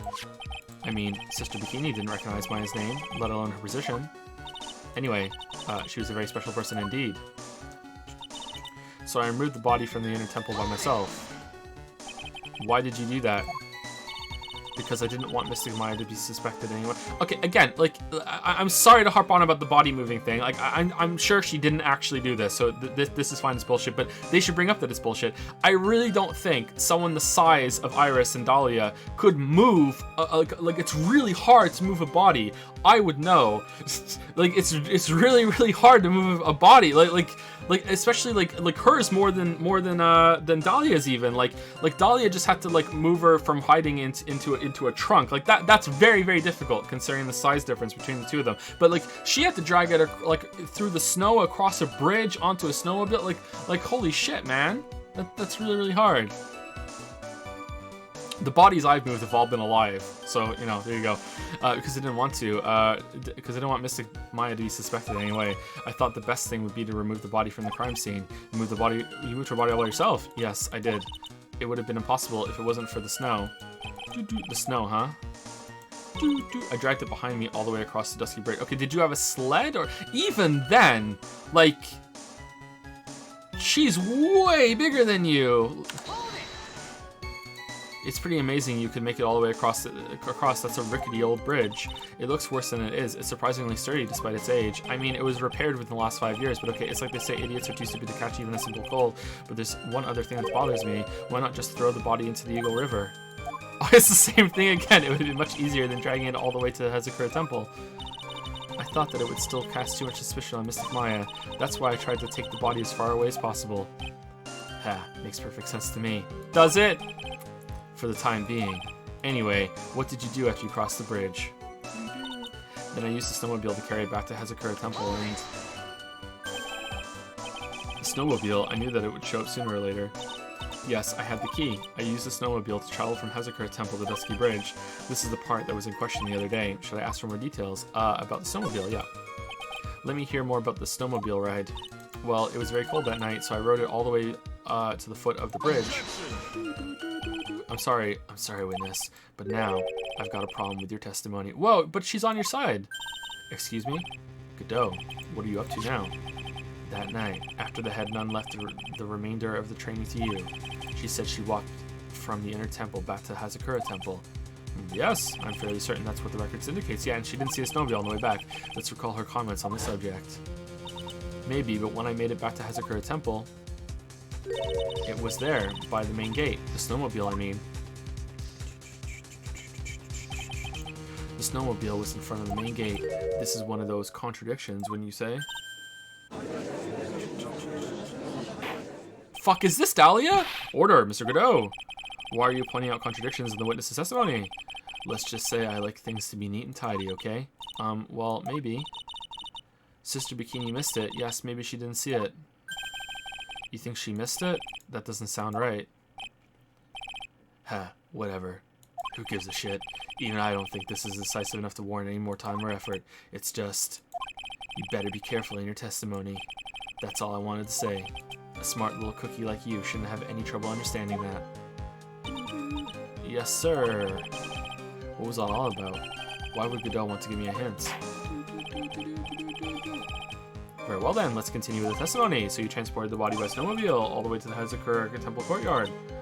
Yes, I thought that way Mystic Maya would never be... I feel like that was strong enough to, like halt this testimony. Okay, whatever. What do we need to present? That's what I thought. Anyway, and then after I used to... Okay, so what about the tracks?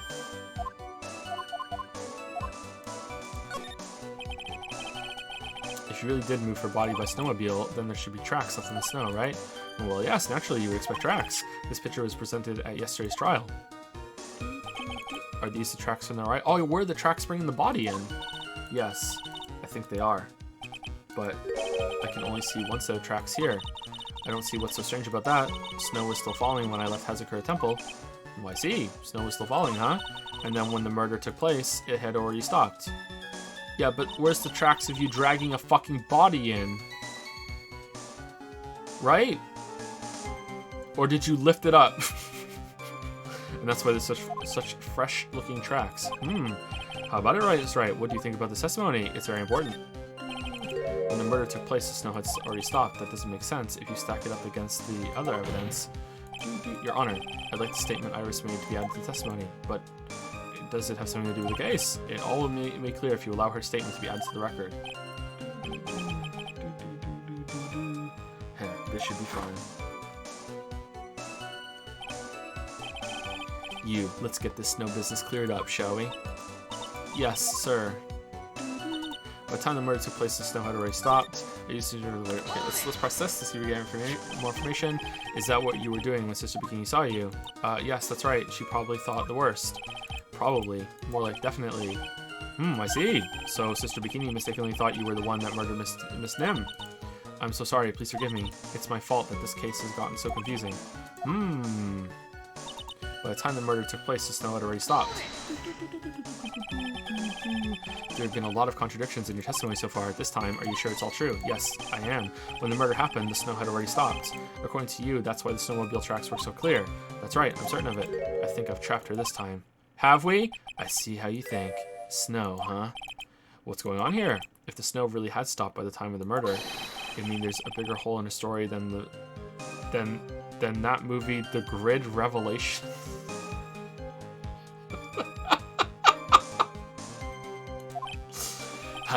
Well then, Mr. Trite, perhaps you'd like to share your theory with us. Is it that the snow would have taken the blood off of the thing? Maybe not. Let's see what's up your sleeve, or rather, at the end of your index finger. I don't want to believe it, but I don't think my logic is failing me. Iris is trying to pin the murder on Maya. But why would she want to do that? There's only one reason I can think of. I think so. I call it Mystic Maya. By the time the murder took place, the snow had already stopped.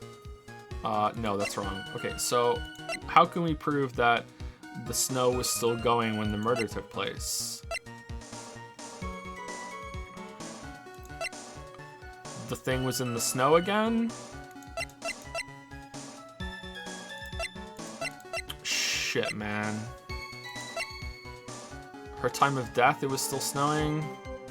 You didn't have time to get it here, right? Is that it? Is it just that? It's like approximately 7 to 10:50 p.m. and she would need you need more than 5 minutes to do the snowmobile back, and she would need more than 5 minutes to get there, right? I think that has to be it, right? I hope so.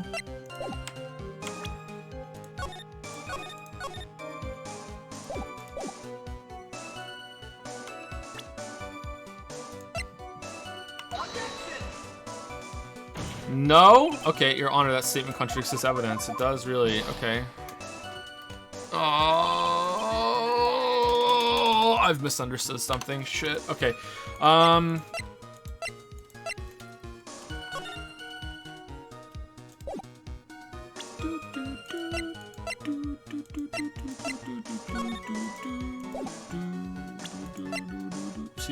Was there something buried in the snow somewhere?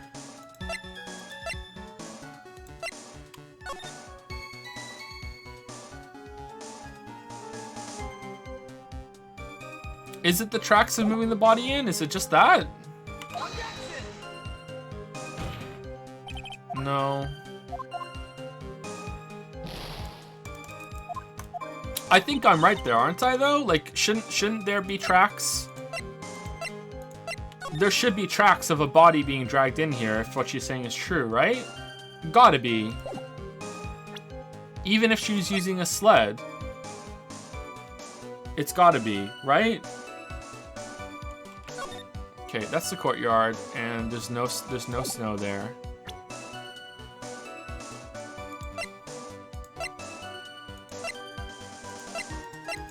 Okay, the only other thing that has snow that is related to snow is the weather data.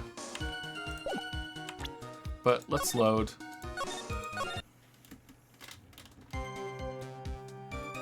And see if there's anything to do with time here. After Mystic Elise died, I called it to Mystic Maya. I thought it was my duty to protect the future master of the Korean tradition, so I removed the body from the temple by myself. I dragged it behind me all the way across Dusky Bridge. Like, where are the tracks for that?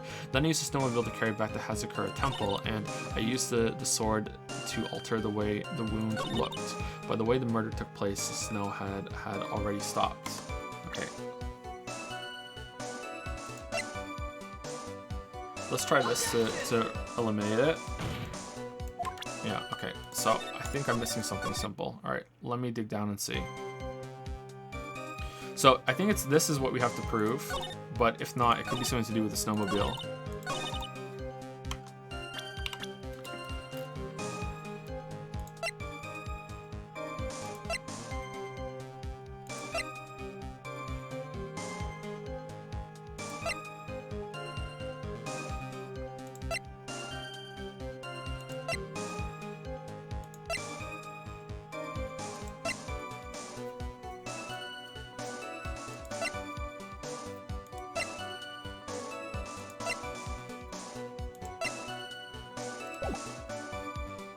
Okay, is it just the thing was found in the snow again?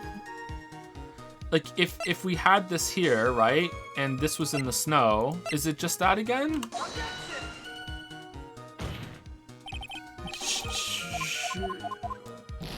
Okay, I feel like we've had a couple of things that should have worked, and they're not working.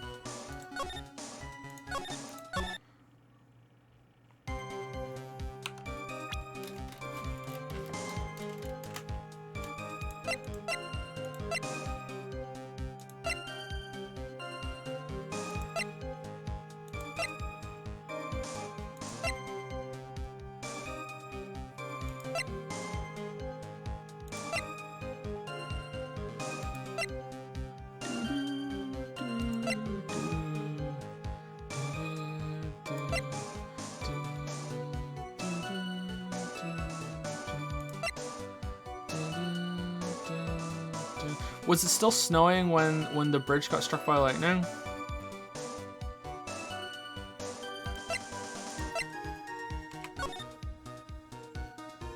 Yeah, it still was when the bridge got struck by lightning. Okay, I feel like that's. How did you cross? Okay, I'm a little annoyed. I feel like these should work.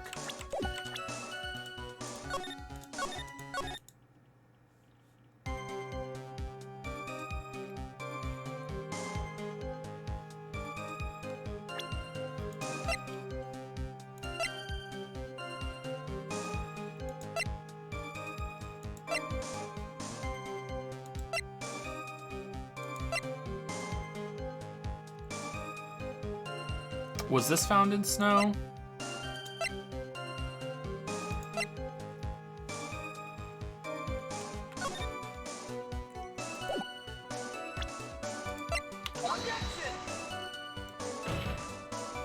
Alright, I'm shotgunning it. Here we go. Time to shotgun.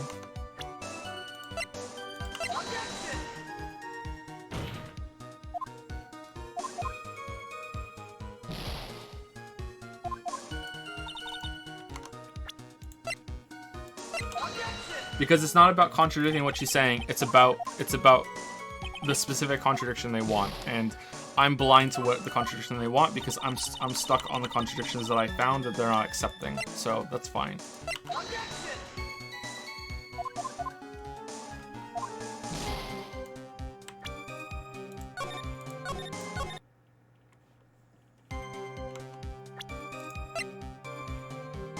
We did that one, these two already, didn't we? I'm pretty sure we did. We didn't do the crime photo, did we?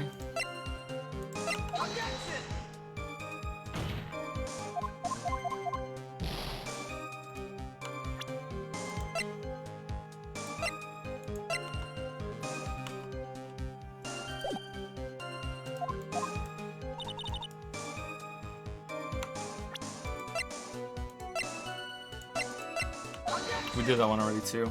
And we did think. Okay, I don't think there's anything left. So like it's not this, it's something else. But he made it like the clue made it feel like it was so much about proving that it was the snow. This is a contradiction. This is valid. Okay. Like, there have been a lot of contradictions just for the snow. Yes, I am. When the murder happened, the snow had already stopped. According to you, that's why the snowmobile tracks were so clear. Yeah, that's right. I'm certain of it. I think I've trapped her this time. See how you think. Snow, huh? What's going on here? If the snow really had stopped by the time of the murder, it means there's a bigger hole in her story than that in the movie. That really makes it feel like it's supposed to be like pushing that statement, but I guess not. Let's see what's up your sleeve, or rather, at the end of your index finger. I don't want to believe it, but I don't think my logic is failing me. Iris is trying to pin the murder on Maya, but why would she want to do that? There's only one reason I can think of. Okay, is it that's the clue? After Mystic Elise died, I called out to Mystic Maya. I thought she was going to do the myself. He's just not really caring about the history of the temple. He's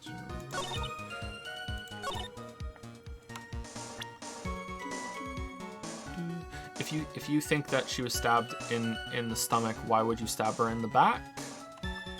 That's another one, isn't it? Maybe?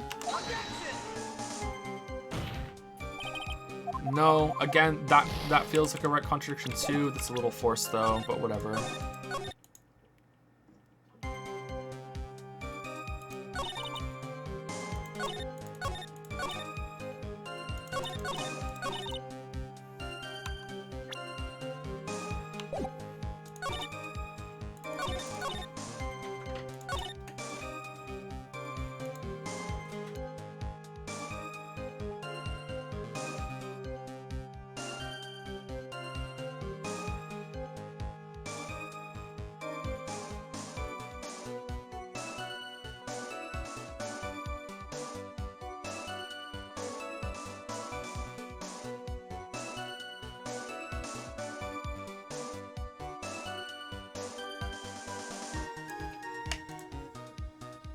Okay, sorry, I'm back.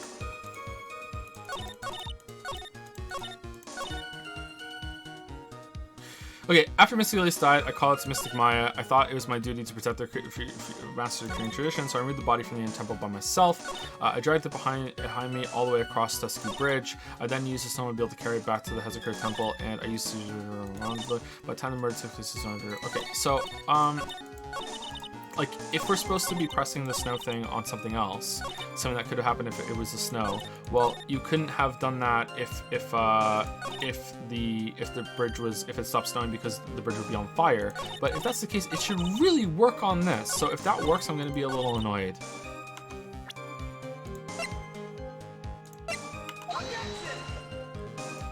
No, it's not that.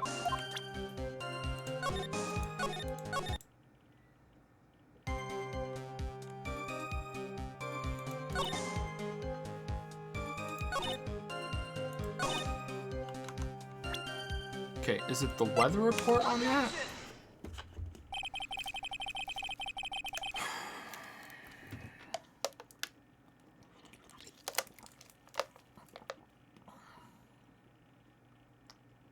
Really?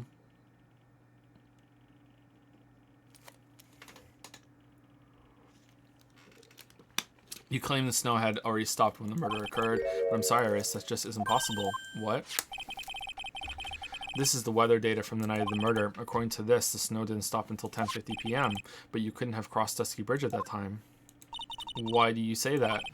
Because 5 minutes before the snow stopped, Dusky Bridge was struck by lightning and had caught on fire. What did you say? The bridge. It was on fire. You don't mean to say you didn't know about it? It was because of that lightning strike that the bridge burned down. What? You crossed the repaired bridge, though. Like, what? But it can't... You... What? What can't...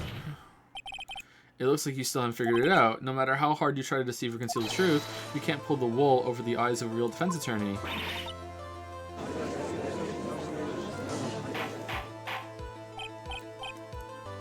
Order, order, order! The bridge was already on fire when the incident took place. That's right, the inner temple was already totally cut off from the outside world. There's no way you could have crossed the bridge, body or no body. Witness, even my patience has its limits. Any further lying and I will find you in contempt of court. Do you have anything to say for yourself? The only person here that is truly contemptible is you. Old man. Me? How dare you? Whether this witness lied or not doesn't mean squat right now. Squat? Diddly. The important thing now is to find out the truth. Isn't that right? Oh, yes, of course, but whether it was snowing or not snowing, or whether the bridge was burning or not, there are two facts that can't be disputed. First, the body of Elisa Maxim was discovered in the Hazakura Temple courtyard. And two, coffee's fucking delicious. The second, the head nun, Sister Bikini. Witness Iris, desecrating Elisa Maxim's body. He makes a good point on both accounts. That's right, I'm not lying. What are you claiming this time? I wasn't myself at all that night, so my memory is still somewhat hazy.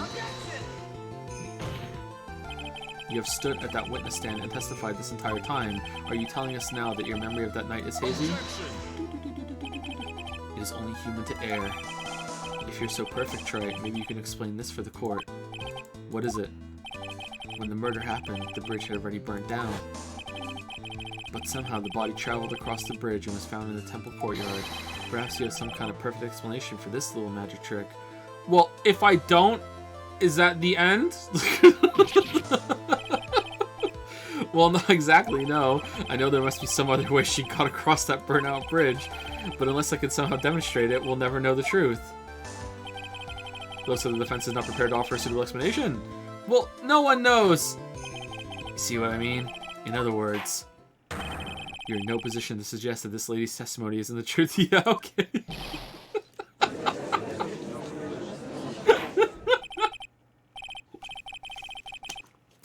Alright then, witness, let's hear your testimony once more. About what, Your Honor? You've admitted that you've moved the victim's body. Nevertheless, your prior testimony contained a rather large inconsistency. Please add an explanation for that in your testimony. Yes, Your Honor. Will this be her final testimony?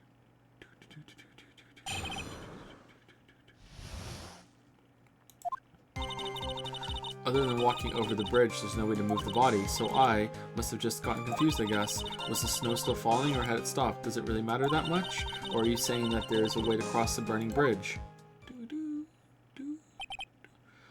So it was just a misunderstanding, I see. This is a photo of Dusky Bridge after it burned down from the lightning blast. It was taken on the morning after the incident.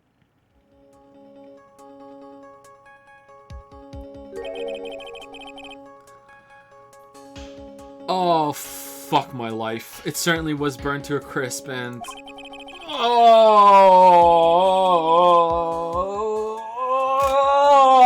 fuck my life. One of the snap suspension wires even snapped. It's amazing the whole bridge didn't fall in.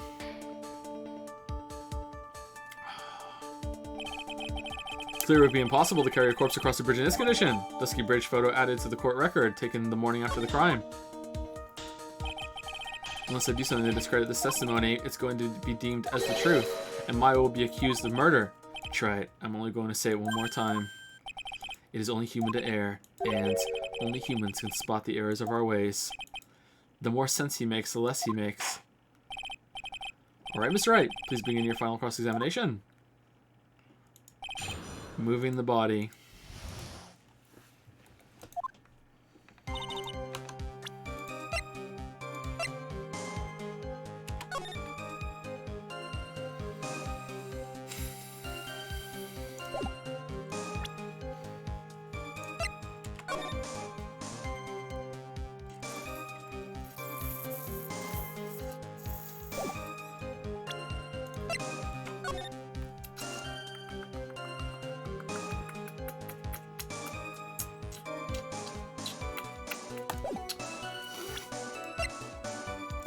Other than walking over the bridge, there's no way to move the body. Yes, but if the snow had already stopped when the incident took place, I couldn't have crossed the bridge, naturally. But I think it's just like Mr. Godot said, the body did make it across somehow. So I must have just gotten confused, I guess.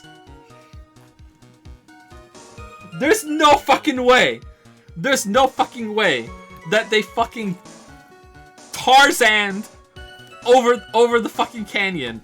Who is this girl? How the fuck? Like, no! This is no fucking way! This just gotten just confusing. You see, you were sure yourself when you gave your testimony. You said you were sure, so we stopped. I'm terribly sorry, I was wrong. Does she really think an apology is going to get her off the hook? Was the snow still falling or it had stopped? Does it really matter that much? Well, yeah, there's no tracks in the snow. This is no joke. You're giving sworn testimony in a court of law. Well, Mr. Wright, let me ask you a question. Do you remember what the weather was like 1 week ago today? Huh? Well, naturally, it was, you see? It's not that easy to remember, is it? But if it had been some kind of special day, I would have remembered. For example, it was pouring rain on the day of my elementary school graduation. No, it wasn't, right? I have here the day of your graduation. It wasn't raining at all. I knew you were going to bring that up. No one wants to hear about your childhood trauma. What? By the time the murder took place, the snow already stopped. If you insist on obsessing over that one statement, let's see the proof. show some evidence that the body somehow crossed the bridge while it was on fire? Or are you saying that there was some way to cross a burning bridge? Well, I don't see why there couldn't be a way across. Mr. Wright, don't you think that sounds a bit silly? A dead body crossing a burning bridge. Did anyone actually witness such a thing? Larry did. If there was, I don't think you'd call someone like that a witness. After all, a dream isn't the same as actually seeing something. I've come all this way, so I owe it everyone to figure this out. But how do you transport a body across a burning bridge? Even if I don't know the exact answer yet, it's okay. I'll start by examining all my evidence and see where that takes me. I've got to be like a shark. If I don't keep moving, I'm good as dead. Bless you, Larice! Hold on. This might not be the part we have to push.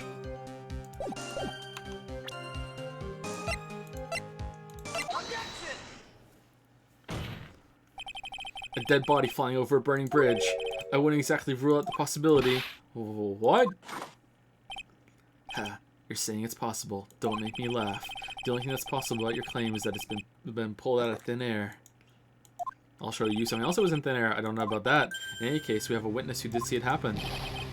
Preposterous. Who is it? Who is this witness? I can't chicken out here. I've got to keep on the attack and go, go, go. Miss Lisa Naxton's brilliant and highly gifted apprentice, Larice Naxton. Brilliant, highly gifted apprentice. Remember what he said in his testimony. That night, he was at the Mountain Shack, Heavenly Hall, and that's when he witnessed the event. I think you've all seen the sketch before. Okay, what? Is that drawing of what he witnessed that night? Are you serious? Today's an April Fool's Day, is it? Mr. Wright, are you seriously claiming that the victim flew through the air? Are you using this pathetic cruelty to support your argument? Uh-oh, the judge looks like he's about to blow a gasket. No, he's not the only one! Huh, well, Trite, there's nowhere for you to hide now. Other than looking like it was drawn by a 6-year-old, does this sketch prove anything? Yes, I'm pretty sure it does, and I'm going to prove it. Listen, I know your tricks. You're trying to turn this whole thing upside down. Wait! Upside down? If you're so eager to turn this case upside down, why not start with this sketch? Upside down? Why did Godot say that? Alright then, let's hear the defense's theory. What exactly is this sketch trying to show? I don't think old Whiskerface is going to forgive any more mistakes. Alright, Phoenix, look carefully and think it over. This sketch drawn by Larice Naxton is evidence of nothing, a complete contradiction. Exactly what happened. Exactly what happened. Of course, the victim was flying through the air. You could see it right there in the sketch. Whoosh. You know, you're starting to remind me of yesterday's witness. What? That was the last thing I wanted to hear. You weren't here! Do you have any evidence that the victim flew through the air? Just so you know, we haven't discovered a giant human catapult at the inner temple yet. Ugh, I wish they had. Even if you're a lousy lawyer, at least you're 1 cup's worth of entertainment. I think we should skip the penalty this time. Ugh, there must be some way, I just know it. There must be a way to use Larry's sketch to show the truth of what happened. Alright then, the witness will return to her testimony. Yes, Your Honor. Wait, that's it? Other than the walking in the bridge, the body just... Wait, was I supposed to say... Wait, but...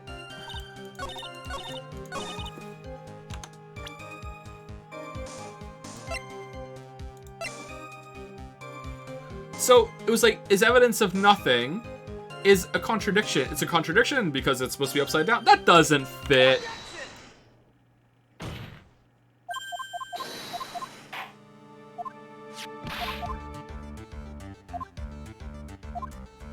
A complete contradiction. Something is obviously funny about the sketch. I know art critic, but even I can see that. It shouldn't be contradiction. It should be a different word. That's not... No. Whatever. That's not what I mean. There's no penalty, so who cares? Larice Naxton stated over and over that this sketch was exactly as he saw it. However, if we're to believe his testimony, then the sketch contradicts reality as we know it. It contradicts reality. This is getting interesting. Looks like you're back to that finger-pointing thing again. Okay, Trite, show exactly what contradicts reality as we know it. Well, her flying is what contradicts reality. This flying figure, naturally. After all, people haven't learned to fly yet. Or did I miss something? Mr. Wright, the answer just now. It was lethal. Oh, it's the fucking suspension ropes. I thought it was going to be flying. People can't fly, therefore, it's upside down. You know, fucking Mr. Wright, after dragging us all the way to this point, this answer is embarrassing. It's so embarrassing I'm actually blushing. Blushing only suits women and only the elder. No, rethink things. But, no, put this thing out. Shh.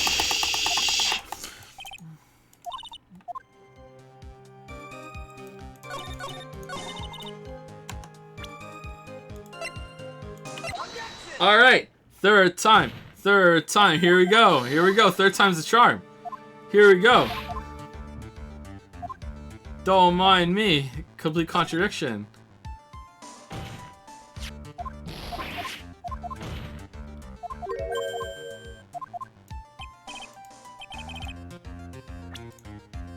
Okay. It will accept both of them, right? It has to be that. It's this wire connected to the bridge. The wire? Huh. Is that the thing that contradicts reality? It is indeed. Then show us the reality it supposedly conflicts with. Show us something that will point out how the sketch contradicts reality. The photo.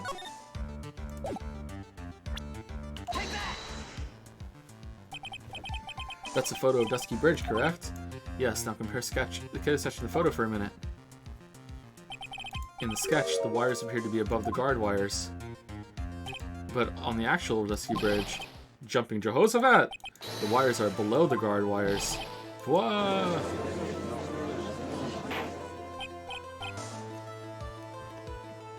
Order, order, order! This sketch is somewhat different than what's depicted in the photo. However, isn't it likely that the artist just saw it wrong? Yeah, that's what I thought too. Or perhaps he just drew it wrong. Either way, it sounds like you're just wrong. I mean, these are some pretty good rebuttals, right? With someone like Larice, I admit a mistake is a definite possibility, but then that begs the question, why did he make a mistake? What was the reason? Are you saying you know the answer to that? Listen, think back, alright? Remember what Larice was doing when he witnessed this event. He was at Heavenly Hall waiting for a lover that was never going to come. Phrasing, he waited and finally he lay down. Phrasing! But then, lightning shoots from the sky and sets the bridge aflame. Now ponder what sort of position Larice must have been in at this time. He was lying on his back, which is why he remembered the scene the way he did. He was lying on his back. Did he say that? I can't see how it relates. But it does, Your Honor. That is the reason why the wires on the sketch will go up instead of down. Ah! Ugh, no way.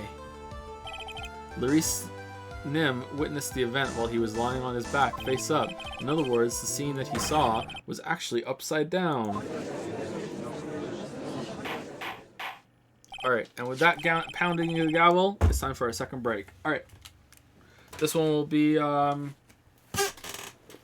actually, I should take the dogs out. It's going to be 10 minutes. I'm going to take the dogs out real quick.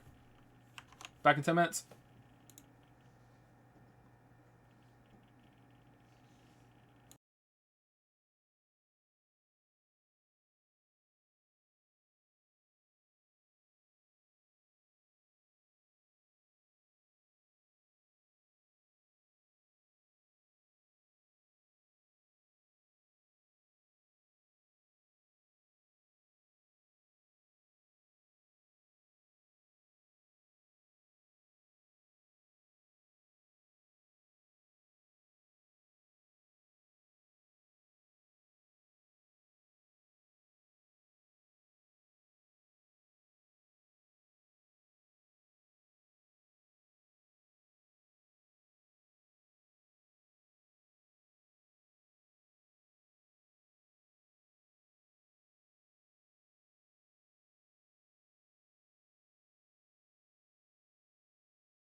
All right, we're back. That might be the last break. I think we might just play until we're done now. Unless I desperately need to pee at some point. Again, like contradicts what I said earlier, like you shouldn't sit for too long, but in the interest of getting it done, maybe we'll take a much shorter break in 2 hours again.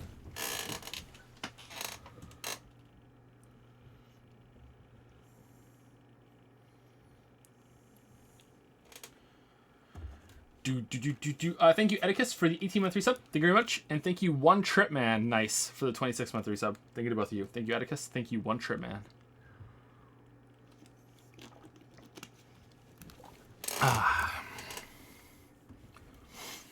About an hour. I think it's more than an hour because we still haven't like found out about what's going on with the Godot. It seems like there's a whole other, at least one more testimony witness to hear from in this case.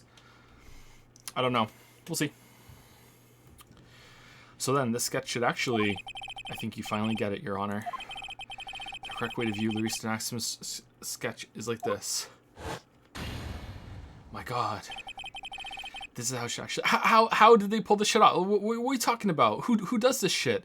Like, did they set the bridge on fire on purpose before that? Like, what? Like, there's no one in the world that has more experience than Dahlia jumping off this bridge, except for me now, and that's why I was able to see through that. Like, what the fuck?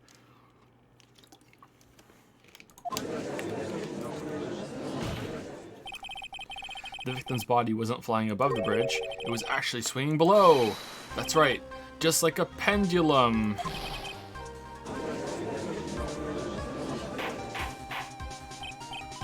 Objection. Order. Of all things to say, a pendulum. The bridge was burning to a crisp, there was no way to get across it, but if the body had been found in the inner temple, it would have caused problems. This is where the criminal decided to take a gamble. They used the burning bridge to get the body across the other side. And a pendulum was the only way to get it done. Objection.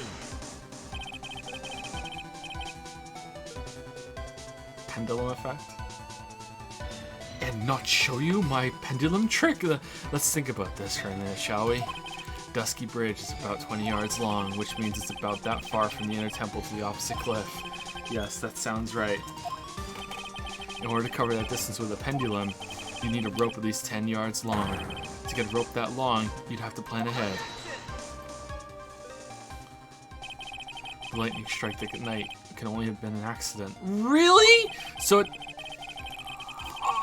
no! No, really? No, come on, really? We're really... that's really it! That's really it! Really? I just killed someone, time to take over a temple. Oh no, lightning. Really?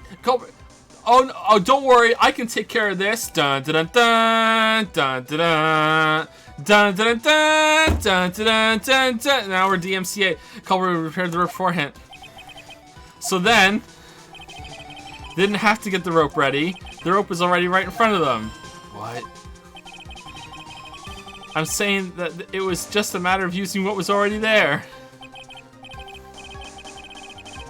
In that case, Miss Wright, please give us an explanation to support your theory. What makes you think the criminal had the rope on hand to create a pendulum? Okay, it's this, right?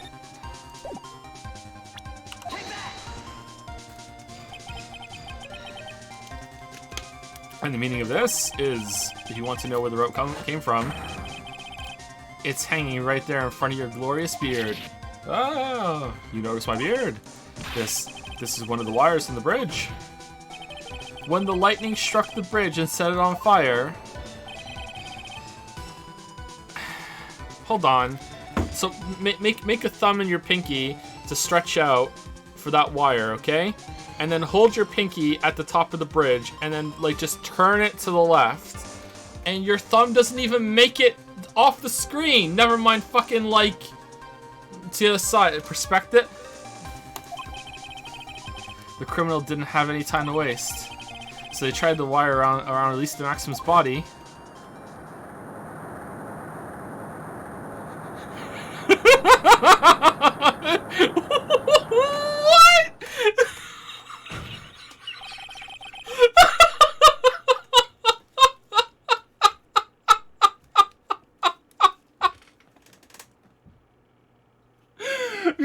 There was simply no other way to move the body. Let's go back to flying.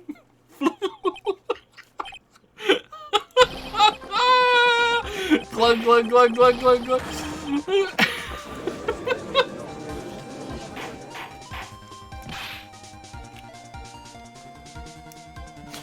Mr. Godot. It seems that Mr. Godot is more focused on his coffee than answering my question. It seems that the odds of a rope being readily available were very high, so I suppose that it's not an impossibility after all. Possible or impossible? That's not the question we need to ask. There's only one question. Did that really happen? Try it. I wonder if you can prove what happened to us. Do you have any actual evidence that the body was swung over like a pendulum? She fell 10 feet after death.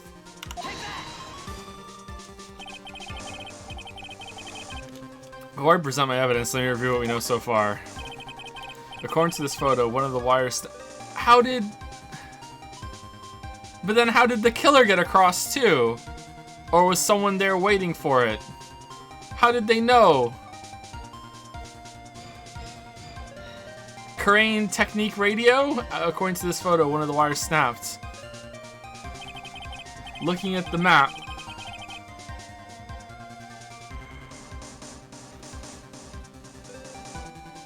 Oh, for fuck's sake, one of the... So then what was the spot where that was the spot where the criminal... Yes, precisely. Now let us consider the body's movement by looking at the overhead map again. If the body was pushed from this point here, it would drop on the opposite bank at approximately this point. Did you say drop? Well, they must have failed to catch the body on the other bank. What? What makes you think something like that happened? Because I have evidence that suggests her body was dropped some distance. What kind of evidence? Take a look at this autopsy report. It's updated. It says here that her body fell about 10 feet after her death. But that's the same height as the discrepancy between the stories of the building in the back.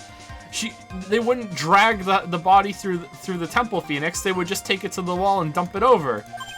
10 feet, huh? There's only evidence of one 10-foot drop. That's most likely the height difference between the two sides. The body overswung due to forward momentum, but then came loose and fell about 10. This is complete insanity. And then as a result of the landing impact, this makes Turnabout Big Top just just fucking fine. Like, this is complete insanity. The crystal sphere was knocked loose. What, you put the staff on her too? That's yes, this blood-stained amethyst crystal. It's the one that came off Miss Elise and Axum's staff. And even more important is the place where this crystal sphere was found. Indeed, I believe it was here. The crystal was found. Ah! Precisely, Your Honor, in the very spot where the pendulum would arrive if you get the right amount of speed. This explains your theory quite well, Mr. To do this, to think of this, and then to do it on your first try, and to think it would work out. Like, if you were just a little off when you let go, it would just swing out to the side, and then it would just go into the water. Floosh! Like, oh, he's right as the body that could not move then.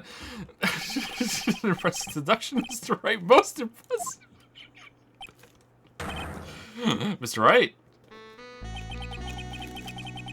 I thought this cold coffee might help cool you down. What is the meaning of this, Mr. Godot?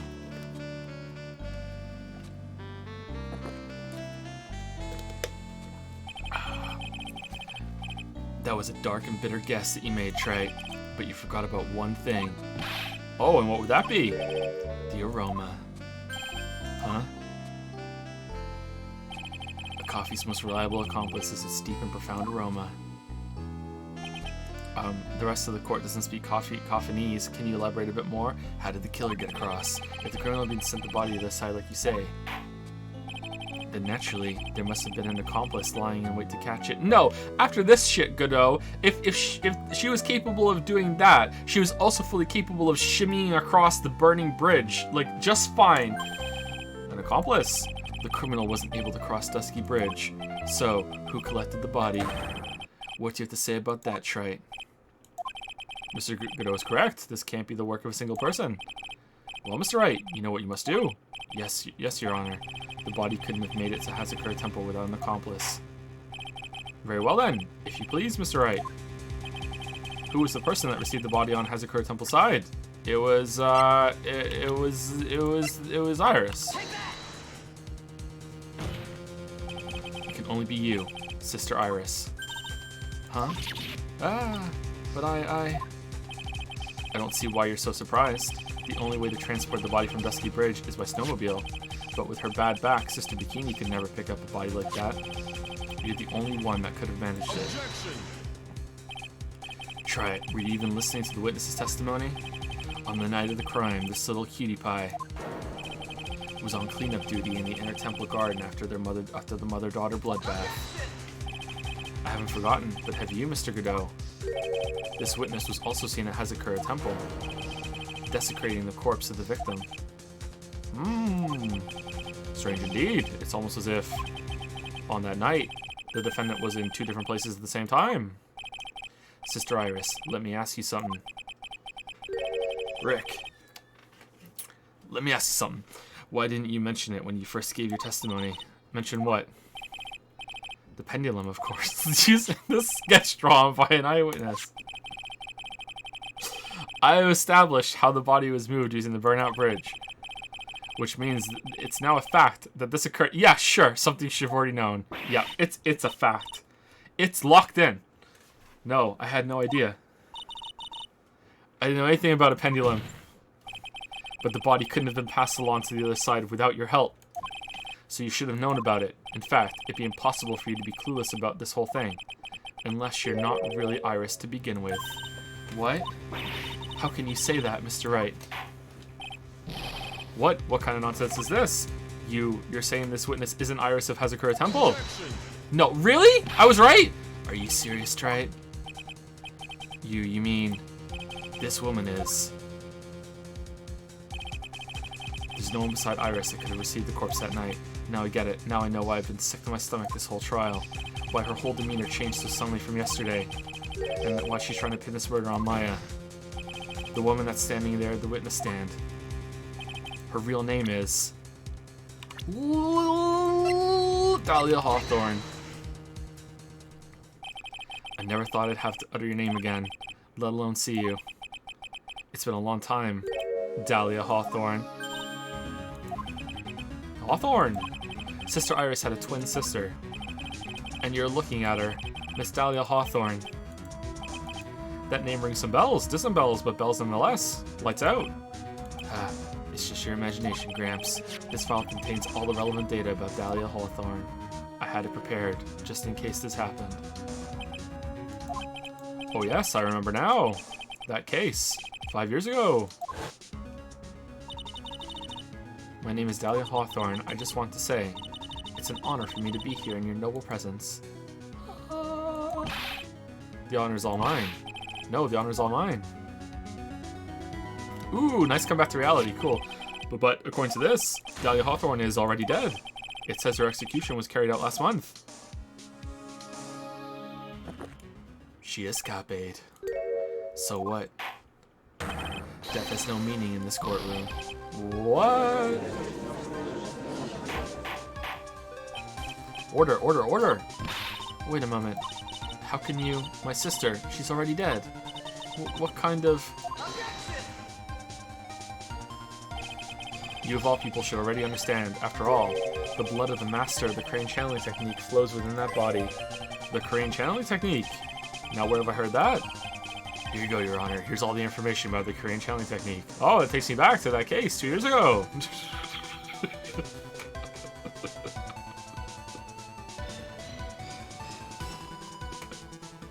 Double, double, and donut holes. Where have I heard that before? Here you go, Your Honor.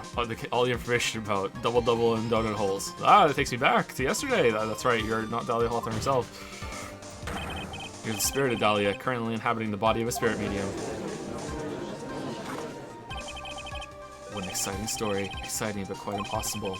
You're asking us to buy Dahlia Hawthorne just happened to be channeled by someone on the very night of the murder to the temple where her twin sister Iris was. Okay, so, like, is this, doesn't seem to have any spiritual power. Is this a lie, or, like, her hair, like, maybe, is this Maya, or is this,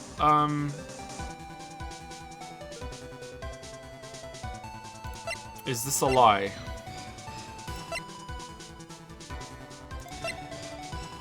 That hair looks distinctly darker to me. Is it darker in the courtroom? On the very night of the murder, Tom Blues' twin sister Iris was. Well, if you're going to put things that way, then yes. We're supposed to believe a coincidence like that just happens? Naturally, it was no coincidence. The whole thing was part of a plan from the very beginning. It's all written right here in these instructions.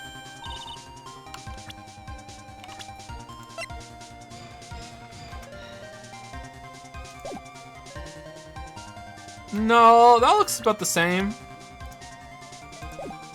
Yeah, it's definitely different. And it's been, like, firmly established that, well, I mean, not that firmly, but, like, it's been mostly established that when someone inhabits a spirit medium's body, their hair color doesn't change. What's that? These instructions were written by your mother, Morgan Fay. And part of that plan that called for Dahlia Hawthorne to be channeled. That night, there were 2 irises at Hazakura Temple. 2 of them. Even the time of the channeling was planned out. As soon as you hear the lights out bell, in other words, 10 p.m. However, Iris was seen before dinner time. That means the Iris was... was the real Iris. I mean... like... doesn't it have to be her? Because Dahlia's hair is red.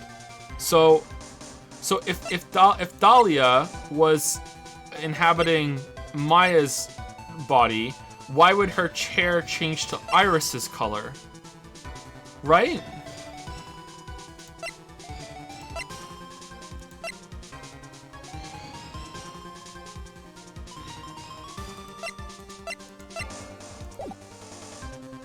That means the Iris. So it has to be Iris being inhabited by Dahlia. That means that Iris that was at dinner was the real Iris. And the Iris who gave me this hood in the main hall was also the real Iris, meaning that the Iris Sister Bikini saw at the in the temple was someone else dressed as her, namely one Dahlia Hawthorne. Do you know what you're saying, Trite? This whole channeling the spirit of Dahlia Hawthorne business. Yes, it's true that you found plans to talk about it. However, there's only one thing that's perfectly clear. The witness currently standing in the witness stand is the real Iris. What? What?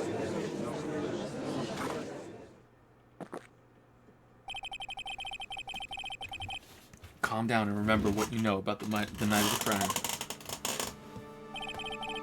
After meeting Sister Bikini, the Dahlia Hawthorne that had been channeled would have been stranded at the inner temple due to the lightning strike.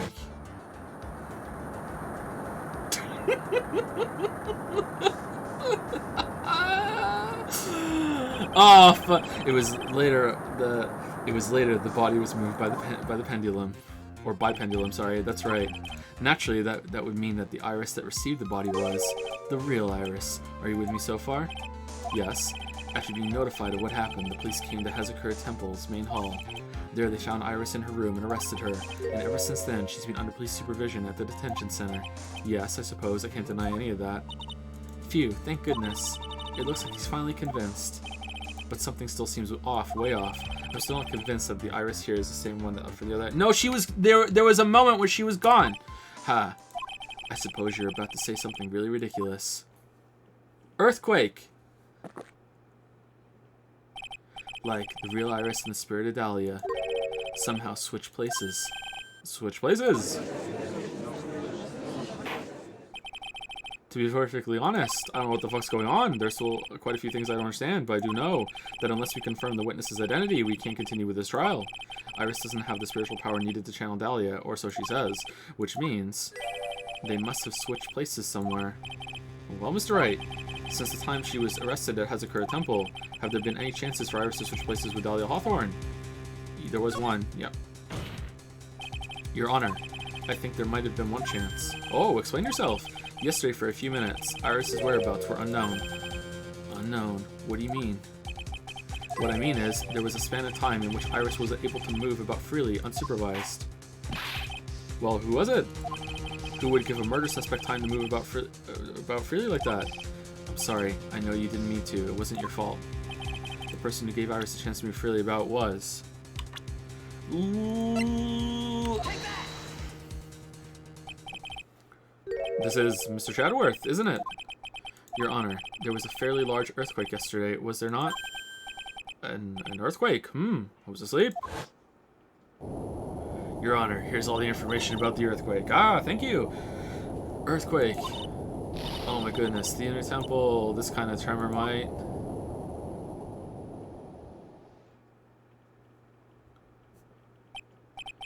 How could I have... She fled. She escaped. We went to the inner temple right away. Shit. And then they switched place. So that was Dahlia? Oh man.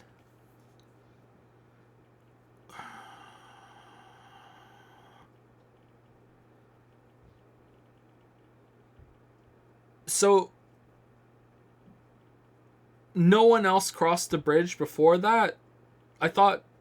So it really was unattended. When Chadworth and Gumshoe came to get us at the temple, that bridge was fixed and really was unattended. There was no one there, and then they crossed afterwards. So that means that this person was like Maya infested by Dahlia, just waiting over here, and Pearl just didn't see the whole time. She hid from Pearl. So the real Iris is behind the bars, or...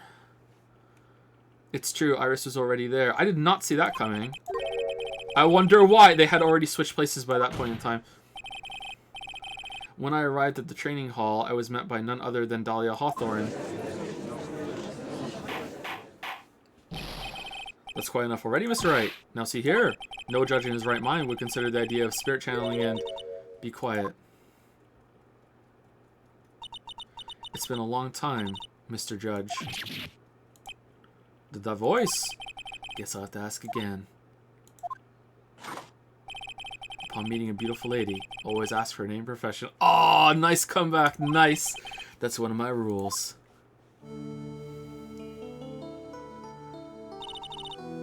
I'm annoyed by the hair, but okay. Dahlia Hawthorne, and my current profession, permanently retired. Ha. So you're not going to bother hiding your identity anymore, huh? Why should I? After all, I'm dead. There's really nothing you can do to punish me. What is going on here? Dahlia Hawthorne. I never thought we'd meet again, and I never thought we'd meet like this. But this time, I'll end it, for her and for myself.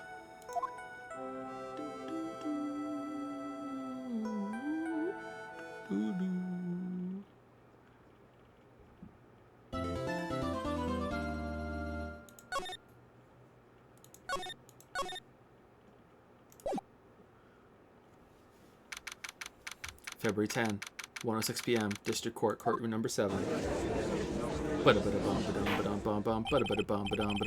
Now then, let's continue where we left off, shall we? Well, witness. Alright, technically, it's a new person on the stand, right? Well, same person, but now the mask has come off. Here we go.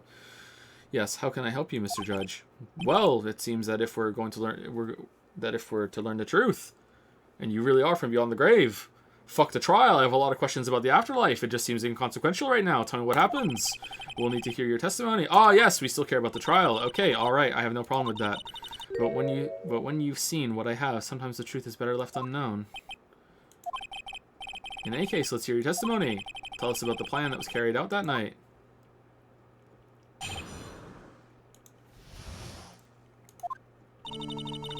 The whole plan began with my death, a stupid plan hatched by Morgan Fay to install her own daughter as the next master again.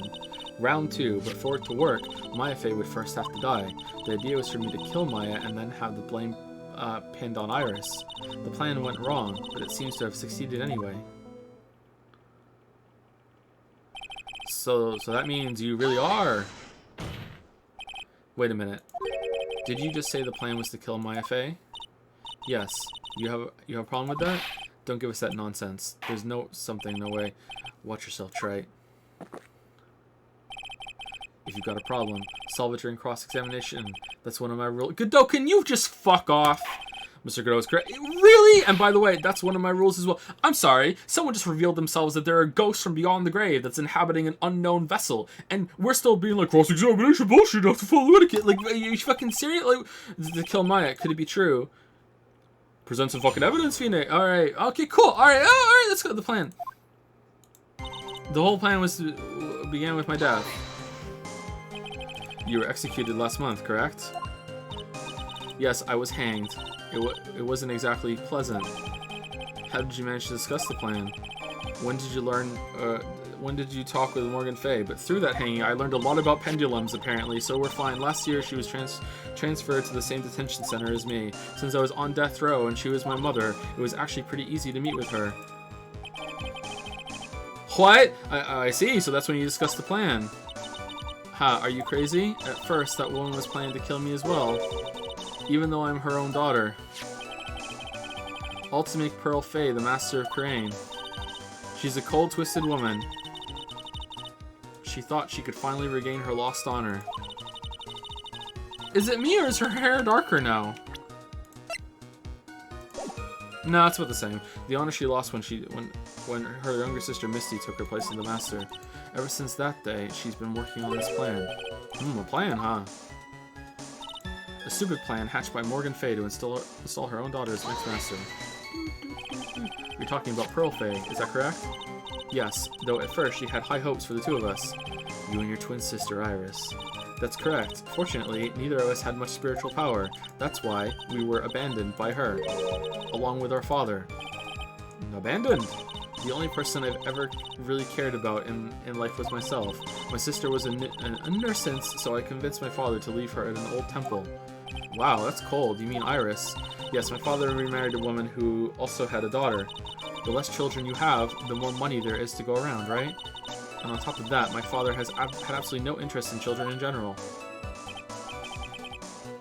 But he still took them away from Morgan. How horrible! The really horrible one was that woman. That bitter, vengeful woman. It was her stubbornness that gave birth to that child, Pearl Fay. She was born with an abundance of spiritual power, unfortunately for her. Morgan Fay heaped all of her broken hopes and dreams onto that poor child's back. All because of her pathetic dreams of having her bloodline become the main family. But for it to work, Maya Fay would first have to die. Maya would have to die, but why? For our bloodline to succeed as the main family, thus making Pearl the new master. So can she just stay in Maya as long as she wants? Is that it? Like, can't Maya push her out? Like, I remember that being a thing for the case. Like, she couldn't control it last time, but I thought it was still like there was like a time limit on something. Like, the remaining descendants of the current master had to be taken care of. But Pearls would never agree to a plan like that. She adores Maya. How sad. You still don't get it, do you? What Pearl wanted had nothing to do with it. Morgan didn't care one bit about Pearl. The only thing she cared about was the position of the master. That's all. That's ridiculous. She was willing to sacrifice anything and anyone to achieve her goal. The life of her daughter, and naturally the life of Maya Fay as well. How could anyone do that? The idea was for me to kill Maya and then have the blame pinned on Iris. You were going to kill Maya? Pearl didn't need to know anything about it. All she had to do was follow the instructions in the letter and channel me. Then I would have simply used her body and finished the job. In any case, I'm already dead, and there's nothing any of you can do to me. That's true, that's right. Gur, so the plan was to blame the crime on your younger twin, on Sister Iris of Hazakura Temple. She and I look absolutely identical. No one can tell us apart. If someone were to witness me killing Maya, naturally they would think it was Iris that had done it. And the witness in this case was the head nun, Sister Bikini. I never would have guessed she was going to return to Hazakura Temple that night, but she wound up seeing Iris's crime anyway. But why did you want to pin the murder on Iris in the first place? She's your twin sister, isn't she? Twin sister? Don't make me laugh. She's nothing but a backstabber. I couldn't care less about her. Backstabber. If it wasn't for that pesky lightning bolt, we would have got away with it too. Oh, please have Mia be the one that made the lightning bolt appear from beyond the grave. Please. No, but then she just would have prevented the murder. No, that can't be it. You just don't understand. You never will. Anyway. The plan went wrong, but it seems to succeed anyway. You think the plan was a success? You heard me. Just as that woman had hoped. Maya Fay is dead. Phoenix, I think if you do a round of thinking time, you can prove this wrong right now. Now the title of Master will pass on to Pearl Faye. That's absurd. Maya is just sleeping. She's just trapped inside the sacred cavern. Phoenix, really? You're as foolishly optimistic as ever, aren't you? My darling Feeny. I mean, like, she could be lying. I got, yeah, that's true. She could be lying. Like, why believe her? Still, you should bring it up. Do you want to know the truth? Ever since we met, I've despised you. Your sniveling naivete and your pathetic faith in other people. I just want to know one thing. What did you personally think of Morgan Faye's plan? Oh man, so when she told us when we were outside the psycho locks on the gate, let me tell you, she despised you. That was her saying, I despise you. Oh, that was like a big jab. Oh shit, that's cold. Damn, she's so hot. I told you already, didn't I? It was a stupid plan. It had no point, no value other than fulfilling her own greedy desires. Yes, it was certainly nothing to be proud of. If that's how you feel, why did you help her carry it out? Why did you do it? Why would you kill Maya? You may not understand it, being the kind and gentle soul that you are. You may not be able to appreciate why someone like me would help a woman like that. So then tell me, why? Isn't it obvious? I'm not like that woman. I only act in my own self-interest. The reason I helped her was for myself, for my own personal satisfaction. What did you say? So this woman, Dahlia Hawthorne, she had her own reason for wanting Maya dead? Do you understand now why I would kill my Faye, what my goal was? Alright, so I feel like this is the last one we pressed, right? Obviously, it's because you were helping Morgan Faye. Helping? Don't make me laugh. From the day I was born to the day I died, I never helped anyone. I lived for myself, and in the end, I died for myself. I thought that was obvious. Even when I was a toddler and my sister asked me to pass her a toy, I said, no. Fuck you, Iris. Go get it yourself. So she wasn't actually cooperating with Morgan. She was just using Morgan and her plan so she could accomplish her own goal. All I wanted to do was kill Maya Faye. That was the only way I could think of to get revenge. Revenge? It looks like I have no choice but to present that piece of evidence. I can't believe it. She meant to kill Maya. I've got to keep a cool head, and I need to get more information out of her. It's the only way to understand this plan and what she was after as well.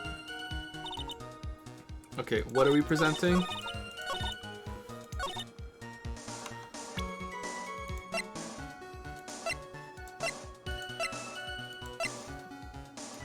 This?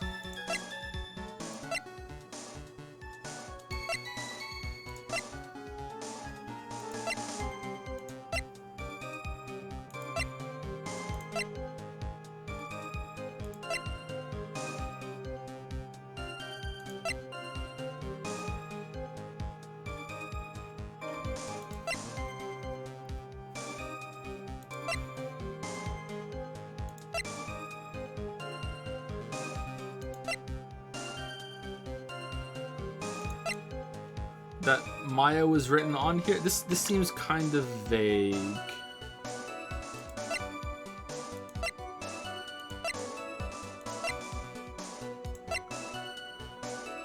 Am I contradicting something? Or like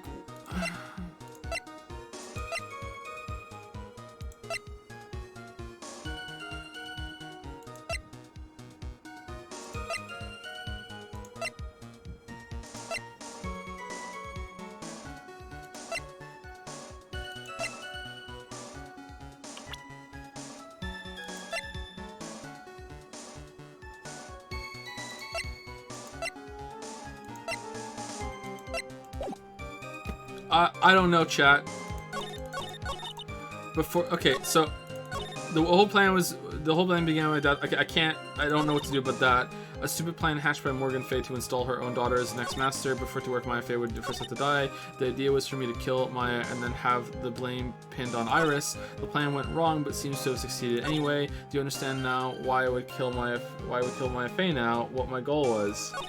Okay, so like, I kind of feel like it would be your goal was to just to make this hurt for us because we put you away, or it was you have a body now and you can come back to life, or...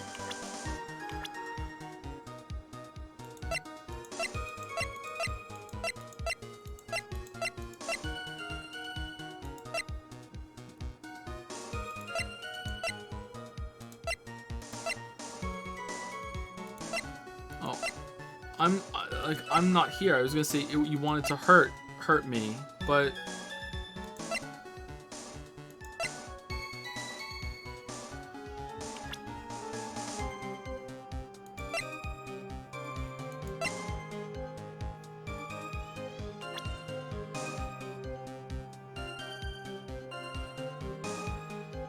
okay. So if it's either I wanted to hurt for revenge for what happens, and that's either against us because we testified, or Mia because she no, she wasn't prosecuted. She kind of turned into a prosecutor at the end though, but like she was the defense attorney that nailed her, or her goal was to get a body to come back. But I don't think we're there yet, so let's just try it, and if it doesn't work, I'll go with Mia. No, it's not that. Alright, let's try Mia, and if that doesn't work, I have no idea.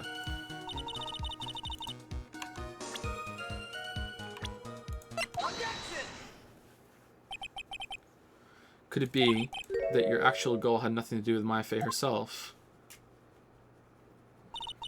As I said, none of you have the power to punish me anymore, because I'm already dead. Well, I had the same problem, you see.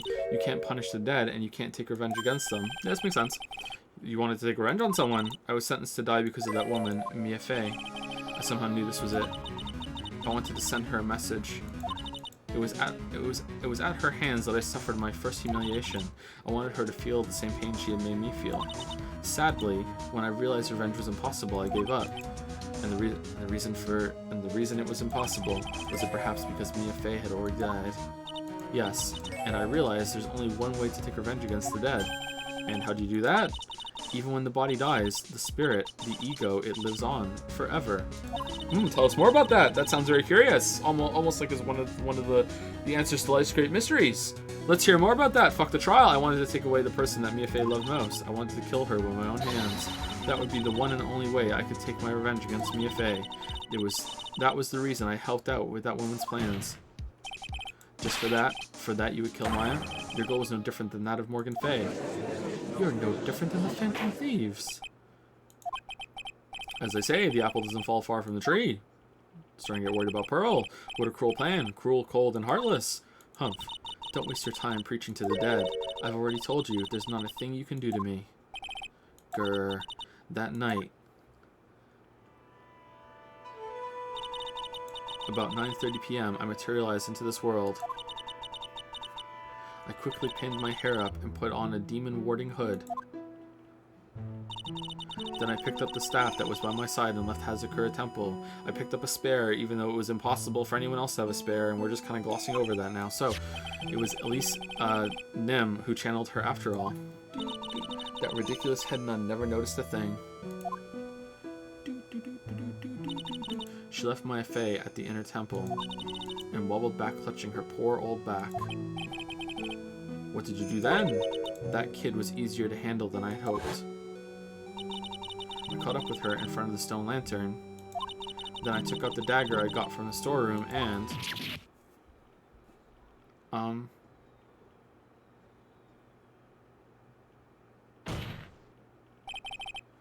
So then you're saying you stabbed Maya. Alright, so this whole thing is horseshit. It's strange, but I don't have a clear memory of what happened after that. What does that mean? No clear memory. I don't know. I think I was stabbed. You were stabbed. At the last minute, Maya Fey must have stabbed me. I'm sure of it. That's not like her at all. Maya wouldn't stab a French fry with a plastic fork. She'd do it with her hands. Like a Chad. Anyway, I suddenly lost consciousness, but before I did, I scrawled her name on the lantern. Just as I was passing out, I wrote Maya behind my back. I had hoped it would cast suspicion on her. I can't believe she was thinking of that until the bitter end. Okay, did I miss them asking the obvious question? Who the fuck are you channeling into right now then? Like, or is it just implied that it's Iris? Even though they said that they don't have any spirit power. Like, she literally just said that on the stand, that neither her or Iris have any spirit power. Like, that's where my memory temporarily stops. It stops. I don't have any memory of actually killing Maya with my own 2 hands. My very last memory was Maya's terror-filled eyes. When I woke up after that, I was in the sacred cavern surrounded by darkness. You were in the sacred cavern? The entrance was sealed with one of those trick locks. Somehow I had been trapped in there. But how did you wind up in there?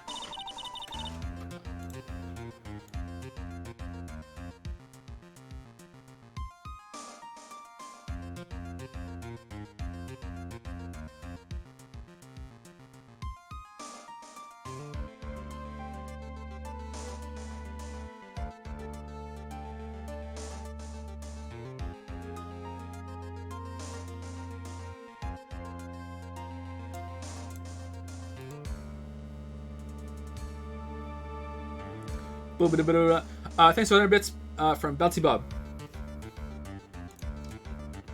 Thank you, Bouncy Bob. I'd like to know that myself. Anyway, I was worried. I didn't know whether or not Maya Fey was dead, and I swore I wouldn't return to the underworld until I knew I had killed her myself. For a ghost, you're one tough cookie. I wanted to get out of there and make sure she was dead, but I couldn't do it. I couldn't get out. The trick lock stopped you, huh? I didn't know how to remove it. So then you're saying you were actually confined against your will inside the sacred cavern. Yes. Oh, okay.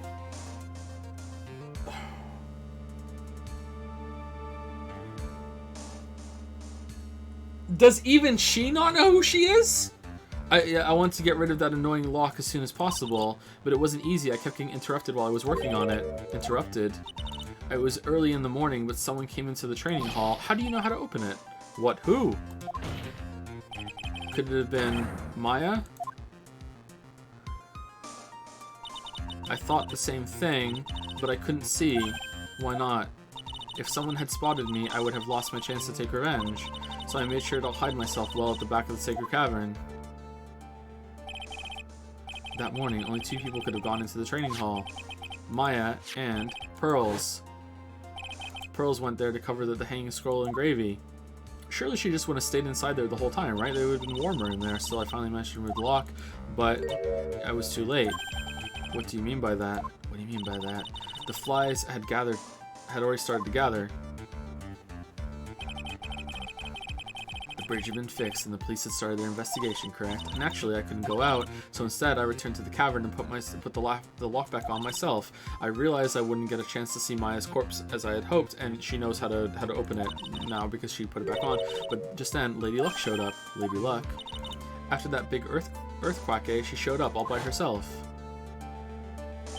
The real Iris. She said she'd come to make sure the sacred cavern was all right, stupid girl. I came up from the sacred cavern and got a feel for the situation. Damn, the hatred, and I locked her away in my place. Just had these. They were in the corner. I had finally learned exactly what had happened. It was then that I learned that the plan had actually succeeded. Okay, so who channeled into Pearl and put her in the cage in the cave? Is it Mia or was it Misty? One of them channeled into Pearl and put her in there and put the lock on it. Had to be. It was then that I had learned that the plan had actually succeeded. So what do you mean your plan had succeeded? I had misunderstood one thing, you see. That night, the one that had summoned me, I'd assumed that it was Pearl Fey. Well, of course you would have assumed that. It was written in the instructions, but I was wrong. The person that actually called my spirit back was Misty Fey, the picture book author. What? Well, that's really the only possibility, isn't it?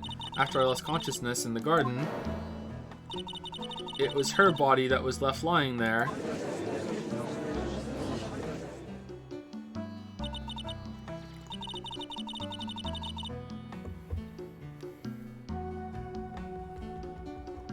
And you just woke up in another body and you're like, seems legit, and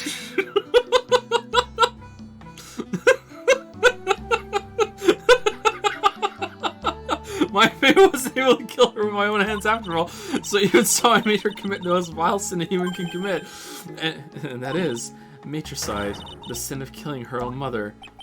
Ugh, no way. Order in the court. What is the meaning of this? It's true that I was the one who attacked Maya Fey. Oh, so Misty summoned, read the note when Pearl gave her the note and said, "What does this mean?" And she read it all, immediately clicked in what was going on. It was like, holy shit, I don't have much time. Fuck, what do I do? Well, I know that if I channel her, then Pearl can't, and I'll save Pearl from doing something awful, I guess. Maybe? I don't know. Let's see. It was true that I was the one who attacked Maya Fey. But even so, the murderer who actually snuffed out Misty Faye's life was none other than your darling little Maya.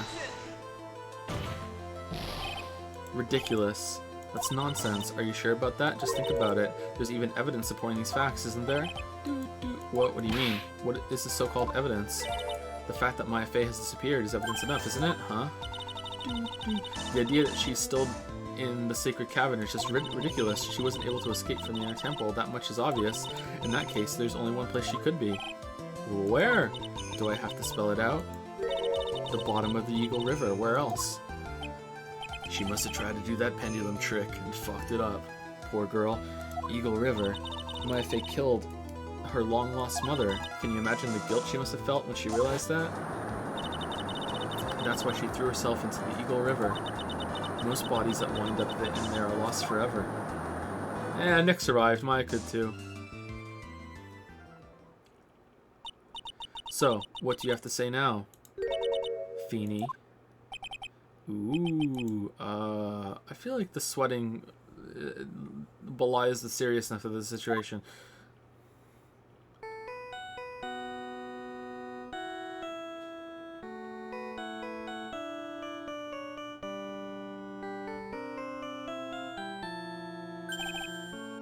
Oops.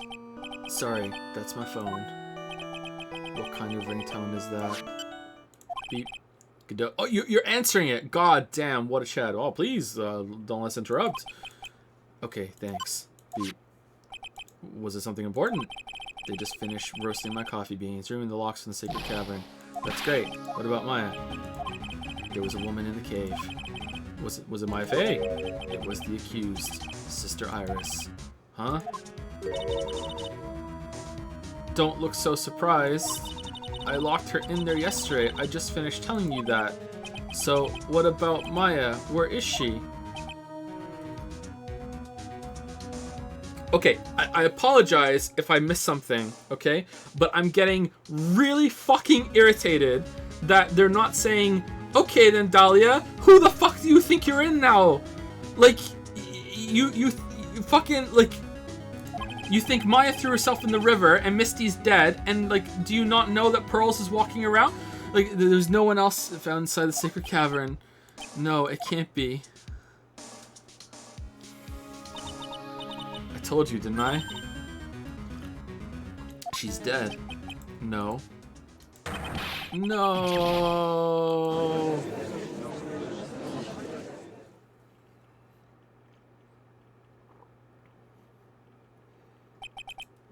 It seems that this case has come to an end. A tragic end.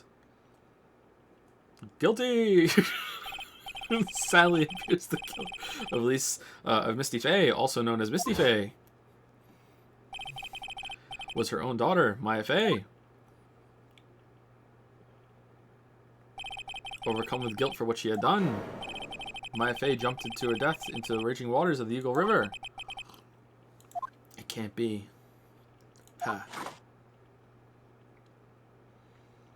Ooh, are you against her now that you realized she was trying to hurt Mia? Oh, please. Godot Redemption arc. It starts. Try it. Have you ever heard this one? Once you eliminate the impossible, whatever remains must be the truth. no matter how improbable it may seem. Well, what is that supposed to mean, Prosecutor Godot? It means I accept your pendulum explanation. Just wanted you to know. Good trial. See you next time. According to this witness, Maya Fey threw herself into the Eagle River. However, is that really the truth? Remember, this woman testified earlier that the bridge was already on fire when the murder was taking place in the garden, which means if Maya had thrown herself into the river, it must have been from the inner temple side near the bridge. That's right, that's where she jumped from. Oh, but there's thing there. I mean, she could have gone further down where the water is, but I guess we're not. This is the only place possible because that's the only place that had artwork. That's impossible. It's impossible to jump into the river from there. What? Don't get your panties all twisted up, Trite. Just relax and think through the whole thing again. So it's impossible. Maya couldn't have thrown herself into the Eagle River. Well, Mr. Wright. Miss Hawthorne claims Miss Fey threw herself into the river from the temple side. Do you have any evidence that refutes this claim? Where's the temple map? Yeah, here. Okay. I mean, she could have gone over there, over here. I mean, her goal was to kill herself, so she could have just thrown herself at the rocks and then just slid down. A big bird came down and took her away. It could have happened. Proved that it didn't. Proved that it could happen. You never know. A big fish was a river shark jumped out of the water and grabbed her in its mouth and dragged her in. A kraken, a Karen. You know, there's a Karen in that river. I saw it when I was in there. It's impossible to jump into the Eagle River from the inner temple side. No one knows that better than this witness. What did you say? 11 years ago,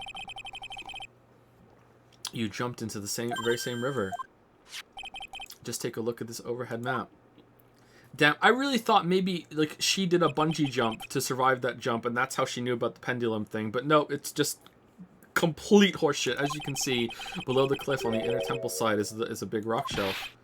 Oh, you're right. Yes, this is the avenue that we're progressing. Okay, she wouldn't have reached the river if she had jumped off from there.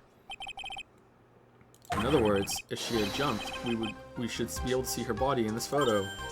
Ah. Probably icy down there. If you landed, you'd just slip right off, wouldn't you? Ha. So you finally figured it out. No. Order! You're just playing with me. My face body is at the bottom of the Eagle River. There's nowhere else she could possibly be hiding. Miss Hawthorne, have you ever heard this one before? Once you eliminate the impossible, whatever remains must be the truth. Yes, just a few minutes ago. Got him! He doesn't even acknowledge it. Maya Fey wasn't inside the sacred cap. We now know that she didn't throw herself into the Eagle River. Correct, that eliminates all the most likely possibilities. Now, although it seems improbable, there's still one other place she could be. What? What is this one possibility you were talking about? I'm just happy to be here, by the way. I lost track of this a long time ago. Gonna sleep well tonight. That's obviously a bluff. So where is her dead body then? Finally, I think the pieces are falling into place. Normally the living have no way to punish the dead, but I think there is a way to give Dahlia Hawthorne the ultimate punishment. Shall I tell you, Miss Hawthorne? Shall I tell you where Maya is this very instant? Maya Fey is in the inner temple, in Hezekiah Temple, in this very court. Ooh! There's only one possibility left, namely, she's right here in this very courtroom. Where? What? You say she's here in my courtroom? Oh, I see her. She's in the audience. Hello, Maya. Oh, hi. You solved it, Nick. Yes, I'm here in the audience. I don't know who the fuck she's inhabiting, but yes, I've been watching the whole time. Good job. Welcome to the League of Lawyers. Dahlia. See the calls. I misunderstood one thing, you see. Someone. There's one more thing you misunderstood. What do you mean? Tell me something. At this very moment, who is channeling Dahlia Hawthorne? Why, that's obvious. It's Pearl Fey, that pathetic little sniveling runt. You're wrong. That pathetic sniveling little runt is actually right next to me. She's too short to be seen over the bench. She's been here the whole time. She's coloring. Pearls tried, but she couldn't do it. I've never failed at channeling someone. This is the first time it's happened. Isn't there any explanation for why you couldn't channel a spirit? It could happen if someone else was already channeling the same spirit. Someone called me before Pearl did, but who? Pearls even tried again on the day after the crime, but she couldn't do it. What could that mean? I think the truth is becoming clearer to you right about now. Am I correct? Ah! It wasn't Pearls that channeled you. There was someone else who called you before she could. Okay, hold on. Didn't she already say that Misty Faye channeled her? Okay, I'm confused what it wants. Does it want who channeled now? Or does it, like, at the beginning? Or does it want who channeled at the end? I think it wants Maya. However, I'm a lawyer. No, that's not who. How can I come to this far and still not get it? Pearls couldn't channel her, and Maya had disappeared. There's only one possible answer. Mr. Wright, you can humble yourself like a wino in your own time.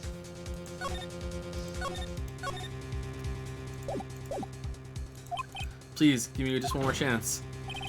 It wasn't Pearls that channeled you. There was someone else who called you before she could.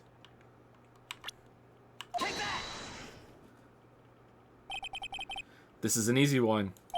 Pearls couldn't do it, and Misty Faye is gone. There's only one possibility left. Come on already! I can't stand the tension. Bikini. Dahlia Hawthorne. The person channeling you right now must be Maya Fey. What? What?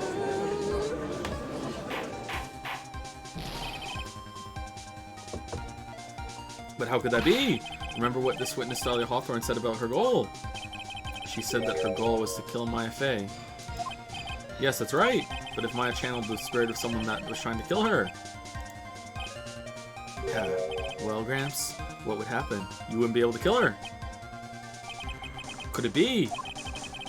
It looks like you finally understand, Your Honor. Well, I don't. Where are you going on? Dahlia, are you fucking dumb? Damn, if she had just stayed at the gate and saw Pearl, she'd be like, oh shit, I'm Maya. Time to go to the river. What I'm going on about is the reason Maya channeled you. There's only one reason. To protect herself from you. To protect herself? Maya, this is a really dumb plan. Yes, on the night of the crime, you were only interested in one thing. Okay, so Maya locked it, put herself in there, and then channeled it. Okay, but you know, you could still smash your head against the wall a bit, killing Maya Fey. The path back to Hazakura was closed off, and there was nowhere for her to run. So then the problem became, where would be the safest place to hide? You mean that's when she channeled me? All this time you thought you had been channeled by Pearls. That's why it never occurred to you that Maya's hiding place was you. No, no, don't say that.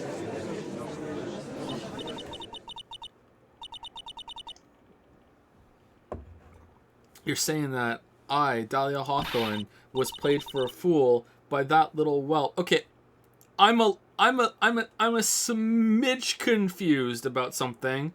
Let's wait and see if they go into it. I'm a smidge confused. All right. About the pendulum shit. I'm a little confused. Maya Fey killed herself. Isn't it obvious? Sorry, but no. It would have been impossible for her to jump into the Eagle River. This was the only avenue of escape open to Maya. The only way that Maya could disappear from the inner temple. I don't believe you. A stupid little girl like that who has never been out in the real world. She could never have come up with a plan like that. Who could have ever given her such a brilliant idea? Well, me, of course. Woo! Woo! Woo! Woo! She actually was there! She was coloring! No! Really? How many coloring books are there? Mia Fey. It's been a long time, Dahlia Hawthorne.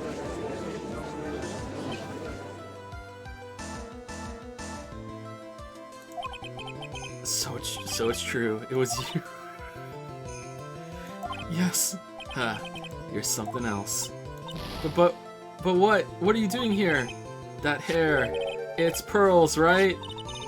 Tell me something, Dahlia. I want you to think back to that night one more time. Okay, was Pearls down there coloring, or did Mia just like solid snake her way into the courtroom behind the bench and then jump up and was like, "It was me."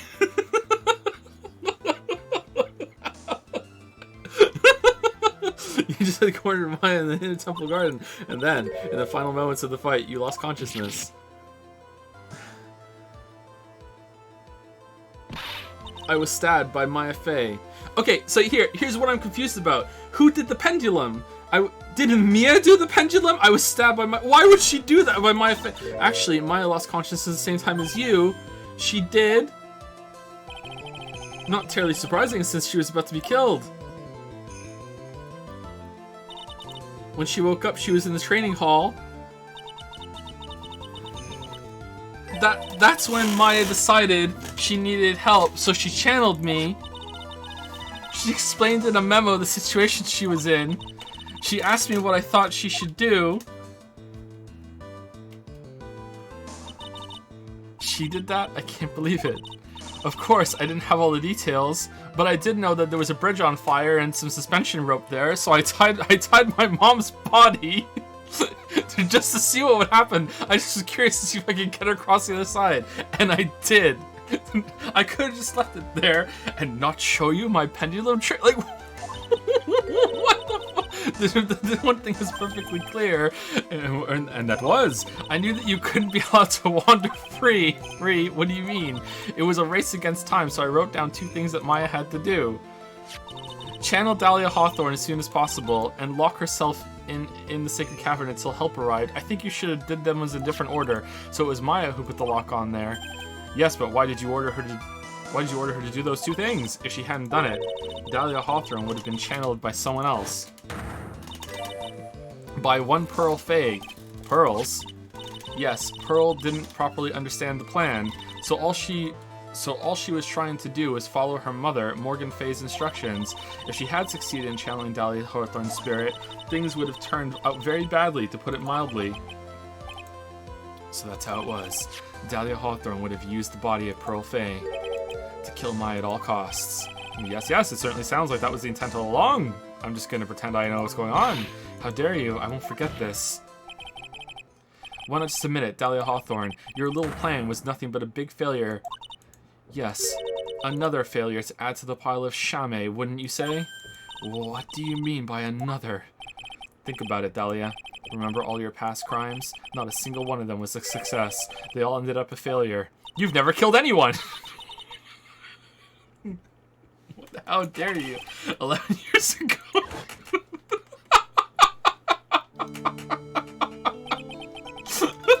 The fake kidnapping, your very first crime.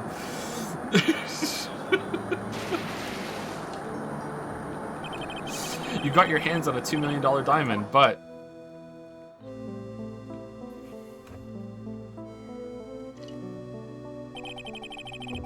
After Terry Falls escaped and went to meet with Valerie Hawthorne, the truth was exposed. Shut your mouth. That wasn't my fault. It was because of that stupid oaf of a prisoner and that weakling of a policewoman. And then, 1 year later, you tried to kill me. Well, I'm still alive, but not for a lack of glass eating. You wound up killing someone else. Oh, she did kill him. Yeah. Well, he might bust in the courtroom any minute now, actually. As a result, you were sentenced to death. Damn, killed with another swinging cable. All of the comebacks, man. It just keeps coming back. Also with a big blast of lightning.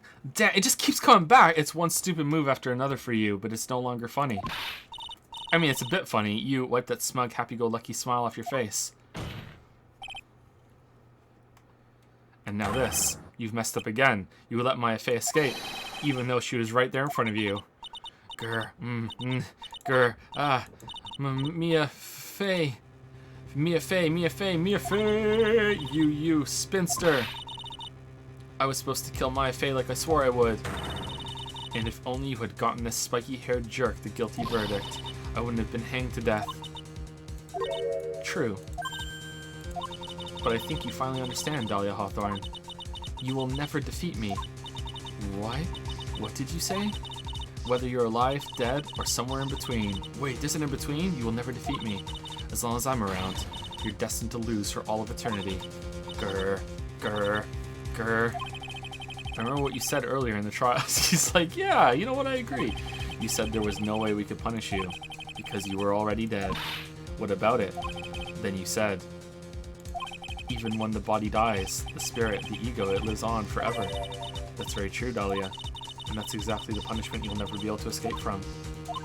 For all of eternity, you'll have to remain as Dahlia Hawthorne. A miserable, pathetic, weak creature who can never win at anything. I kind of feel like we're instigating a psychopath here, Mia. Like, and for you, there is no escape from that. No hope of freedom. Like, in the context of eternity, this seems real fucking petty. Since the day you were executed. I'm glad to know that the afterlife is just more of the same bullshit. The narrow bridge that once stretched out in front of you has burnt to a crisp.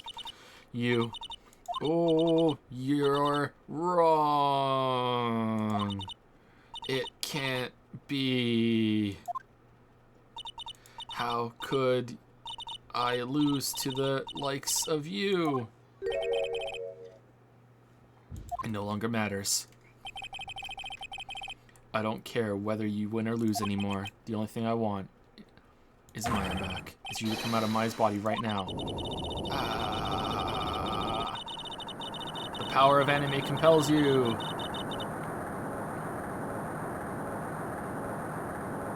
Oh, that worked?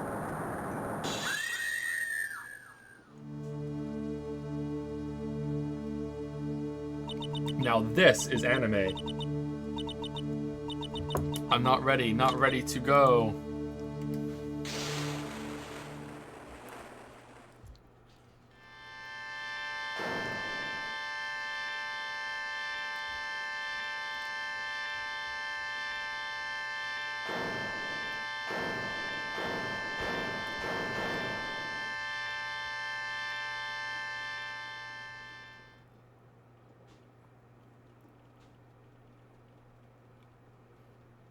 Oh, her hair changed back. That's good.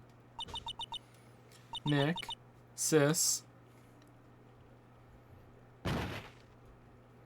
Oh, time for the Dutch to pass out. What just happened? Now then, I assume you are the real Iris. Yes, I was just rescued from the Sacred Cavern. Alright, let's commence the trial. Did you do it? I must say, you and your twin sister are indeed identical from what I can see.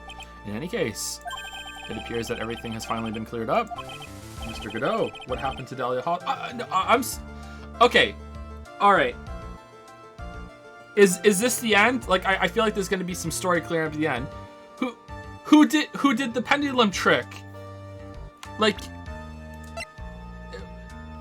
as far as I understand, the ghost of Dahlia was channeled by Misty Faye, and then Misty Faye and Maya had a fight, and then then after that fight, she like was dead, and she was unconscious, and she passed out, like, and then once she woke up again, she was in the cavern. Who the fuck did the pendulum? Mr. Godot, what happened to Dahlia Hawthorne? If you ask me, Your Honor, it looks like she went back to the hell she came from. It seems that Misty Faye wasn't the only victim of this crime. Maya Faye, as well as the young Pearl Faye, were also victims of this wicked and selfish plan. Chat says there's... I don't understand how there's more. Okay, let's just keep going. Let's keep going. The tragedy of Medium Valley has finally come to an end, it seems. It would be best for everyone if no further attempt was made to channel that spirit again. Your Honor? Yes, what is it? About this whole spirit medium thing. It's almost weird how comfortable you seem to be with the concept now. Oh, that's because I'm not actually the judge. I'm a spirit being channeled myself. Well, to be frank, my younger brother is quite judgmental. He often criticizes me for not studying hard enough. That's why I made a connected effort to study up on the crane channeling technique. Hey, isn't it the New Year's issue of Occult? I've seen quite a few things in my many years on the bench, and in all that time, I finally learned this one thing. Each case is different, and takes place in its own world, if you will. In order to fully understand that world, first we have to immerse ourselves in it completely. And that's where my brother and I used to differ.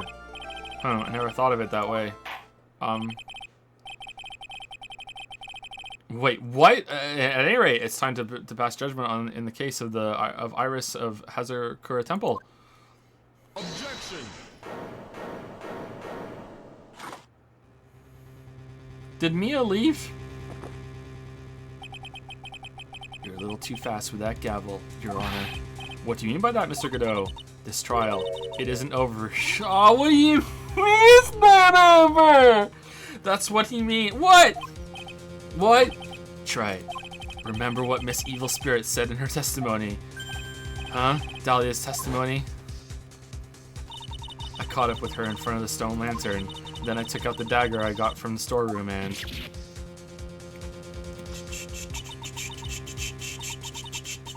It's strange, but I don't have a clear memory of what happened after that. I think I was stabbed. Just as Dahlia Hawthorne was about to attack Maya, she was stabbed and killed by someone. Ooh, yes, that's right. The person that was ultimately killed was the spirit medium that channeled Dahlia. Elise Nim. No, Misty Faye. But who killed her? Who cares? We still know who did it. This isn't over.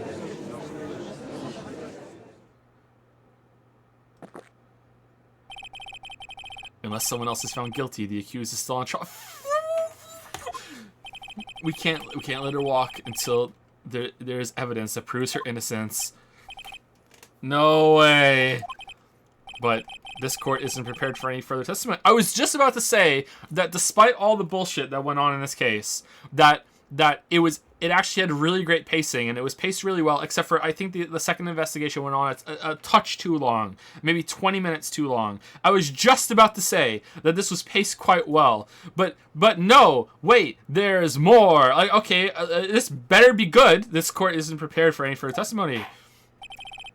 The prosecution is ready to call our final witness. Final witness? This one will clear up the whole mystery.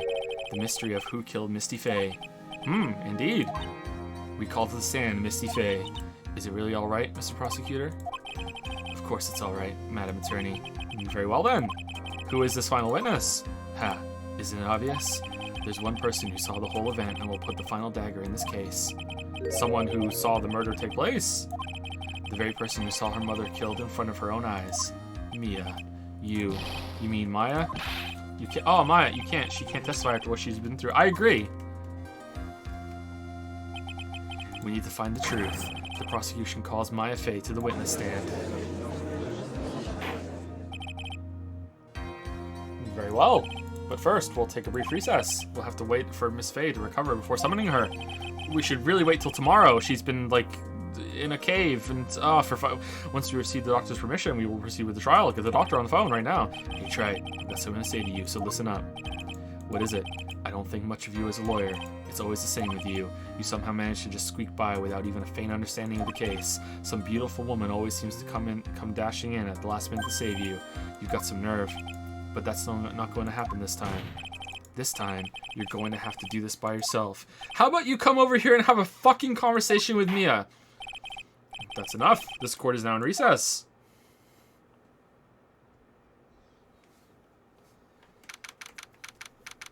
February 10, 2:56 p.m. District Court, Defendant Lobby Number 1. I'm truly sorry about everything. You were working so hard to defend me, but I was missing all day and we didn't even have a chance to talk. She's right. When I met Iris at the training hall yesterday, they had already switched places and Iris was inside the Sacred Cavern.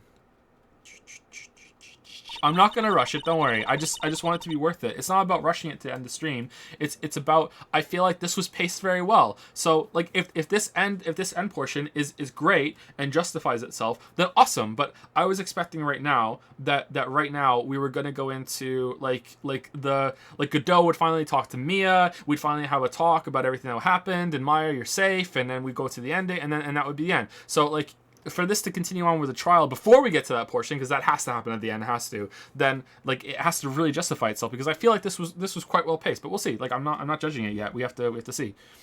I wanted to, at least to be in the defendant's box today to root you on. Well, it wasn't your fault. You were locked up this whole time. There's something more important than that, though. I have to ask you, why did you help your sister out as much as you did? Huh? If you had tried to get help at the Sacred Cavern yesterday, you wouldn't have spent an entire day locked up in there. My sister, I felt sorry for her. Is it something like...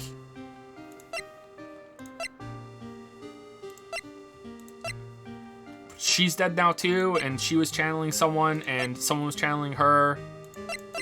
Who was left to channel them, though? Who the fuck did the pendulum?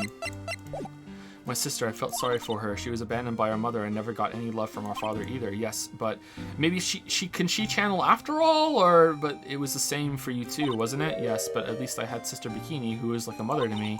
If only Dahlia had come with me to Hazakura Temple. I always loved her.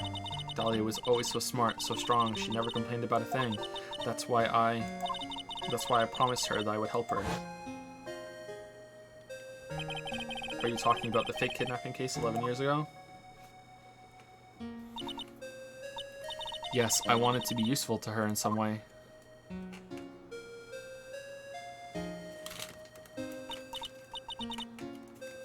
But as usual, I was too cowardly. At the last minute, I ran away. Because of that, Dahlia's stepsister, Valerie, ended up dead. That was the case that wounded Mia so badly.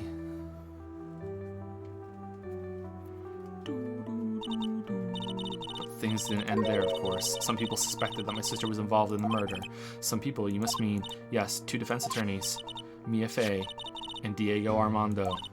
After poisoning Mr. Armando, who was getting too close to learning the truth, Dahlia even tried to kill the person who had unknowingly hid the poison for her. The poison for Armando. Armando's poison. You. That's right. Iris, there's one more thing I have to ask you. Yes, what is it? On the night of the murder, the person that cleaned up the corpse of the victim, Elise Naxton, was it really you? Yes, it was me. That night, after I rang the lights out bell, I went back to my room. At around 10:30, I received a call on my cell phone. You have a cell phone? Beat, there's a problem. Come to the inner temple right away. I got on the snowmobile and headed for the inner temple, but... Oh no, the lightning strike. The path to the inner temple was cut off, right? Exactly. Beep. We can't just leave the body here. Quick. Pendulum effect. I know what you're doing. So you've got to do exactly what I say. Got it?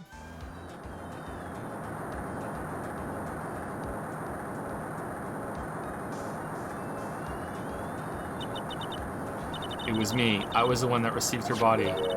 The murder weapon had been left in her body so she wouldn't bleed too much. The staff that Mystic Elise always held. What about the sheath for it?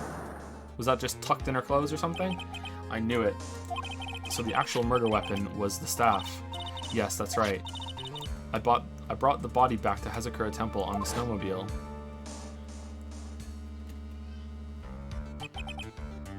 But why? Why did you alter the body? I didn't want anyone to know that the staff was the murder weapon. I didn't want to leave anything that would lead back to Misty Fey. So I dressed her in a robe and stabbed her with the sword. I wiped the blood off the staff's blade and left it next to her on the ground. Iris, just tell me one last thing. Tell me the name of the person that called your cell phone. The Real Killer. I'm sorry, Mr. Wright. I can't do it. I can't say who did it. I see. Victim staff updated in the court record has a sword hidden inside the actual weapon used to murder the victim. Defendant, yes, the judge is calling you. It actually was Maya. She's going to prison. Best ending ever. He wants you to see you in his chambers. The last line will be, Nick, do you think they have burgers on death row? Boom, dun dun. What a powerful, confident, brave ending. To end on that sour note, he has some questions about Dahlia Hawthorne. Alright. Well then, I'll see you later. There's something I want to tell you. Oh, okay. Something she wants to tell me. Love you. So it's true. Iris cooperated with the real killer. Maybe even from the very beginning. Phoenix.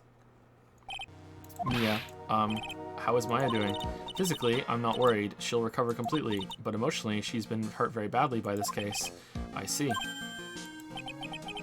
You don't mean... She's learned who Elisa Naxxam really was? Yes, I went to the medical office and talked with her. I told her everything I knew. But why? Maya is stronger than you think. I knew she could take it. All of it. What do you mean by that? I want you to figure that answer out by yourself. The trial is about to restart. The real killer. Do you know who it is yet? Iris wouldn't tell me who called her, but still. I think that just maybe I know who it was. It was me. That night, the victim was killed in the garden of the Inner Temple, and the criminal wasn't just there by accident, which means that the killer knew of Dahlia's plan from the very beginning. And one more thing. The victim was moved to the Hazakura Temple side by pendulum. In other words, the criminal couldn't cross the bridge. That means they were stuck on the Inner Temple side for almost an entire day. Exactly, so the culprit was someone that wasn't in Hazakura Temple the following day. Oh shit, it was Pearl! That's as much as help as I can give you. The rest of the battle is yours to win or lose. Okay, I've got it. Thank you, Mia. Finally, it's almost time to bring this case to an end. What exactly did Maya see anyway, and who was it that actually killed Misty Faye? Whoever it was, I have to prove it. Me, all by myself. How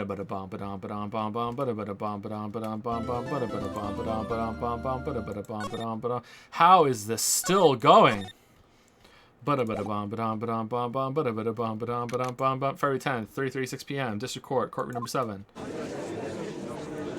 You really didn't talk to your dead girlfriend. Alright, cool. You're just a nothing character to me now, Godot. Like, what the fuck is wrong with you? You're not even human. Holy shit. Now then, before we proceed any further, I'm going to announce the results of the test we had performed earlier. Tests. Yes, tests. On the bloody dagger that was found stuck in the pine tree. Has Maya's blood on it. Oh yeah, that. I totally forgot about it.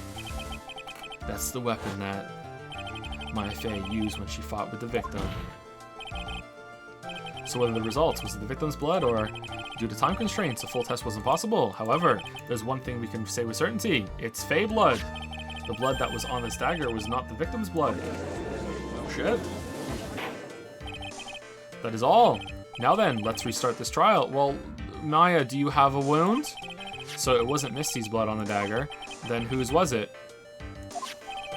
Dagger found stuck in a pine tree in their temple garden. The blood doesn't match the victim's. Okay, Maya, do you have a wound? No. Pearl, do you have a wound? No. Okay, well then it was just a knife someone used for hunting and just stabbed it in the tree and forgot about it.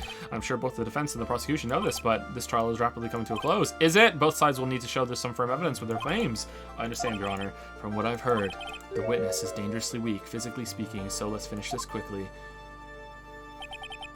Agreed. Very well. Please bring in the last witness. Is this the first time Maya's been on the stand? I know she came on the stand to, like, protest something, but is it the first time she's been a witness on the stand? Witness, please tell us your name and profession. Maya Fey, my profession is, I'm the assistant manager at Wright & Co. Law Offices. Maya. According to the magazine I have here, you're a spirit medium of the Crane channeling technique. I'm frightened. The Fey clan, I don't want any more to do with it. Oh, Maya, the pain the Fey bloodline causes must be unbearable. Very well. You don't have to be anymore. I'm a judge. I can make that happen. Now then, Miss Fey, when the event occurred, you were in the Garden of the Inner Temple, and you witnessed the moment of Miss Elise Naxxam's murder. Is this correct? I didn't see any... Objection. Straighten up this instant, young lady. Huh? Pick your head up and speak clearly. There's always time for crying later. Oh man, now this is Chadworth, but your mother was killed right in front of your eyes. There's nothing you can do to change that fact. But there's something you can do. You can finish this. You've been watching the whole thing, right? You've seen the witnesses come out, and you've seen us squeeze the truth out of them. Now it's your turn. Let's hear your testimony. I mean, like, are you specifically talking about this case? Because she didn't see shit in this case. She's been, like, possessed the whole time. On the night of the crime, what exactly did you see happen? Witness, if you please. Yes, Your Honor. Oh man, I can't believe that this trial is making me actually give a shit about Maya. What the fuck? At the Inner Temple. I was passing through the garden on the way to a spare prep room when it happened. Suddenly, someone struck me over the head. I stumbled and ended up against the stone lantern. I think I screamed, "Help me!" Then something warm splashed over me. That's when I lost consciousness. Fuck, was it gravy? So you were struck on the head. I suppose it must have been the staff. Maya, the person who hit you, it was Dahlia Hawthorne, wasn't it? I'm sorry, Nick. I couldn't see. I don't know who it was. Maya, think hard. Sorry, Nick, but I really couldn't. Ha. Can't say it was an especially good night for young ladies to be walking around alone. It seems that it will be hard to determine the criminal through testimony alone. Very well then, Mr. Wright, please begin your cross-examination. I don't want to do it. Maya, hang in there. She doesn't look well at all. Fucked up. At the inner temple. I was passing through the garden on the way to a spare prepper when it happened. Who else was on the inner temple side that night? Well, Sister Bikini, of course, but I remember her saying that Iris would be coming later as well. On the day after the incident, Chadworth met Bikini at Hazakura Temple. That means she couldn't be the criminal. So then, did Iris actually come later like she said? Well, let me think. She seems confused. It's probably because she's so tired. No, I'm sure I didn't see her. She must have come while I was preparing for the training. Sometimes left click doesn't work, man. Suddenly someone struck me over the head. Who did it? Who hit you? Well, I didn't see who it was. I was hit from behind. You didn't see the person? But after that, your attacker was in front of you. How could you not see who it was? Oh, let me think for a sec. I'm sorry, I just can't remember. Maya is really having a hard time. What should I do? Press harder. Come on, Maya, this isn't making sense. Why didn't you see this person? Well, let me think. It was, oh yeah, that's right. It was dark. That's it. It was dark. It's not good to have too much light around when someone is undergoing spiritual training. Come to think of it, there was an earlier testimony to that effect as well. So it was dark in the garden the night of the crime. Didn't they say the opposite, that they wanted light in there? Which is why she didn't see her attacker. I thought maybe she was trying to hide something, but I guess not. Judging by the testimony thus far, the identity of the attacker was most likely the spirit that was channeled by at least an Dioxnim, Dahlia Hawthorne. Very well, please continue with your testimony. What happened after you were struck on the head? I stumbled and ended up against a stone lantern. What happened afterwards? My attacker was in front of me, blocking off my escape, I think. You think? After getting hit like that, I was in a state of panic.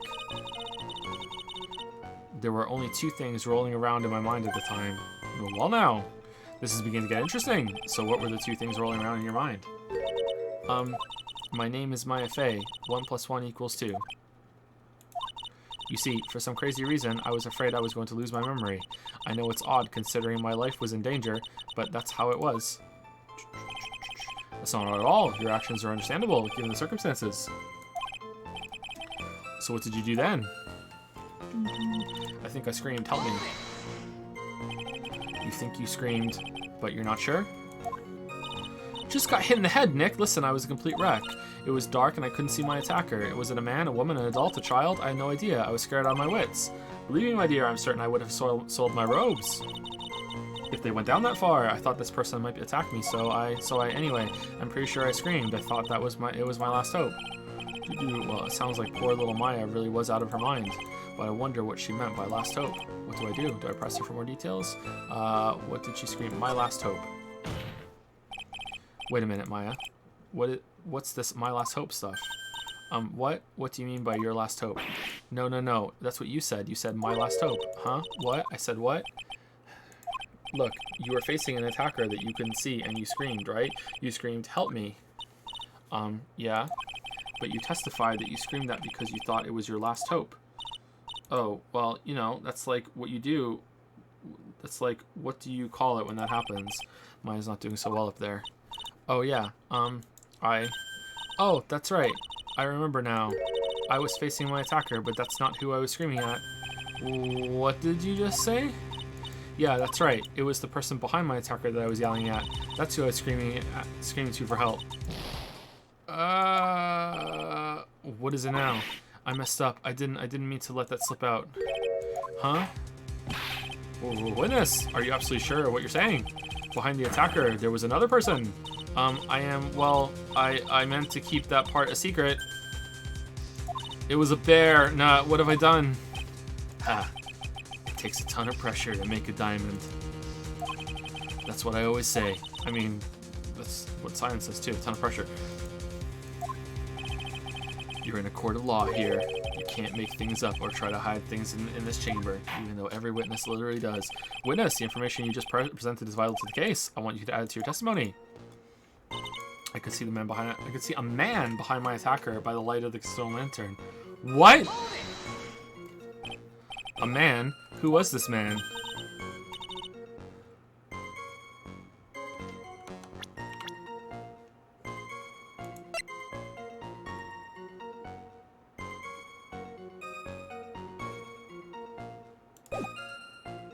Well, you see, I couldn't see. You couldn't see. She used this excuse twice now. Well, you know, lantern light isn't very bright, but I saw a red light. Lantern light, did you say? There's a great big stone lantern in the garden. They always light it when the acolyte is there for training. Hey, you know what they say, under the lantern, darkness reigns. So I could see the person that was further away, but not my attacker, who was closer. Plus, there weren't any other light sources in the garden at the time. Then something warm splashed over me. You don't mean, was it... I didn't know it at the time, but I think it was probably blood. Is she saying that's when Miss Naxnim, who was channeling Dahlia, was stabbed in the back by the killer? At that moment, I was paralyzed with fear. I was just sitting there in the snow. I'm sure blood got on everything around me. That's when I lost consciousness. So what happened next? I don't remember. How were you saved? You don't even remember that. No, I haven't got any idea. I really don't know what happened at all. That's too bad.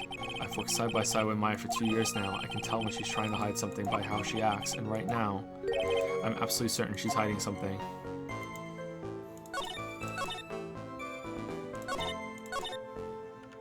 Okay.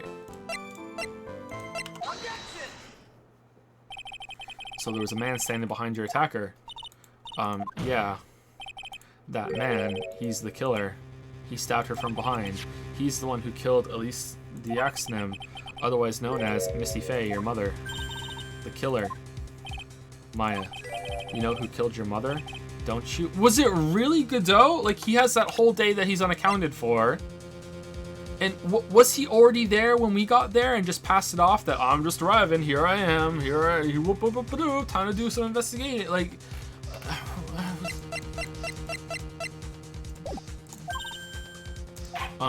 what is the meaning of this, Mr. Wright? To be frank, Your Honor, I think she is in shock and quite confused. That's why she hasn't noticed the huge problem with her testimony. Huh? What do you mean? What problem? Maya, on the night of the crime, that stone lantern was out of commission. Huh? What? It's true. There was no light anywhere in the garden that night. No, I swear I saw a light, a red light. 3 lines of red light. Order in the court. Mr. Godot, explain this. Add the pureness of milk to the perfect clear darkness of coffee. Stir. That is the state of the witness's mind right now. A cup of café au lait. Café au lait? Is that even legal? No, that's what makes it delicious. Mr. Tride's words are the milk and you are the spoon. Your Honor, I'm a spoon. I'm no spoony bard, I'll have you know, but I do like the spoon. Big or little, you must have noticed too, Tride. This witness's mental state is highly unstable right now. It's not hard to understand why she would make a little mistake like that. Sorry, but that's not going to cut it. What did you say? If there was truly no light in the garden, then there's a fatal contradiction in the witness's last bit of testimony. Nick, may I recall the witness's statement about her attacker? She said that she didn't know if it was a man or a woman, an adult or a child. And yet, the witness could describe a person that was standing behind her attacker, and she quite clearly described him as a man. In other words, that would have to mean that Maya actually saw our mystery person. Nick, I think we should let this go, bro. I don't think that the judge is actually going to convict Iris, alright? I feel like maybe we should let him go. Maybe stop picking at the scab, despite it being so dark that she couldn't see the face of her own attacker. No. Order. What in the world does this all mean, Mr. Wright? Are you saying Miss Faye saw the real killer under pitch black conditions? Objection. Right. Do you have any idea what you're proposing? How could she have seen in the dark? There was no other light source at the scene. There are some things that you can only see in the dark, Mr. Godot. Maya, you did see who the killer was in the dark, and now you're trying to cover for him because he had glow-in-the-dark star stickers. It was Yusuke. Yusuke coming around with his glow-in-the-dark star sticker. Oh shit! Cover for the man that killed her mother. There's only one conclusion I can draw from this. He was covered in paint, glow in the dark. It was Larry. You know who this man is. Please, Nick. I don't know anything. Please, I'm begging you. Nick, can we let this go? Haha. You talk a good game, Trey, but let's see if you can walk the walk. I mean, he's the one who's pushing it. If it was him, it was pitch black, so what could the witness see? I'm calling your bluff. No, Nick, don't. Please, stop. Maya's dead set on protecting this guy, the man who murdered Maya's long-lost mother. But I can't let him get away with it. I'm a lawyer, an officer of the court. I'm here to find the truth. All right, Mr. Wright, time to show us what you've got. Who is this person that you say Miss Faye saw in the darkness? It was me. I mean, really? Because it was pitch black, Miss Faye was able to recognize the killer easily. I'm sure the court would like to see for itself how this is possible, yes? Turn off the lights. Oh, and there was a blackout! Oh, they set it up! Oh, nice! Nice! Good job, game. Well, what? But how do you propose to show us something like that? It's easy. We just need to recreate the conditions of that night. Conditions? Your Honor, the defense officially requests that all the lights in this courtroom be turned off. Whoa, this is, but it can't be. Ha. Oh shit, someone's dead now.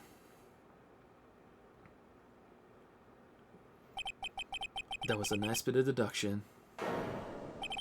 Trey.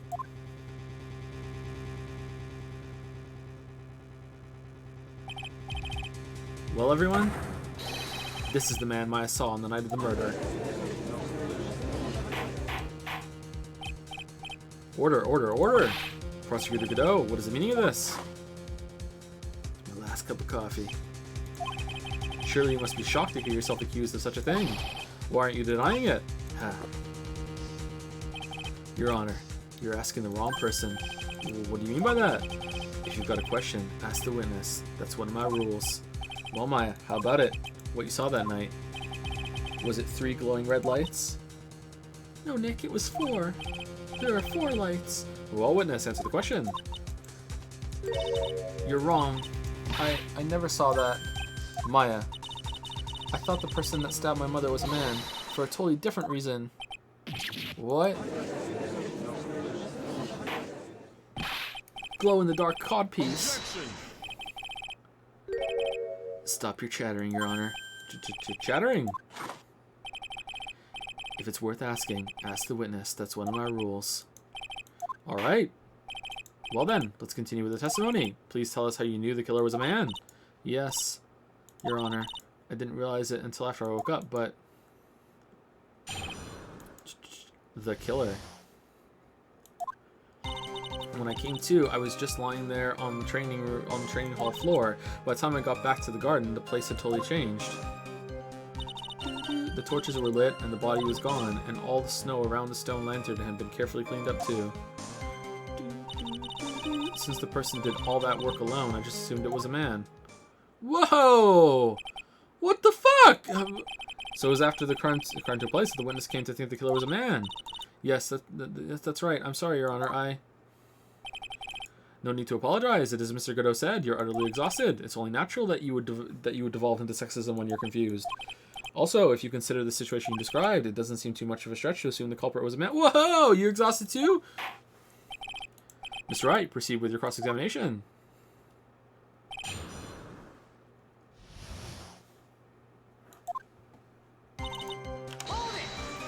You're supposed to be sexy judge, not sexist judge. So you lost consciousness when you were in the garden, is that right? Yes, I think it happened when the victim was stabbed. So then the person that carried you into the inner temple, it could only have been the killer. That's what I think too. So the killer carried Maya into the inner temple. Doo-doo. By the time I got back to the garden, the place had totally changed. Doo-doo. Naturally, the killer must have done it right. Yes, I think so. But why would the killer tamper with the crime scene like that?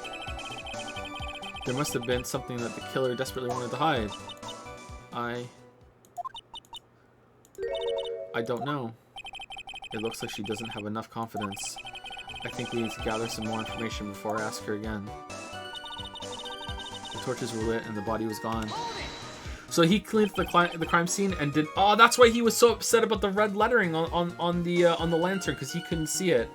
Oh, that must have been so fucking frustrating that his condition caused him to miss that. Fuck. The torches were lit. Yes, that's how I noticed that the whole scene had changed. I'm going to say it was the killer who lit the torches. I mean, who else could it be? The killer probably lit them, since it'd be impossible to do any cover work in the dark. However, if that's true, there's one thing that still bothers me. Why did the killer go to the effort of moving the body? That's true. It's hard to see how that would be of any advantage to the killer. Look at that. Why did you push this? It was done. We were about to say it was fine. Why would you push? The only one who would want to gain anything from that would be the only person that was at the inner temple, Maya. Very well. Let me hear some more about the condition of the crime scene. And all the snow around the stone lantern had been carefully cleaned up too. So you're saying the killer cleaned up the snow? It did look really odd. The snow was removed in an unnatural-looking rectangular shape around the lantern. Yeah, why didn't you just clear more of it? Why make it look so obvious? There were a lot of shovels around the inner temple, and they're all really heavy. Way too heavy for me to use. An odd fellow indeed, this killer. Why on earth would anyone want to take the snow away? Well, there's one thing I can think of. Didn't you say that a lot of the victim's blood sprayed onto the snow, even though it was a point that the blood didn't come out because the knife was still in it? Yeah. The area I collapsed in ended up being splattered. In other words, the killer's purpose was to hide the bloody snow. I think that's the most reasonable explanation. Perhaps. However, there's something that's bothering me. If the killer just wanted to hide the snow with blood on it, there was no need to remove that amount. That's true. He could have scooped up just the snow that was stained with blood. It looks like there are some mysteries behind this issue. The rest was covered in gravy, but I think this will help explain them. Since the person did all that work alone, I just assumed it was a man. So you're saying that you never saw the killer, right? Yes, but earlier you very clearly stated that you saw a man behind your attacker. Nick, I'm sorry. The killer certainly went through a lot of trouble. Moving the body by pendulum, manipulating the crime scene. But for what purpose? Why do all that? Maybe Maya knows more than she's letting on. When I came to,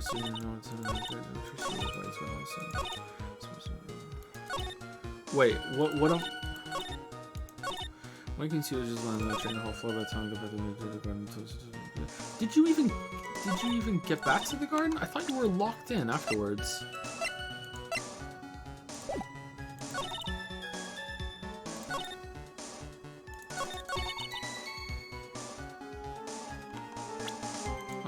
The blood on it?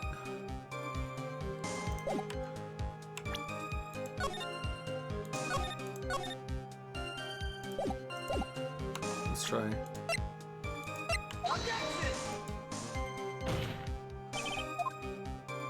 Yeah, I did think so, but good to try.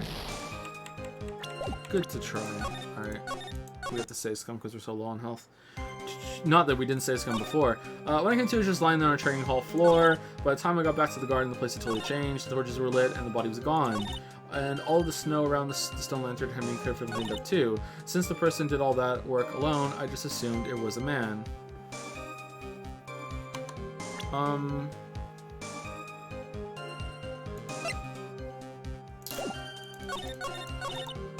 The only contradiction I can think of here is that she wasn't... she couldn't leave the training hall after she woke up because she was Dahlia at that point with the note, right? But maybe not.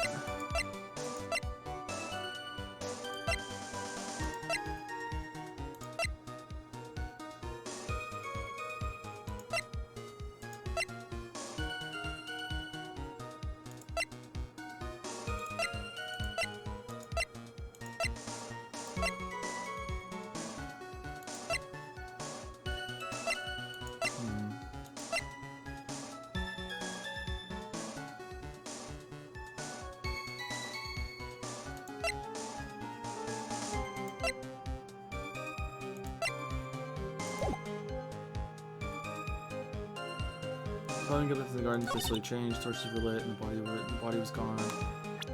Were the torches lit? And all the snow around the stone lantern had been carefully cleaned up too. Since the person did all that work alone, I don't know what it wants from me. I'm sorry. Does it want that Pearl was on that side too? Where was Pearl? Do I need to press something again? Let's see.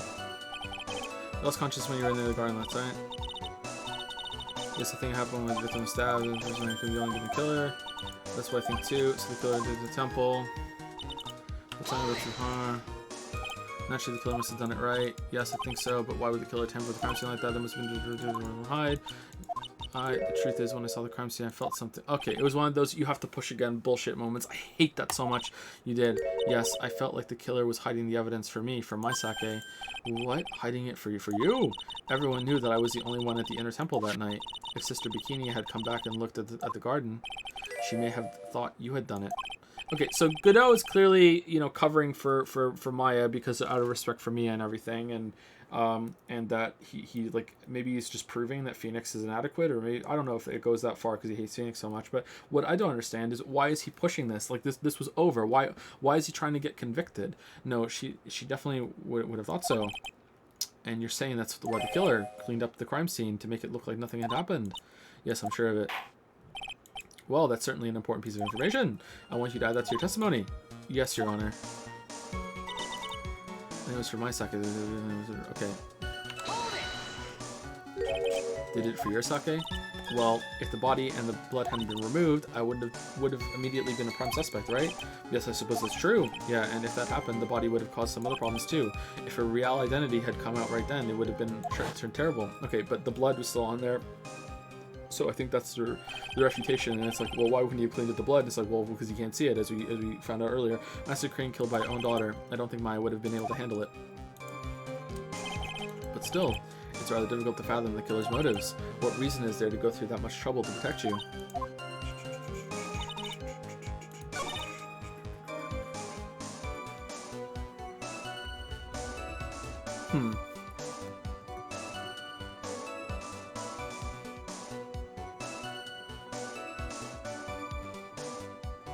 Okay, I think there could be a really, really good ending here, but it might have some problems if they go there, and I don't think they have the balls to do it. If they had the balls to do it and it worked out well, I think that would have been a really cool ending. But I don't think they're going there. I think Godot really did kill her. My idea would be that Maya actually did kill her and doesn't really remember, and Godot is taking the fall for this, so Maya doesn't have to live with the guilt of killing her own mother. That Maya actually did do it, and Godot is pushing this so hard, so Maya thinks it wasn't her, and he's gonna be like, no, I did it, and to save her from that. But I actually do think Godot did it. The body released the next time was carried all the way to the Hazakura Temple's courtyard. Then at the garden, the real scene of the crime. The snow that we suspect was covered in blood that was scooped up and removed. It's reasonable to believe all this was done in an attempt to hide the true crime scene. However, there's still one matter that seems somewhat odd. Oh, and what would that be? You must have figured it out by now, Mr. Godot. It's the message written in blood on the lantern. It was written very clearly on the white stone lantern. Maya. If the killer was so motivated to protect Maya from suspicion, then why didn't they wipe the writing off the lantern? Ah! Oh, you're right.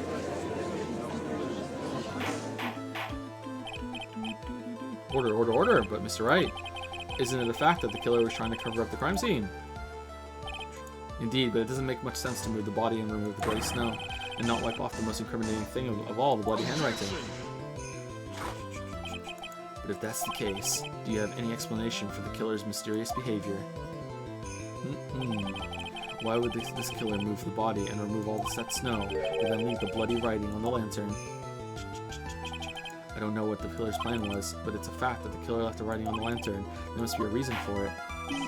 Well then, Mr. Wright, let's hear your opinion. Why did the killer leave the message written on the bloody lantern? The killer wrote it, pinned the crime on the killer didn't notice it. Prosecutor Godot, early in this trial, you gave me some good advice. Once you eliminate the impossible, whatever remains must be the truth. Maybe you're not as dumb as I thought. The real killer wanted to disguise the fact that a crime had occurred there. If that's the case, they wouldn't have left the bloody writing on the stolen lantern on purpose. Therefore, it must mean that they didn't notice it. But that doesn't make any sense. The torches were all lit and everything. There's no way any normal person would miss something as glaring as that. You're right. There's no way any normal person would. What are you trying to say, Mr. Wright? There's only one person involved in this incident. That could fly. Who could have missed seeing the blood? Oh, rather, yeah, that's true, yeah. And who would that be? Who was the person that could have failed to notice the bloody writing? Okay. I feel like maybe this moment would be stronger if we hadn't just done that last time. Mr. Godot, this is what you said yesterday. My eyesight's pretty messed up. Even with these huge goggles on my head, I still can't see everything. Still saw them fighting in the dark, though. You can't see everything. Is that correct, Mr. Godot? This lantern was submitted as evidence today. I would like the court to think back to the moment it was first presented. This lantern. There's something written on it. Why? It's written in blood? Humph. Nonsense. This lantern. It's clean as a whistle.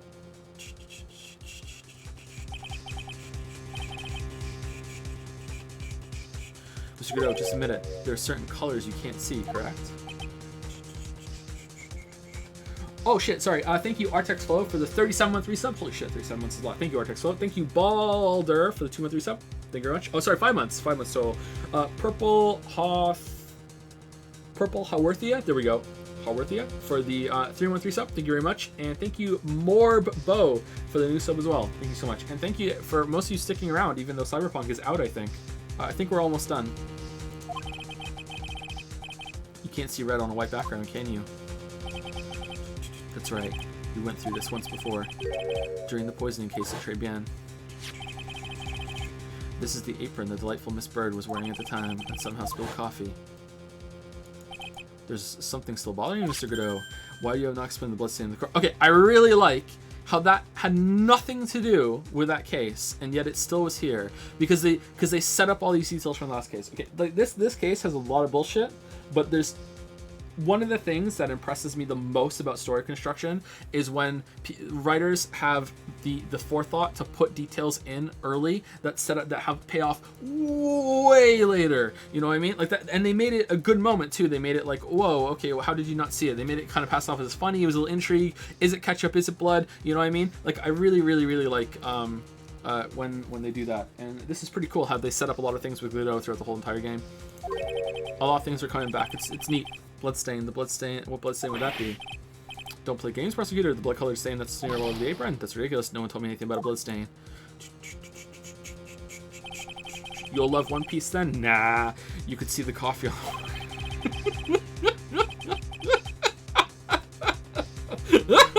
You couldn't see the ketchup because it was red. It's strange. In a black and white photo, those letters would have appeared black to me. I wonder, why am I the only one that can't see them? So then, Mr. Godot, are you admitting it? Are you admitting that you can't see red writing on the lantern?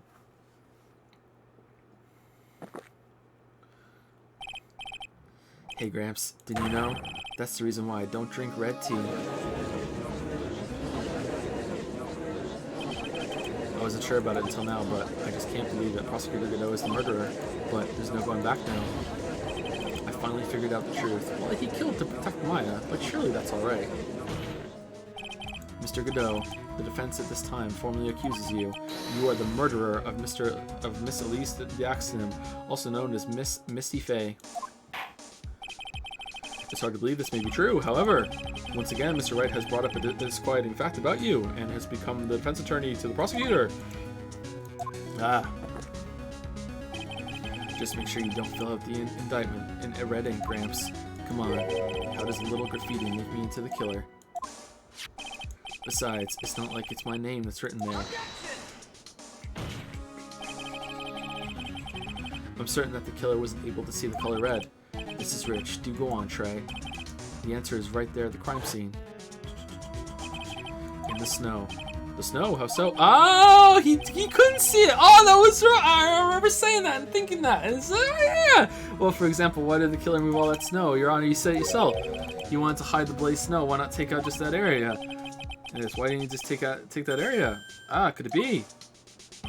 Yeah, the killer couldn't see red blood that seeped into the snow. And he couldn't remove all the snow. He couldn't be sure where the blood landed, so he removed the whole area. Isn't it more likely that the killer couldn't see the blood because it was dark? No, Maya said the lanterns were lit, or the torches were lit. Not chance, the torches were all lit. He would have been able to see just fine. Meanwhile, Pearl is just left to wander around in the frozen wasteland of the mountain all by herself. It seems that, once again, this trial has taken an unexpected turn, to say the least. Can you explain this, Mr. Godot?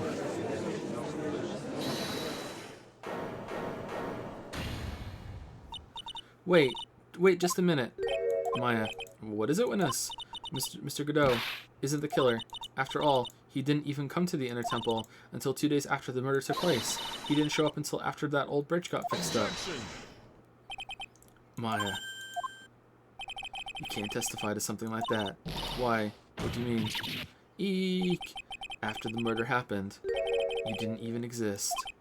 She didn't. I'm afraid I don't follow. Are you senile, old man? We established this just a little while ago. After the murder, this witness was unconscious for a long time.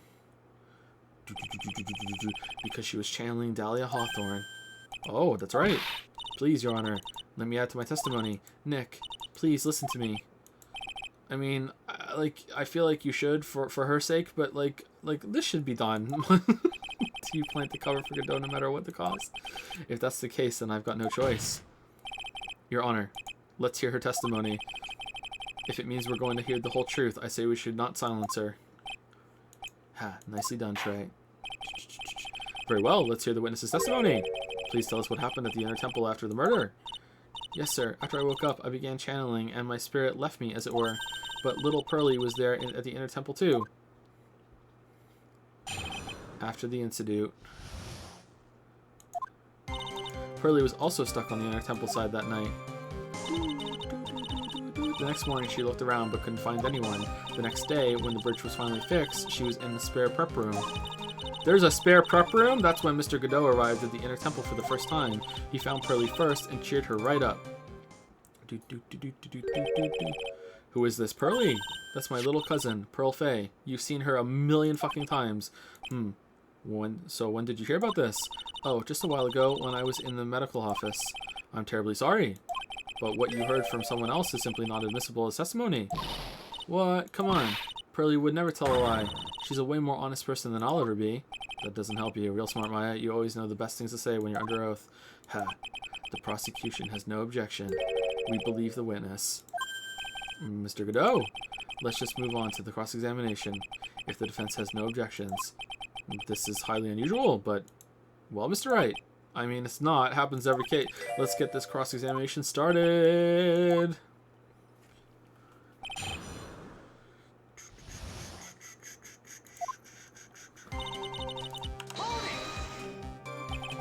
So where do you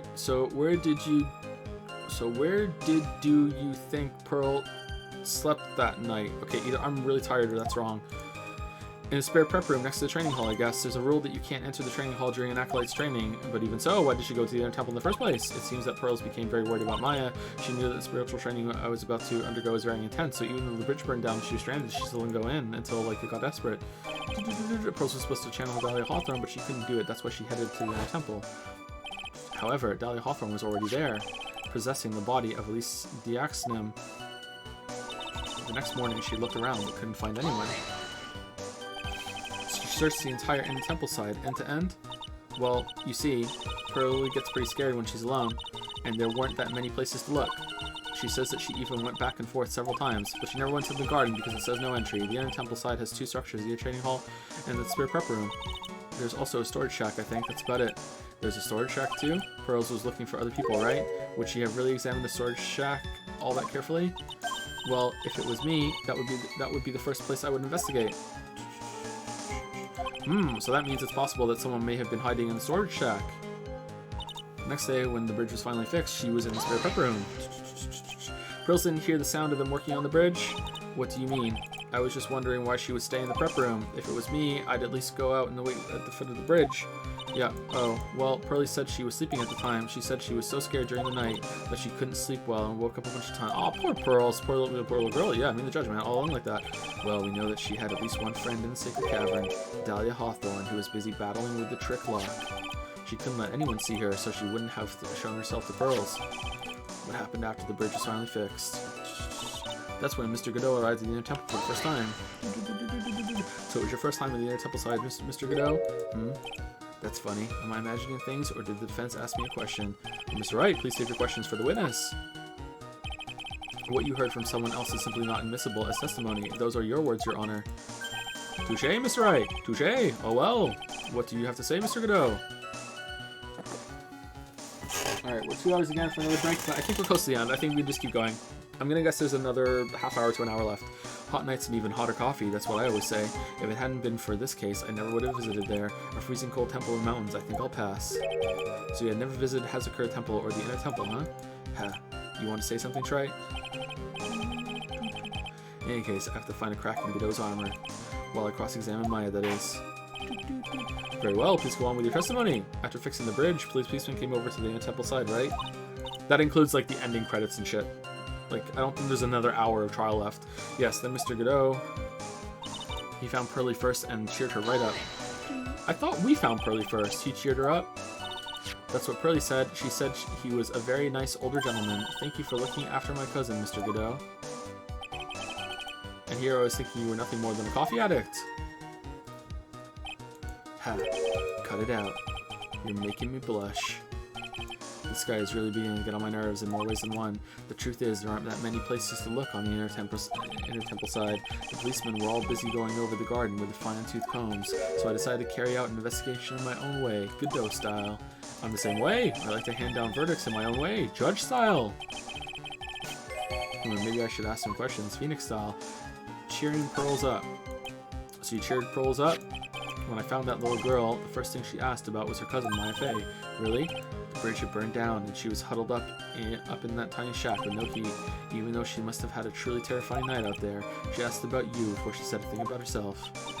Pearlie, I noticed that you weren't anywhere on the Inner Temple side, but I couldn't find it in me to tell her that, so I gave her my last cup. You gave her coffee with milk and sugar to hide the bitterness of the harsh truth. Whatever.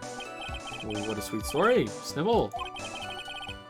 You gave her double-double. He had a thermos of coffee. Why doesn't that surprise me? There's only one thing of any importance here. Where was Godot when the murder was taking place? He must have already been at the Inner Temple when it happened. Otherwise, he couldn't have killed at least the Axeman.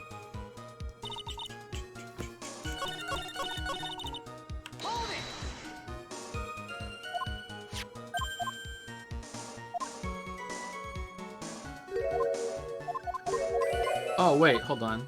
Yeah, Godot's investigation. Alright. You said that you conducted an investigation of your own. Did you find anything?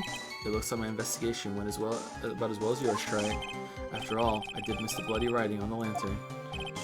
Well, I didn't miss it, so speak for yourself, Goggles. The only thing odd I discovered was the beauty in the training hall. Beauty? Misty Fey, naturally. Clad in her stunning Japanese garb, surrounded by the hue and aroma of Western taste. Oh no! You're fucked Godot! Western taste. Could he find a stranger way to describe gravy? So from there, you headed to the prep room.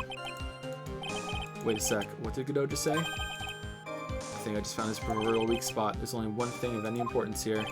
Where was Godot when the murder was taking place? He must have already been at the Inner Temple when it happened. Otherwise, he couldn't have killed Misty Fey.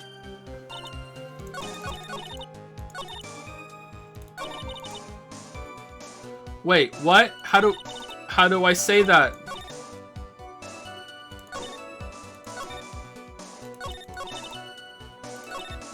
I guess this one?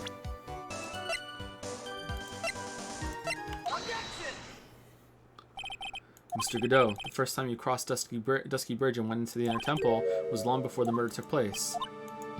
Why do you say that? Because he just made one fatal slip-up. The hanging scroll in the training hall. Hanging scroll? But Mr. Godot is right. The scroll shows a picture of my mother. No, there's gravy on it. Ah, that's right. I can't see red, and I also can't see gravy.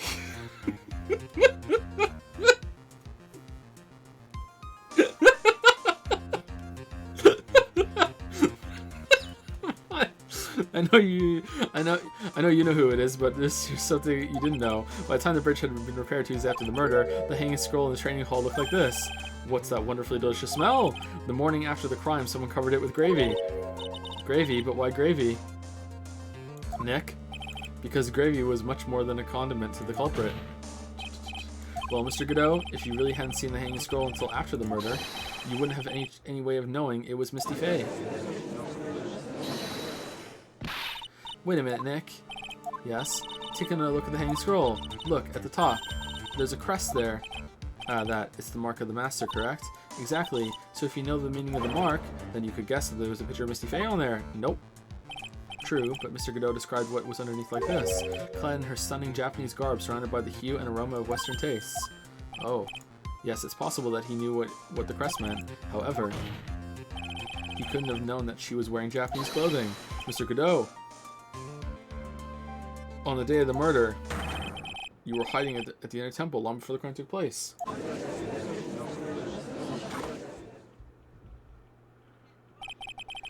Can I ask you just one little thing, Trey? What is it? This whole theory of yours, it all rests on a certain assumption. That I knew beforehand that a crime was going to be committed. That's right, otherwise there's no reason for him to sneak onto the crime scene. Of course Mr. Go knew about the plan. Huh? Well, what did you say? Is it really possible that another person knew about the plan? Oh no! Oh no! Oh no! Shit. Open once before. Yeah.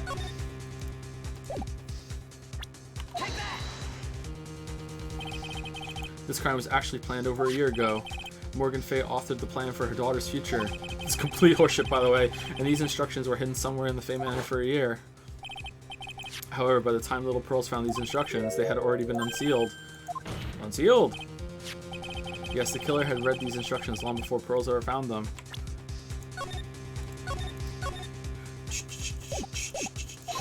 That's how he knew the crime was to take place at the Inner Temple. And you still insist this crafty killer is me. You bet I do. But you just said that the instructions were hidden. That's right, Mr. Godot couldn't have known where the instructions were hidden. If he really wanted to know, he had one great chance to find out. Yes, and when was that? During a visit. A visit? Morgan Fey told her daughter Pearl about where the instructions were hidden. During one of her visits to the detention center, that would be the only time for someone to have learned where they were hidden. Eavesdropping on a visit at the detention center? Yes, it could be arranged if you were someone with easy access in and out of there. Like, for example, a prosecutor such as Mr. Godot. But what? So wait, what? He just like went and eavesdropped on meetings until aha. What? Order, order, order! Mr. Godot, you're under fire again. This murder could not have been carried out without prior knowledge, and you were the only one that could have acquired this information for the murder.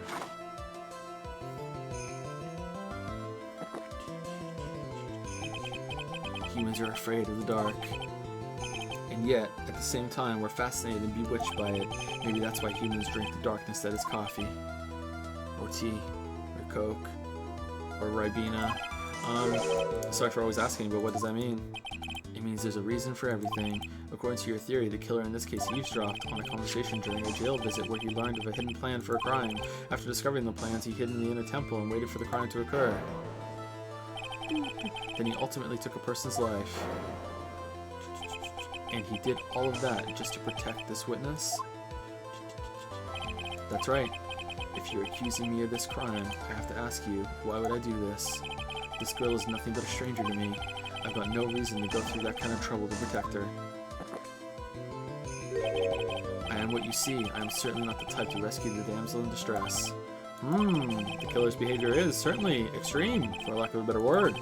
Even considering that the killer wanted to protect this witness's life, his behavior is still a little too unnatural.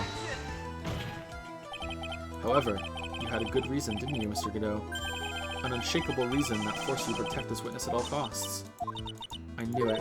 You figured it out, haven't you, Nick? Maya, whose side are you on? Maya. I guess you were doing your best to cover for Godot. I think Maya's gonna be fucking back off to her village after this. This is the end for the same reason, huh?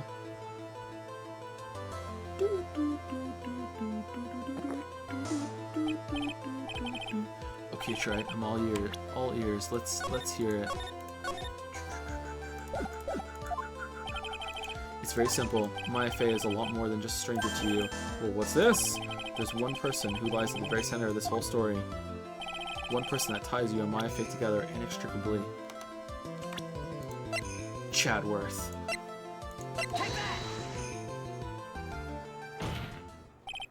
There's a very good reason why Maya Fey's life is so precious to you. After all, she is Mia Fey's only sister.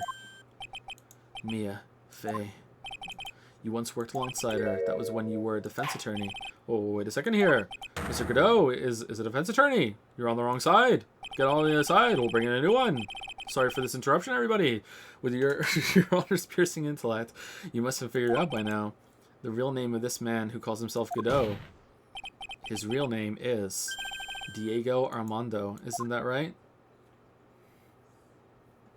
No, I'm his twin brother. The last time someone called me by that name was over 6 years ago. Diego Armando! That name rings a bell. It should, Your Honor. All of this is related to a single case. A case in which a convict named Terry Falls killed himself. Mia Fey's first time in court, the tragic outcome left a deep wound in her heart. She knew that behind it all was a heartless, scheming demoness in disguise. I like that it was a different person last time when they moved back to that. That was cool. But in the end, Mia couldn't tear off that disguise. However, there was one man who reached out to help her, Diego Armando, a senior defense attorney at the office where Mia worked. Did he change his tie when his hair changed too? Damn. It was fucking styling. It's my fault. It's all my fault that Mr. Falls killed himself. Mia, you can't cry yet. Oh, man. The only time a lawyer can cry is when it's all over. Well, I'm crying now. I was moved by her, the way she put all her faith into her clients, that pure, sweet heart of hers. That's why I could never forgive Dahlia Hawthorne. Me and I thoroughly investigated that Fat Gay kidnapping incident. Then one fateful day, Dahlia wanted to meet with me. It had been 6 months since the trial. We met in the courthouse cafeteria. Ah, I just remembered. They have great chicken nuggets. 6 years ago, right here in this courthouse, you were poisoned. Even I didn't see it coming. Dahlia Hawthorne slipped some poison into my coffee. Some newspapers at the time called it a murder. But very little information about the case was released to the press, and since then I always brew my own. That's why I do it, so it's never poison again. Roast my own beans, everything, no poison. But you weren't dead at all. No official reports ever actually called it a murder. What? I was just in a deep, deep coma. I see. Alright, my body shut down, but my life became nothing but a long, deep sleep. That woman's poison did a real number on my central nervous system. I lost my sight, and all my hair turned white due to the damage it caused. All of it? That's terrible. Apparently, it was a miracle that I ever regained consciousness. 5 years had passed since I drank that poison brew. Then one morning, my eyes flew open from the smell of a doctor's cup of coffee. Oh man, the trial of the grasses. 5 years? Were you asleep for 5 years? And the worst possible news was waiting for me. Mia Fey was dead. Like, not like your parents or your siblings or anything like that. No, Mia Fey, from the very moment I opened my eyes, I had already lost everything I thought I had. That woman I loved, the woman I loved had been murdered, and the woman I loathed had been sentenced to death. Damn, the woman you loved us now, Phoenix, Godot. The woman you loathed, the woman who had spiked my scalding hot coffee, Dahlia Hawthorne. Ha. Good old Mia, she didn't let me down. She got her revenge before she checked out. In the end, there wasn't anyone waiting for me when I woke up. That's so sad. For someone like me, for someone who had slept away their best days, there were only 2 reasons left to live, and it was for those 2 reasons I decided to become a prosecutor. If I may ask, what were your 2 reasons to live? The first was you, Trey. Huh? Me? If I hadn't drank that stupid poison, Mia Fey never would have died, much less the way she did. You were the only one who was there to protect her, but you let her die. It was all your fault. It wasn't like that. I wanted to see for myself what kind of a man you really were. So that's why you became a prosecutor. My other reason for living. She goes by the name of Mia Fey. Huh? You mean me? You were the only way I could make up for the sin of not saving Mia. 1 year ago, when the Crane Village incident was resolved, it was obvious that Morgan Fey was planning something. Whatever her evil plan was, I was determined to stop it. So I asked the jail to fucking call me on my cell phone right away if she ever had a visitor, and I just rushed down there and overheard whatever they were saying. But fucking Phoenix couldn't even get a phone call to the prison to see if Dahlia Hawthorne was still fucking alive. You're fucking useless, Phoenix. This is why I had to go there and make sure that Maya didn't kill you. You fucking suck. He's right, you know. You do suck. He's right, you do suck. You're out to the League of Lawyers. You fucking suck, Phoenix. My role as a prosecutor has put me in the perfect position to do something about her. That's how you overheard Pearl's visit with Morgan at the detention center. I knew that the time was drawing near. Since I knew the plan, I thought I could foil it. My goal was to outwit the plan. I thought if I could do that, I could keep that girl from being caught up in it. And it's a good thing I did, because she would be dead if I hadn't done it. You fucking suck, me. He's right, you kind of fucking suck. That makes sense. If Pearls had known that the actual purpose of the plan was to kill Maya, she never would have helped out. Finally, the day of the plan was drawing near. I contracted... Well, you could have just added to the note then, and then she wouldn't have done it. Why didn't you just add a page to the note? This will result in Maya's death, but I think this is a sacrifice we have to make as the family. You'll do it, Pearls, won't you? And then she was like, nah, I'm not doing this then. Fuck it. I contacted both of my accomplices, Iris of Hazakura Temple and Misty Fey. I especially needed the help of Iris. She was to take the fall on my backup plan in case we couldn't control Pearl Fey. But, how did you contact my mother? She'd been missing for almost 20 years. Officially, yes. What? What do you mean, officially?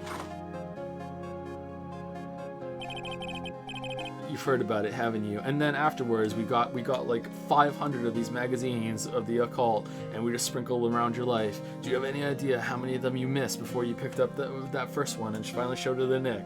You owe me $200,000. You haven't heard about it, have you? About the strong ties between the main family and the government. Now that you mention it, Bikini did say something to that effect. She said that the Master of Crane had great authority. Even without her official position, Misty Fey still wielded great influence. The police have been keeping an eye on her movements all this time. That's why I was able to contact her, again, because of my position as a prosecutor. So my mother was cooperating with you, and she still didn't want to talk to me? Don't ever forget, no matter how far away from you she was, she never stopped thinking about you. Okay, yeah, that's a supplement for not being around for her entire fucking childhood. Yeah, okay, she was like, hadn't seen her since she was 2, but oh yeah, okay, that's why I knew she would do anything to protect you. If you want to know how strong her resolve to protect you was, look at her staff. Her staff, the one with the sword in it. The day the plan was to be carried out arrived soon enough. We met for the first time in Hazakura Temple. That's when your mother showed me her special staff. I realized it then, just how far she was willing to go. She was ready to use that sword to protect you from Morgan Fey if necessary. She also wrote a book. Yes, even if it meant paying the ultimate price. Mother... I care now! That night, the night of the crime, there was just one way to stop Morgan's evil plan. Take part in it. You mean Pearls, don't you? We had to make sure she didn't channel Dahlia Hawthorne. Or just, you know, pick her up and put her in a car and drive her away. Get Nick. Just don't go!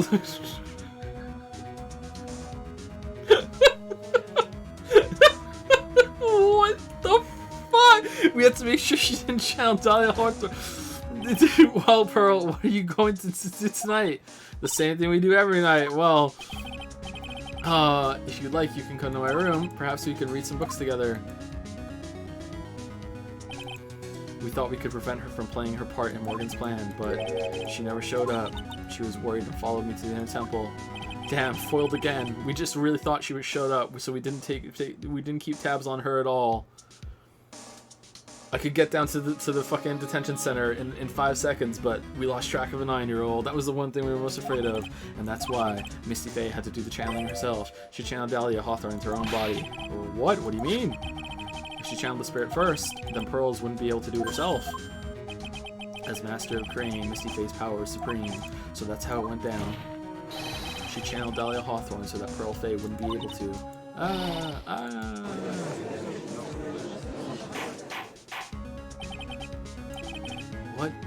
What? This is true! My role in the plan was to make sure no one was going to hurt Maya Fey. Why not go into the sacred tunnel and put the locks on the gate and then channel her?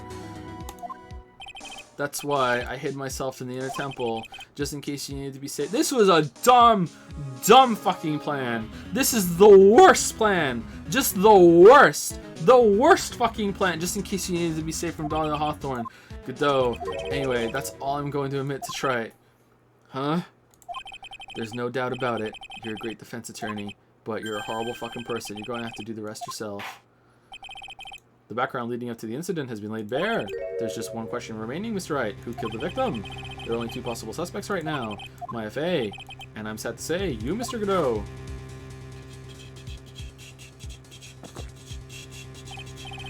Well, Trey, if you're the real deal, let's finish this thing once and for all.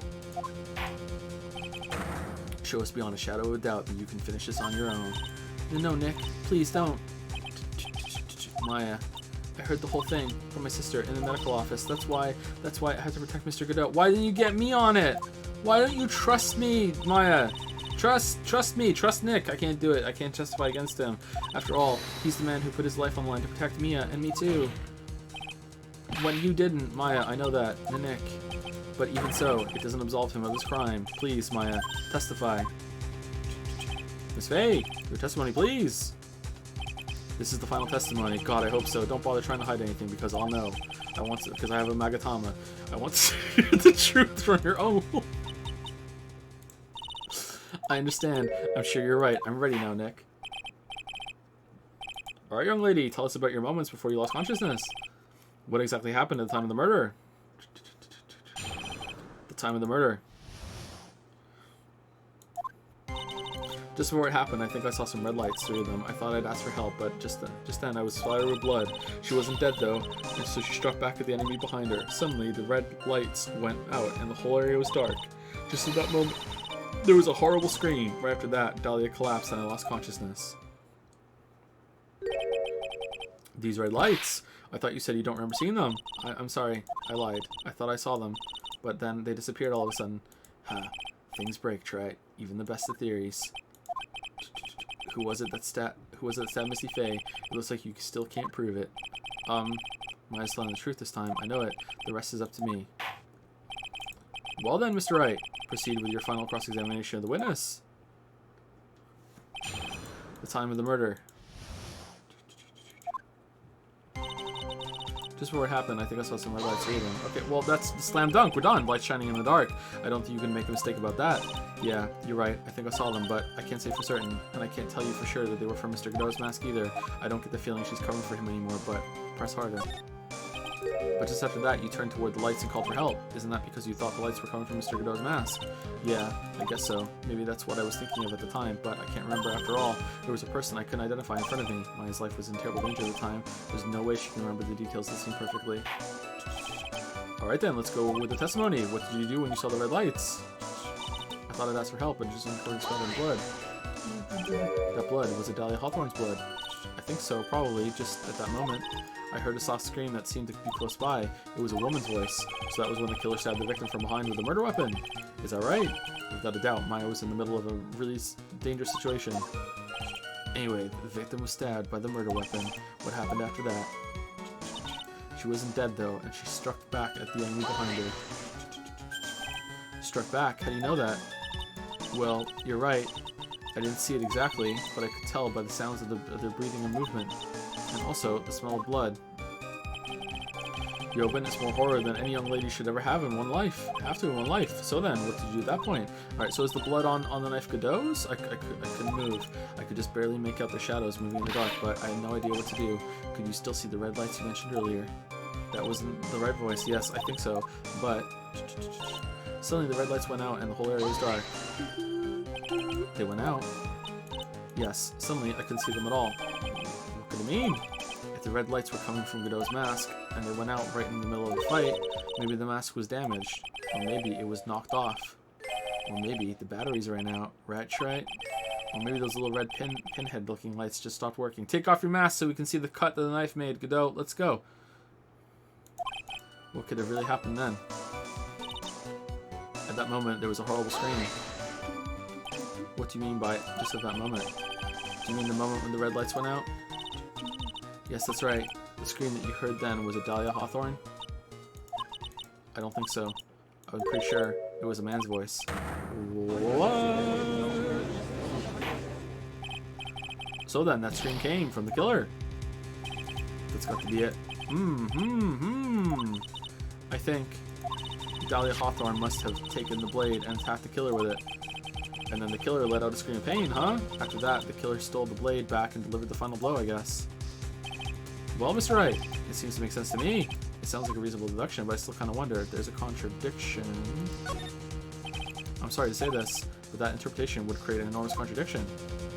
That makes sense after all. Okay. Let's save it. That makes sense after all. My deductions are almost certainly never correct. Remember the testimony she just gave. Before the killer let out a scream, Maya said she had already been splattered by the victim's blood. In other words, the blade and the staff had already been plunged into the victim. Ah, is that right? She couldn't have struck back with a sword that was already stuck in her body. The weapon that caused the killer to let out a scream must have been something other than the staff. It was the knife. If you're so sure about that, then don't keep us waiting any longer, Trey. There's only one thing I can think of that could have been used as a weapon here. Dahlia Hawthorne had already been stabbed in the back by the staff. What could she have used to strike back at the killer? This one! A broken coffee cup. Naturally, the dagger the killer brought to the scene of the crime. Oh, that's right. I forgot about that. This dagger was found at the crime scene, stuck into a pine tree. Yes, yeah, the detective found that this morning and brought it to me. Dahlia Hawthorne struck back at the killer with this, and she managed to wound him as well. Just because he let out a scream doesn't mean that he was wounded. For all we know, the blood of the dagger could have been from the victim. Have you forgotten that the blood has already been tested? Since we learned it wasn't the victim's blood, it must be the killer's blood. The killer must have a wound somewhere on his body. Let me get out my wound detector. So you're saying the blood on this dagger belongs to the killer? Exactly. A DNA analysis of the blood would prove it beyond a shadow of a doubt. And yes, Mr. Godot, it would prove that it's your blood. Nice theory, Trey. Order in the court. Is this the end? Have I done it?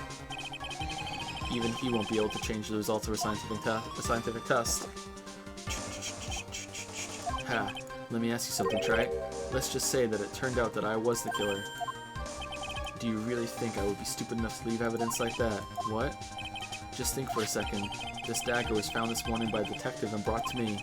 There was already blood on it, correct? But even so, I was the one who brought this dagger here to the courtroom. Yes, what does that prove? Well, if I really were the killer, I could have washed the blade off and then planted another person's blood on it. It can't be. In any case, there's one thing I can guarantee you, Trey. That this evidence is now fucking void. That blood, it doesn't belong to me. Not a chance. What? In any event, it seems to be established that the killer was wounded. Alright then, witness. Wait a minute. What's the problem? I know I probably shouldn't say this, but there's a big contradiction. Next explanation. Maya, this dagger, you said that it wounded the killer. That's right. But Godot isn't wounded. If Mr. Godot really had been cut with a dagger, his clothes should be bloody or have a rip in them, right? Maya, Maybe he just changed his clothes? That solved the contradiction pretty easily. What are you talking about? It's not that simple at all. Remember back to the day of the murder? Everyone that was on the inner temple side got trapped there. He brought a change of clothes. Yeah, that's right. And once the bridge was fixed and the police headed for the inner temple, Mr. Godot was already there waiting for them. He never had a chance to change his clothes. Ah. Order in the court, what the witness says. Did he wash the blood off his face? I feel like it's under his mask. Change clothes. So, did he wash the blood off his face in that water bowl, and that's what Gumshoe got on him when he broke it, or when he brought it with him? But no one could have predicted the lightning strike that shut down the bridge. Why would anyone have brought a change of clothes? Did the judge take smart pills during the last recess? Well then, maybe the killer took off his clothes before he committed the murder. That way he wouldn't get any blood on him. That's impossible, Trite. You know how cold it gets up there late at night. After a few minutes with no clothes on, you'd be frozen solid. Ah. Ha. So, that's all you got. I knew you weren't tough enough to finish this. Right now, if Mia Fey were here, she would have closed the book on this case already. If Mia Fey were here. So come on, Trite. Can you do it or not? How about it, Mr. Wright? You've accused Mr. Godot of being the killer, but can you prove it? Have you got even one piece of evidence? Uh-oh. The question isn't whether I can prove it or not. The fact is, I have to prove it. That's the only choice I have. I was taught that it's one of the rules of being a lawyer. Remember when Nick started seeing Mia even without Maya's help and channeling and shit? And that just kind of went nowhere, huh? I can prove it. I'm going to bring your magnificent vengeance to fruition, just as you want it. Ah, that's good. A fighter to the bitter end, right? Since there's just one piece of evidence that can prove your point, why don't we go for an unlimited penalty? Oh, shit! Oh, shit! Are you trying to pressure me, Mr. Godot? Because it doesn't matter to me. I can save scum. I've got the one piece of evidence I need. Give me a break. You've got nothing, Trite. So what do I do at a time like this? It's simple. I've got to think outside the box and approach this from a different angle. Alright then, Mr. Trite. I'm cool. I'm gonna do this for us now. Godot sounds super cool, and I want to be super cool, Judge. Alright then, Mr. Wright. Let's hear what you got. There's one thing that I've demonstrated in the previous cross-examination. The killer was wounded. That was proven by the blood on the dagger. But we decided it was impossible for him to have hidden such a wound. If he had been cut by a dagger, there should have been the blood stain on his clothing. There's one place the killer could have just hidden his wound. What did you say? Hidden? This is it, my last stand. I need to think about this from a different angle. The blood all went in his underwear, and he just took his underwear off. I don't need to think about why there were no blood stains on his clothing. I need to show how he hid the wound. This is the end of the line, the final stop, Trite. Let's hear what you got. Where's the location where the killer hid his wound? What? How can I say mask?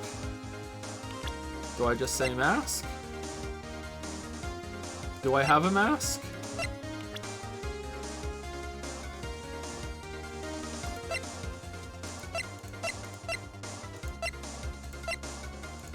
Gravy! Take away other people, Larisse Nixon. Receive the lights out of the building as evil spirits. Original crime. This is a murder weapon. Sword hidden inside the weapon.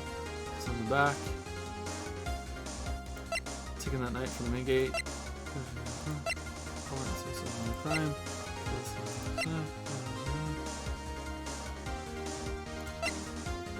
Fate. Okay, how do I say under his mask? It's gotta be, right? It's gotta be under his mask. Is this too easy? Is this too easy? Is this too... Wait, I'm a lawyer! Ha, I don't know what you're talking about, and frankly, I don't need to know. What I need to know is that you'll never be half the lawyer she was. Isn't that right, Trite? Well, it looks like you've proven one thing, that you're nothing but a fake. Wait a minute. I don't think so. A promise is a promise. Ah, it was fun while it lasted. See you later. Try. That's enough. This court sees no reason to further prolong the trial, nor is there any need for more time to decide the case against the defendant. This case is extremely clear. I see no room for misinterpretation of the facts. This court finds the defendant, Iris of Hazakura Temple, guilty. Yeah, Iris. Iris is guilty. Yeah. Oh, she's back. Okay, cool.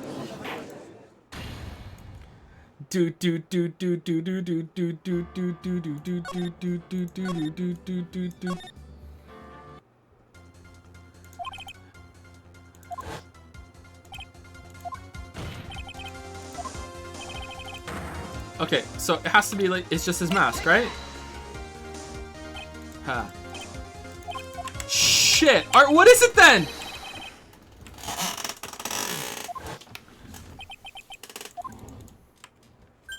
Wait, what? What was that just now? Mia? It can't be. Oh, we're Godot now! You're living on through him? I live on through this idiot! Even as you speak, you're still hiding the wound. I live on through this arm! It's beneath your mask.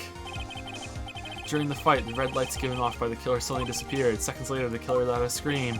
That's right, your mask went flying off your face. Mr. Godot, would you mind removing your mask? If you have a dagger wound under there somewhere, then I'd say this whole case is solved.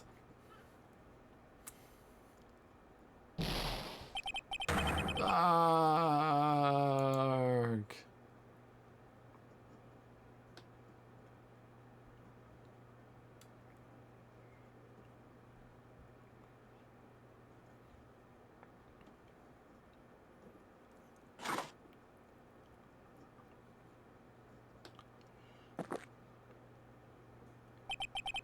Just now, I saw her spirit in you.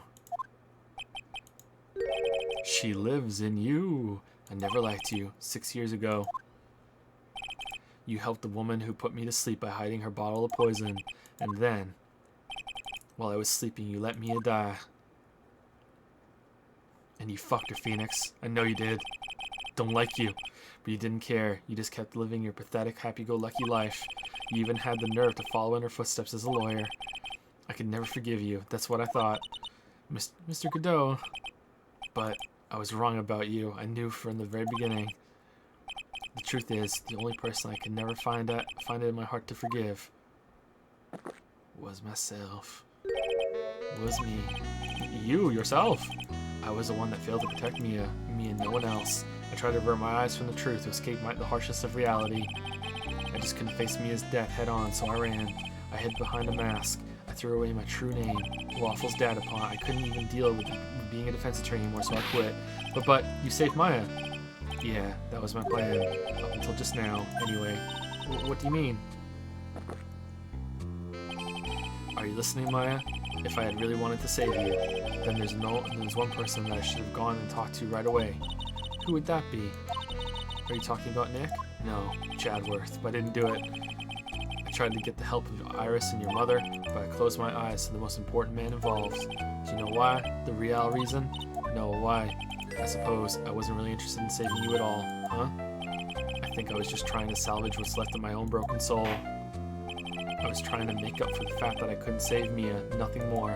And even though it was a dumb plan, everyone else went along with it. That's why I let you walk right into a situation I knew was dangerous. Forgive me. You're wrong. You put your life on the line to save Maya. Was it really for Maya's sake? Even I'm not really sure. What do you mean by that? That night, in the darkness of the garden, when I saw her silhouette. A part of me must have known the truth. The truth that it wasn't really Dahlia Hawthorne standing there in front of me. It could have been Misty Faye, or even that little girl, but I still picked up the blade. It was like I was dreaming.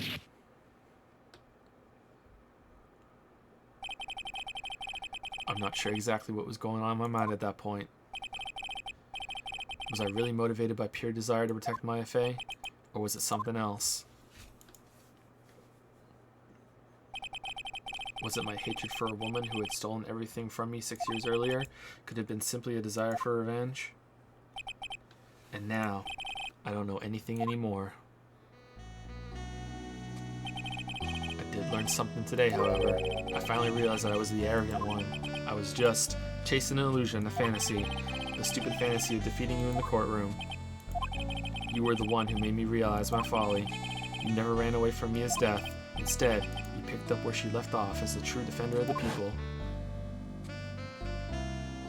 In that one moment, I understood everything.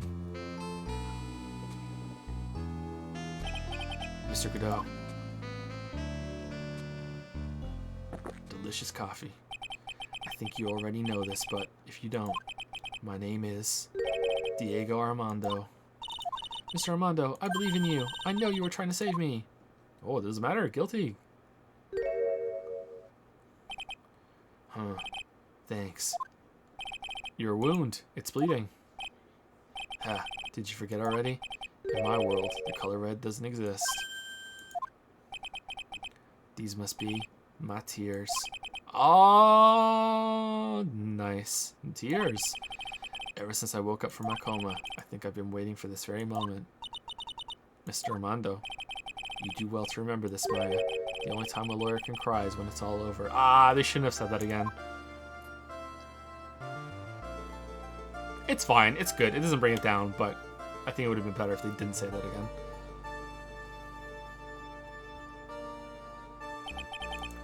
This time, it really is all over, isn't it? Defendant. Yes, Your Honor. You're still here, although you were directly involved in the murder. Tampering with the body in the crime scene is a serious offense in itself. I understand, Your Honor. Mr. Armando explained it to me very carefully. I knew the risk, and I willingly cooperated anyway. Very well. Before I hand down my verdict, is there anything you'd like to say?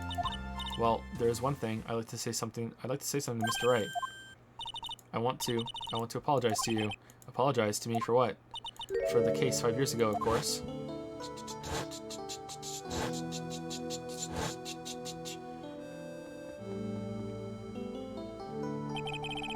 I just remembered. Weren't you poisoned by your own lover? Not exactly, but yeah, something like that. Even now, 5 years later, I can hardly poop without pain. She was going to do it. She was planning to kill me. It's not all that surprising. The two of you hardly knew each other. Huh? What do you mean? You and my sister, you only met twice. Huh? We only met twice? The first time you met was on that fateful day. The day she poisoned Mr. Armando in the cafeteria of this very courthouse. The next time you met her was 8 months later. You met her again on the day that she stole your cold medicine.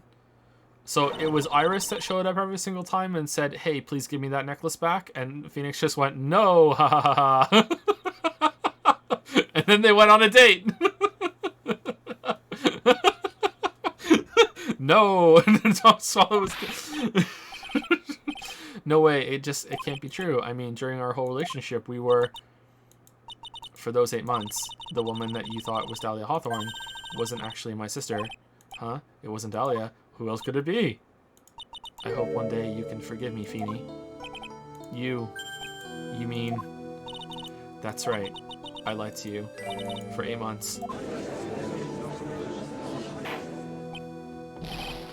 But why? Why would you do such a thing?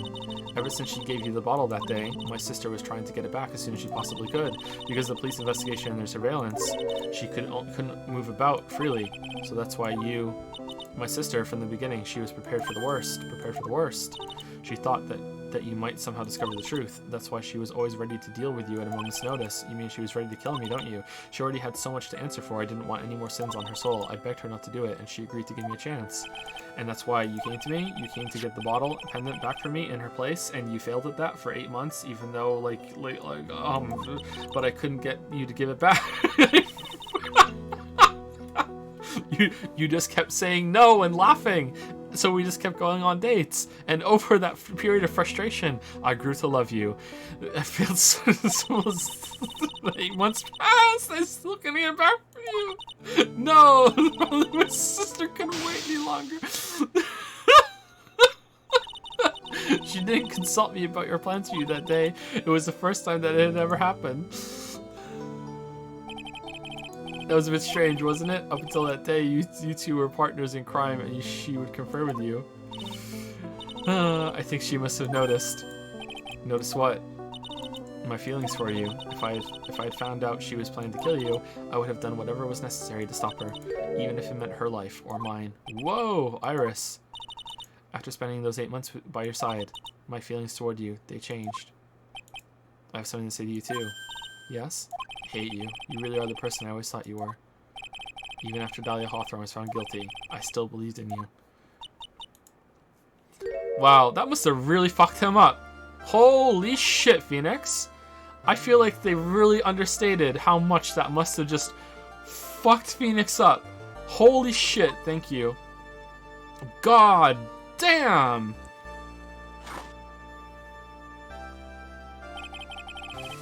How many cups of darkness have I drank over the years? Even I don't know.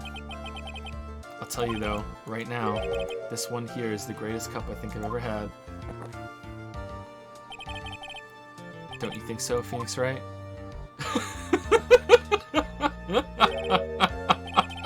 Yeah, I think you're right. I'm right too. I wish he had a cup of coffee. God damn it. I wish the judge had a cup of coffee. The purpose of this trial was to rule in the murder of the victim, at least to ask him. At some point, I expect you tried to re-roll as an accomplice in this case. I understand, Your Honor. Very well. I'll go along with this. On the charge of murder, I hereby find the defendant not guilty. Coffee court. Woo woo woo. Coffee court. Court is now adjourned. Wait. Where's the confetti? February 10, 4:51 p.m. District Court, Defendant Lobby Number 1. So I guess it's all over. The way everything ended was justice really served. The man who risked his life to save Maya is being sent to prison by my own hand. Of course justice was served. Mia, I'm proud of you, Phoenix. Your defense was truly brilliant. But I couldn't save Mr. Armando, the man who cared so deeply for you. You're wrong, Phoenix. You did save Diego. You saved him in the only way possible.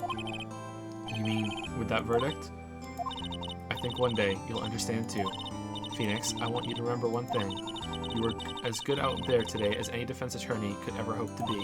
Aw, there's nothing more you can learn from me. Goodbye, Mia. You've accomplished something I wasn't able to do. I owe you a great deal. Thank you, Mia. I'm sure we'll meet again. Someday, Phoenix. In my swimsuit. I've handled lots of cases and seen a lot of things, and along this journey, I found myself asking just one question. What does it really mean to defend someone? I suppose today's case produced one possible answer. Nick? Maya. I guess it's just like my sis said. Mia, what did she say? That night, when I channeled Mia to get her advice on what to do. This is what she wrote back in my notebook. Don't worry, Phoenix will save everyone in the end. But come on, cut it out with that gloomy face. Can't you see? Me, sis, and I'm sure Iris too. We owe you for everything you've done for us, Nick. Is this what's known as a harem ending? Maya, how can you be so bright and chipper after all that's happened? So I tried to keep it together, I couldn't do it. I'm sorry, you were brutally attacked, you even saw your own mother end it. Francesca. Still a softie as always, Phoenix Wright. Did I use this term correctly at least? That is correct, right? Excellent work, right? Huh? Mr. Chadworth, when did you get back? Oh, that's right. I guess no one filled her in on that. Chadworth and Francesca have actually been helping me. Helping you? If these two hadn't been here on the first day of the trial... Oh, shit. The defense wouldn't have gotten anywhere. Wow. But where were you, Nick? I heard he fell into a river and caught a nasty cold, which forced him to sleep all day. Yes, he laid in bed shivering from his fever with Iris's hood pulled over his head. Oh, ouch. Talk about embarrassing, Nick. You definitely need more training. Anyway, thank you, Mr. Chadworth, and you too, Francesca. I don't suppose... No! Fuck you! I don't want you here at this moment. There's room for me in this group hug, is there? No! Olay. What's with the longer than usual face? I realized something when I was reborn. I realized that Larry was never of any use to anyone, not even once. That's not true, right, Nick? It's pretty true. What, you're asking me? Well, Nick, is it true? I've got a place in this world, right? Do we have to show him his fucking picture that revealed the thing? Larry's the last one? Huh? Oh, yeah, of course. I knew it. Everyone would be better off if I were gone for good. No. Oh yeah, those portraits you painted, they were really good. Isn't that right, Edgeworth? What? Me? Why are you making that face, huh, Chatty? Oh well, yes indeed, I certainly can't say that they lack resemblance. Do you really mean it? What about you, Franzi? Did I draw you well too? Ah, my beauty can't possibly be captured by a mere crayon. But you did your best. Nevertheless, I recognize the effort you put into it, and that's worth something. So then you'll do it, like you promised? You're going to model for— Whoa! Don't get carried away. Well, how about that? I guess painting portraits is the only thing I'm good at. The painting of Pearl was pretty darn good too, if you ask me. Huh? Now that you mention it, I haven't seen her around. Pearls? Where could she have gone? Normally she would have made a beeline for Maya. Oh, I'll go look for her. Be right back. I have to pee so bad. Hey, Pearly. Right. You seem to be uncharacteristically puzzled. I suspect you are wondering how Maya can be so cheerful despite all that has happened. Yeah, I was about to say that, actually. Yeah. To be honest, I can't understand it either. Francesca, that's right. She lost her father fairly recently as well. I think I understand how she feels. Maya is a much wiser person than she appears, and I think she realizes something. Now is exactly the time when she needs to be as strong as she can. Well, what do you mean, now is exactly the time? Maya wasn't the only one that was badly wounded by this incident. In fact, there was someone that was hurt far more deeply than she. I believe it's for that person that Maya is trying her best not to cry. Someone who is hurt far more deeply than Maya. It's gotta be Pearls, right? Gotta be. Chadworth, I think I'm starting to understand too.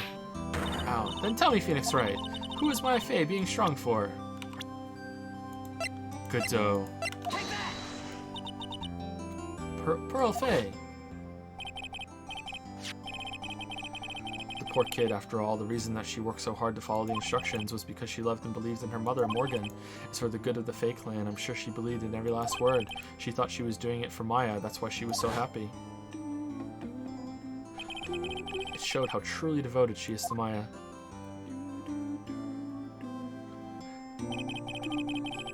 But it's a cruel irony that it was her exuberance that led to this tragedy. Maya Fey's mother was killed, and Maya herself was put into the deepest peril imaginable. And that's exactly why Maya is putting on a brave face. She's doing it for Pearl's sake, until she can see her smile again. Hey guys, oh hey, so this is where you all were. Let's go get some pasta. Wow, looks like we got quite the bunch of hosers. Yeah, what was that for, sir? Sorry about that, Scroofy. My whip just seems to have a mind of its own. Ooh. What's up, Detective Gumshoe? Oh, you know, this and that. Anyway, congrats on your win. Let's go out tonight, pal. Dinner's on me, literally. My salary's just sort of kind of gone down by a teeny weeny bit, but it's alright. I made reservations at a first-class French restaurant tonight. Ah, pretty good work, Scroofy. That whip was your reward. Detective Gumshoe? You said a first-class French restaurant. You don't mean... Très bien. Where else? I knew it. We're doomed.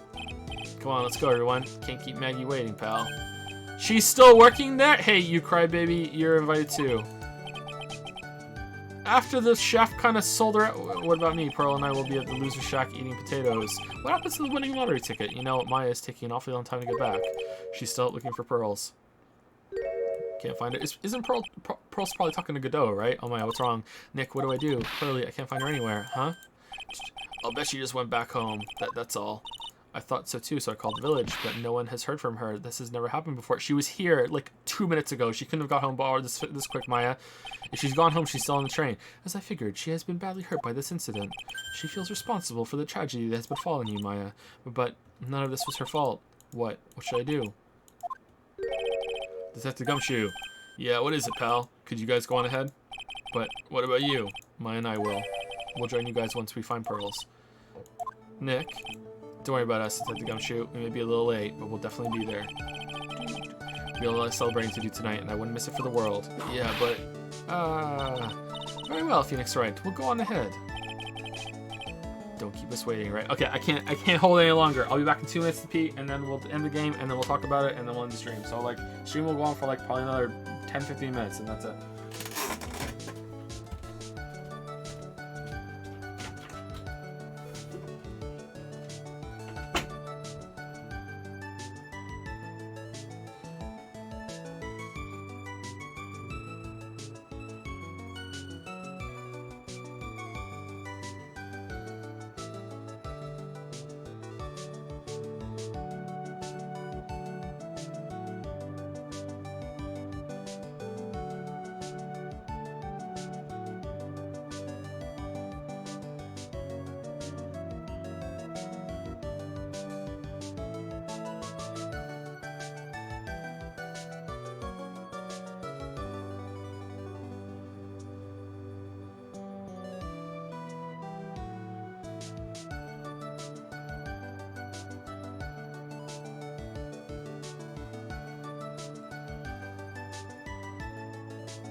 Oh man, sorry about that.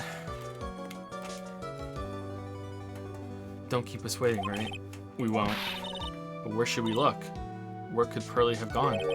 Let's go, Maya. There's only one place I can think of that Pearls might have gone to.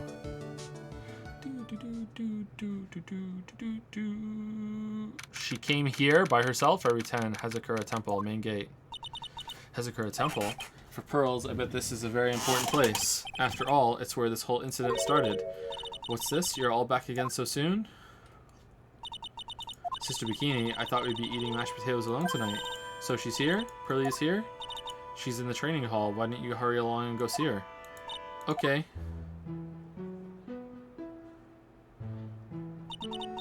Pearly's not here. Ah, Maya. The hanging scroll. Someone cleaned it off. It's got to be Pearls. Ah, Mystic Maya, Mystic Maya. Pearly, why?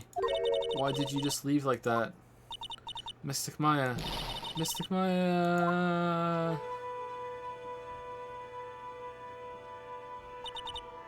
I swore that I would never trouble the two of you ever again, because it's all my fault that Mystic Maya's mother, that's why you came here? It's the least I could do to pray for your happiness. You don't have to do that, Pearly. It wasn't your fault. You didn't do anything wrong. Of course I'm sad that my mother is gone, but how do I say this? I'm still happy. You don't have to lie just to make me feel better. No, really, it's true. The only reason I'm still here is thanks to everyone who was there for me. My sis, my mother, Mr. Armando, Nick, and you. If even one of you weren't there, I'm sure I wouldn't still be alive right now. That's why. Especially Armando, I have to be strong for all the people that were there for me when I needed them. That's all I can really do. Mystic Maya. I mean, arguably Armando also got her in the situation, so I'm impressed. You truly are the daughter of Mystic Misty. Sister Bikini, your mother, Mystic Misty, was a strong woman indeed. I want to tell you what she said to me that night. After dishonoring the good name of Kurain, I don't have the right to face my daughter, but still, Maya is always in my thoughts. It's true, she'll always be with me until the day I die. What a load of crap. Your spirit was with her, that's why your mother was so strong. Even at the end, I'm sure she had no regrets. She'll always be with me until the day I die, huh? There's a rule or something all masters are to follow, isn't there? To never take the charm off until the day you die. That's the master's talisman, the thing that Misty kept by her heart and would never take off. It wasn't the container that was important, rather it was the contents. That's... No, you were wrong! You just broke that, Nick! A photo. Ah, Mother... It's only natural for living creatures to fight to protect their own lives, but that makes us human. But what makes us human is that we fight for others. But who do you fight for? How hard must you fight? That's the true measure of what human life is worth. We defense attorneys are warriors who are constantly challenged by that question. Aww. Alright, that's a cool way to tie a lot of things together. I like that a lot. That's really good.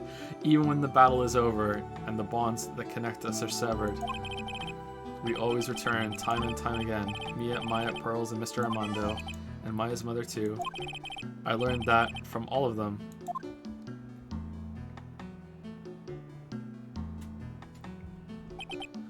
Well, shall we get going? Everyone is waiting. This is the day to remember, a day when a lot of things were finally put to rest. I think we should celebrate what we've overcome today, but I still can't. Oh, go on, sweetie. You can come back for training anytime. Okay. Alright, I'm going to make a brand new start too. Sister Bikini, I'll be back for more training, I promise. I know, and I won't go easy on you just because you're the future master. I'll make sure to prepare reservations for three for when you come back. Yes, right. Wahaha, ho ho ho, hee hee hee.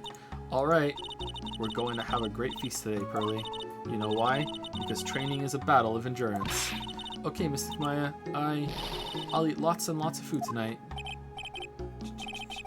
You know, there's one thing I don't get, and probably don't want to, but what is it, Nick? Reservations for training is fine and all, but why for 3? Come on, what do you think? You're one of us, Nick. Next time you can train right alongside us. Huh? I'll be waiting for you. Sister Bikini will take special care of you. Oh, Bikini is a swimsuit! Huh? Huh? It'll be great, Nick. We're going to do the special course naturally. Huh? Huh? Huh? Huh? Yeah, he's doing his ha thing. Ha ha! Ha ha! That's a great idea. After all, Mr. Nick, you'd do anything for Mystic Maya, wouldn't you? Even walk on hot coals, right? Nah, for Iris, though, we'll have a nice big meal before we come next time, right, Nick? You know, I was wondering if I can say just one little thing. Sure, of course you can. Oh, I love this part. I can't wait to hear it. I'm getting goosebumps, too. Well then. Here goes nothing.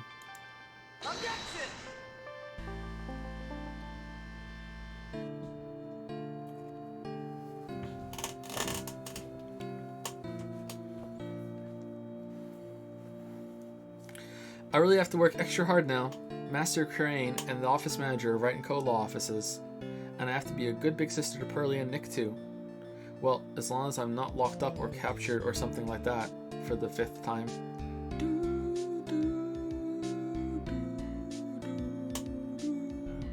Are we free? Are we free of this 8-hour street? So it's true, Mr. Nick really is Mystic Maya's knight in shining armor. He went through with the special course all the way to the end. Actually, I heard there's a legendary extra special ultra course here too. I think I'll surprise the two of them by making them a secret reservation.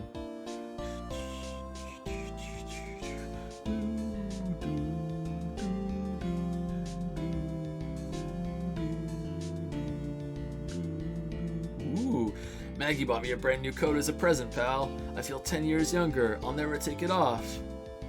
Yes, but somehow you just don't seem the same. I guess a dirty, shabby old overcoat is just more detective-like, sir. Don't worry about it. In the name of love, a man will soil himself silly.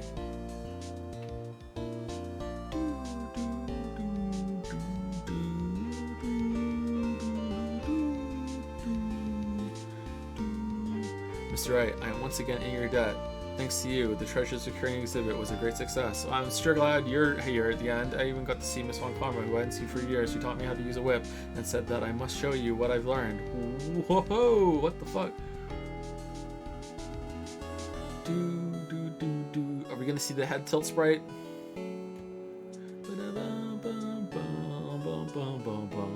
Destiny and I started a company called Mask to Mask Consulting. Not sus at all. We're dedicated to stopping the evil plans of all the criminals in the city. Our motto is, cut it out, please. Pretty cute, huh? Pretty fucking cute. Well, we always sell plans to the criminals as a kind of side business. I wonder if that's okay. Sometimes I think maybe we're the worst criminals.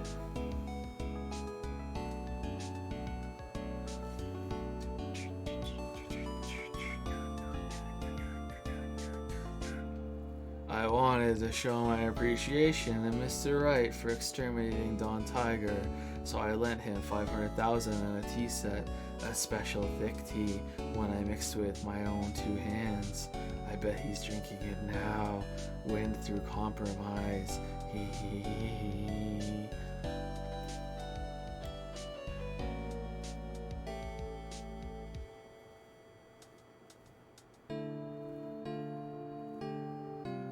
I'm just old and in the way, a wrinkly, grumpy clown, nose, waste of flesh.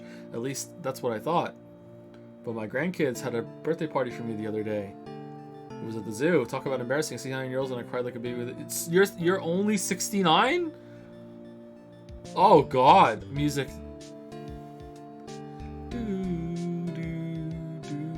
Yeah, this was important. As usual, we have an abundance of work to do. We've hired a new programmer to replace Glenn Elk. It's Larry. I do hope everyone will get along. His name is Adam Mata. As soon as I heard his name, I knew our brain circuits would align perfectly. Nice.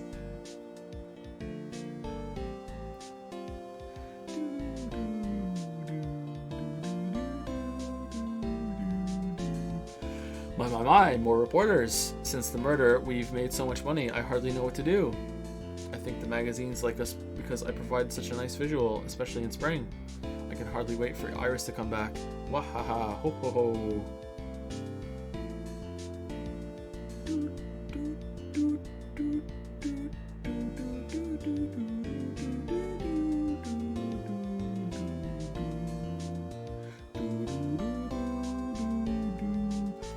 you've turned into such a respectable man, Feeny. It was so sweet of you and everyone else to come and visit me here the other day. Of course, I was happy that you constantly had your eyes on me, but I felt kind of bad when the little one slapped you so hard you got a nosebleed. Wait, that's it? That's like Feeny's love of his life, and that's all you get. Phoenix Wright, Ben Grauman Judd.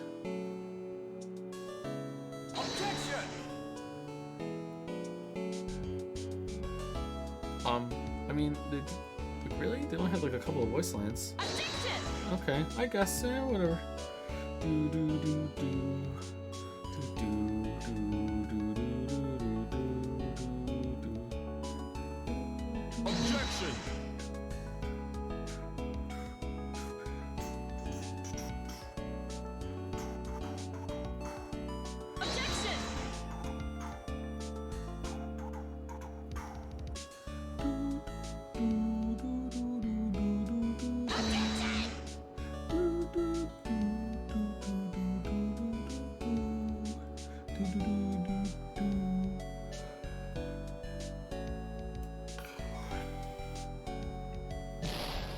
What's this? I'm back from a long and tiring vacation and no one is here to greet me.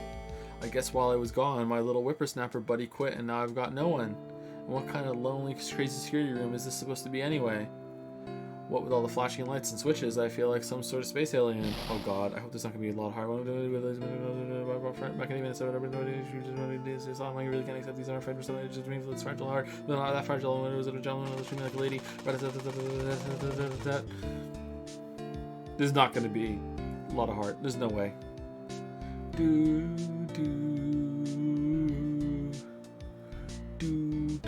I finally found something I love to do. Franzie's Whippity Whip trip is going to turn the art world on its head. I should have realized it sooner. Self-centered, lazy, antisocial. I'm an artist. Really good fortune artist on a loose after all. I don't know if that was intentional or not, but that was funny.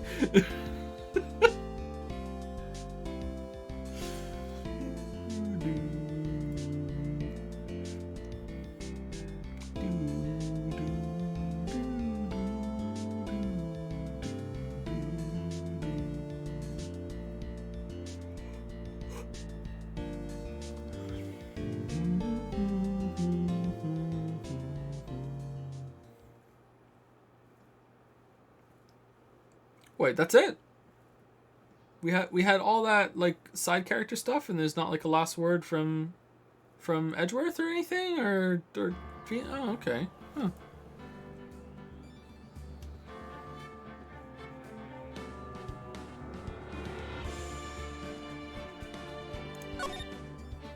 Huh. Okay. Thank you for the bits, Bouncy Bob. Thank you for getting us up to Q2. It's a story and a treat. And thank you, Lord Mechathon, for the 100 bits as well. Thank you very much, Lord Mechathon. Okay, so let's wrap this up real fast. So I'm just going to talk about the games real quick, so I have some closing thoughts. I would rank it with 3 being the best, then 1, then 2, with 2 being significantly lower than the other ones, I think. But like still a decent game. I don't think 2 is a bad game. Just you know, significantly lower than the other 2 because it was just the most dull in parts. I don't know if this is the best case or if the one we just did is the best case. I think that the one that we just did was more entertaining. They both have a lot of problems with bullshit. Like, for as much as we were laughing at the pendulum shit, like this has the airtight elevator bullshit, you know what I mean? So they both have their problems, and I'm okay with the problems because I think it's more about being along for the ride and it being like a fun thing. So for sheer, I'm ranking them as sheer entertainment. I'm not really ranking them as mysteries or anything like that.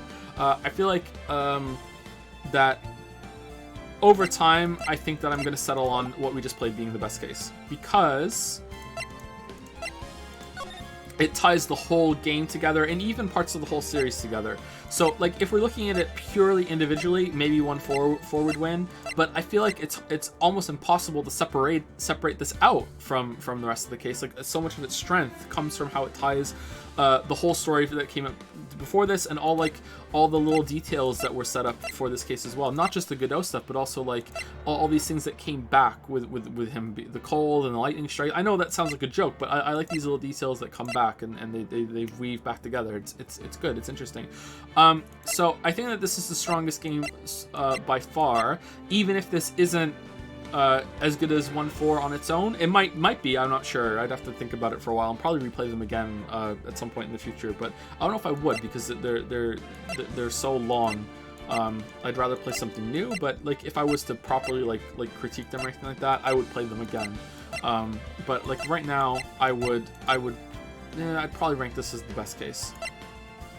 It's hard to separate out, but yeah, this was a pretty strong case. This was a pretty strong case. This was a good setup for this one, a prelude for this one. It was interesting. You saw a lot, like some cool character moments, and this was definitely the best tutorial case. So they all have a tutorial case. This is the best one.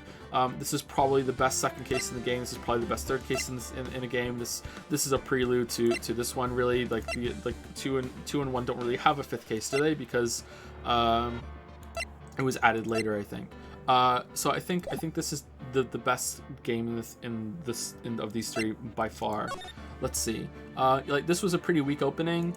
I really didn't like this case. I thought it was kind of dumb, even though it was kind of interesting. I thought this one was fun for how wacky it was and how off the wall it was, but like the investigation for this one was really boring. So like I feel like the investigation started to drag in this one, and then this one was just like maybe the worst investigation in the whole entire series. Like here, just like so drawn out and boring. And the investigation here was kind of drawn out as well, but not as bad as the case 3. This was a good case. Like I think the games end strongly, and I really like that the games end strongly because endings are really important to me. It feels like I don't mean this in an offensive way for the game, but it almost feels like everything that comes before the last case is just kind of like having fun and filler. Like there are some strong moments, of course. It's not completely filler, but it's like everything is just leading up to, oh, and here's the real thing that we wanted to do, which was the last case, kaboom. And I think maybe that's why I like the third game so much, because they managed to do that while also setting up so much stuff for the last one. It was like just damn. It's like, yeah, you thought all this was just like having fun and more on the filler side, but no, actually all this was setting up for the last time too. So like I really like that. And then let's see, we have the first game, which like is establishing the concept. So for a first game, like I feel like it deserves a lot of credit and a lot of praise for like nailing how these games work on its first time. Like it set up the foundation for 2 games after this, and I presume there's a lot of changes in later games, but it's still it deserves a lot of credit for that. This was like fun. It was fine. Like it's a bit like it's the first case, it's fine. This was okay. I'm still surprised they killed me off so quickly, and in a way that didn't come back for the rest of the game. But yeah, this was fine. It was okay. Like still getting into the concept. This was a bit like wacky and kind of like had some moments, but the investigation kind of drawn out here too. And this case was fantastic, absolutely fantastic. This is a really cool case. Again, they all have problems with logic and solutions and everything, but this was a really cool case, just really fucking entertaining, like really good. And like this has like, I don't know, like I feel like if you ask me on some days, this might be my worst case in the whole series because it was just so fucking long. But like it had some cool moments, and I like whoever this person was. I can't remember her name. But like this was it was okay. You know what I mean? Like it wasn't a bad time, but it was just so fucking long. So long. So that's a big detriment against it. So if they were able to cut that down, like I don't know if they had a quota they were going to because it was added for a re-release or something. They want it to feel like. This is almost a game all on itself, you know what I mean? And maybe that was what they were going for, and it just didn't have the legs for it, you know? The concept didn't have the legs for it. The fact that you can figure out really soon on that, oh, Damon is bad news, you know? It's like, oh, well, shit, you know what I mean? Like, it kind of takes the wind out of the sails. I think in general, the cases are better when you don't really know what's going on.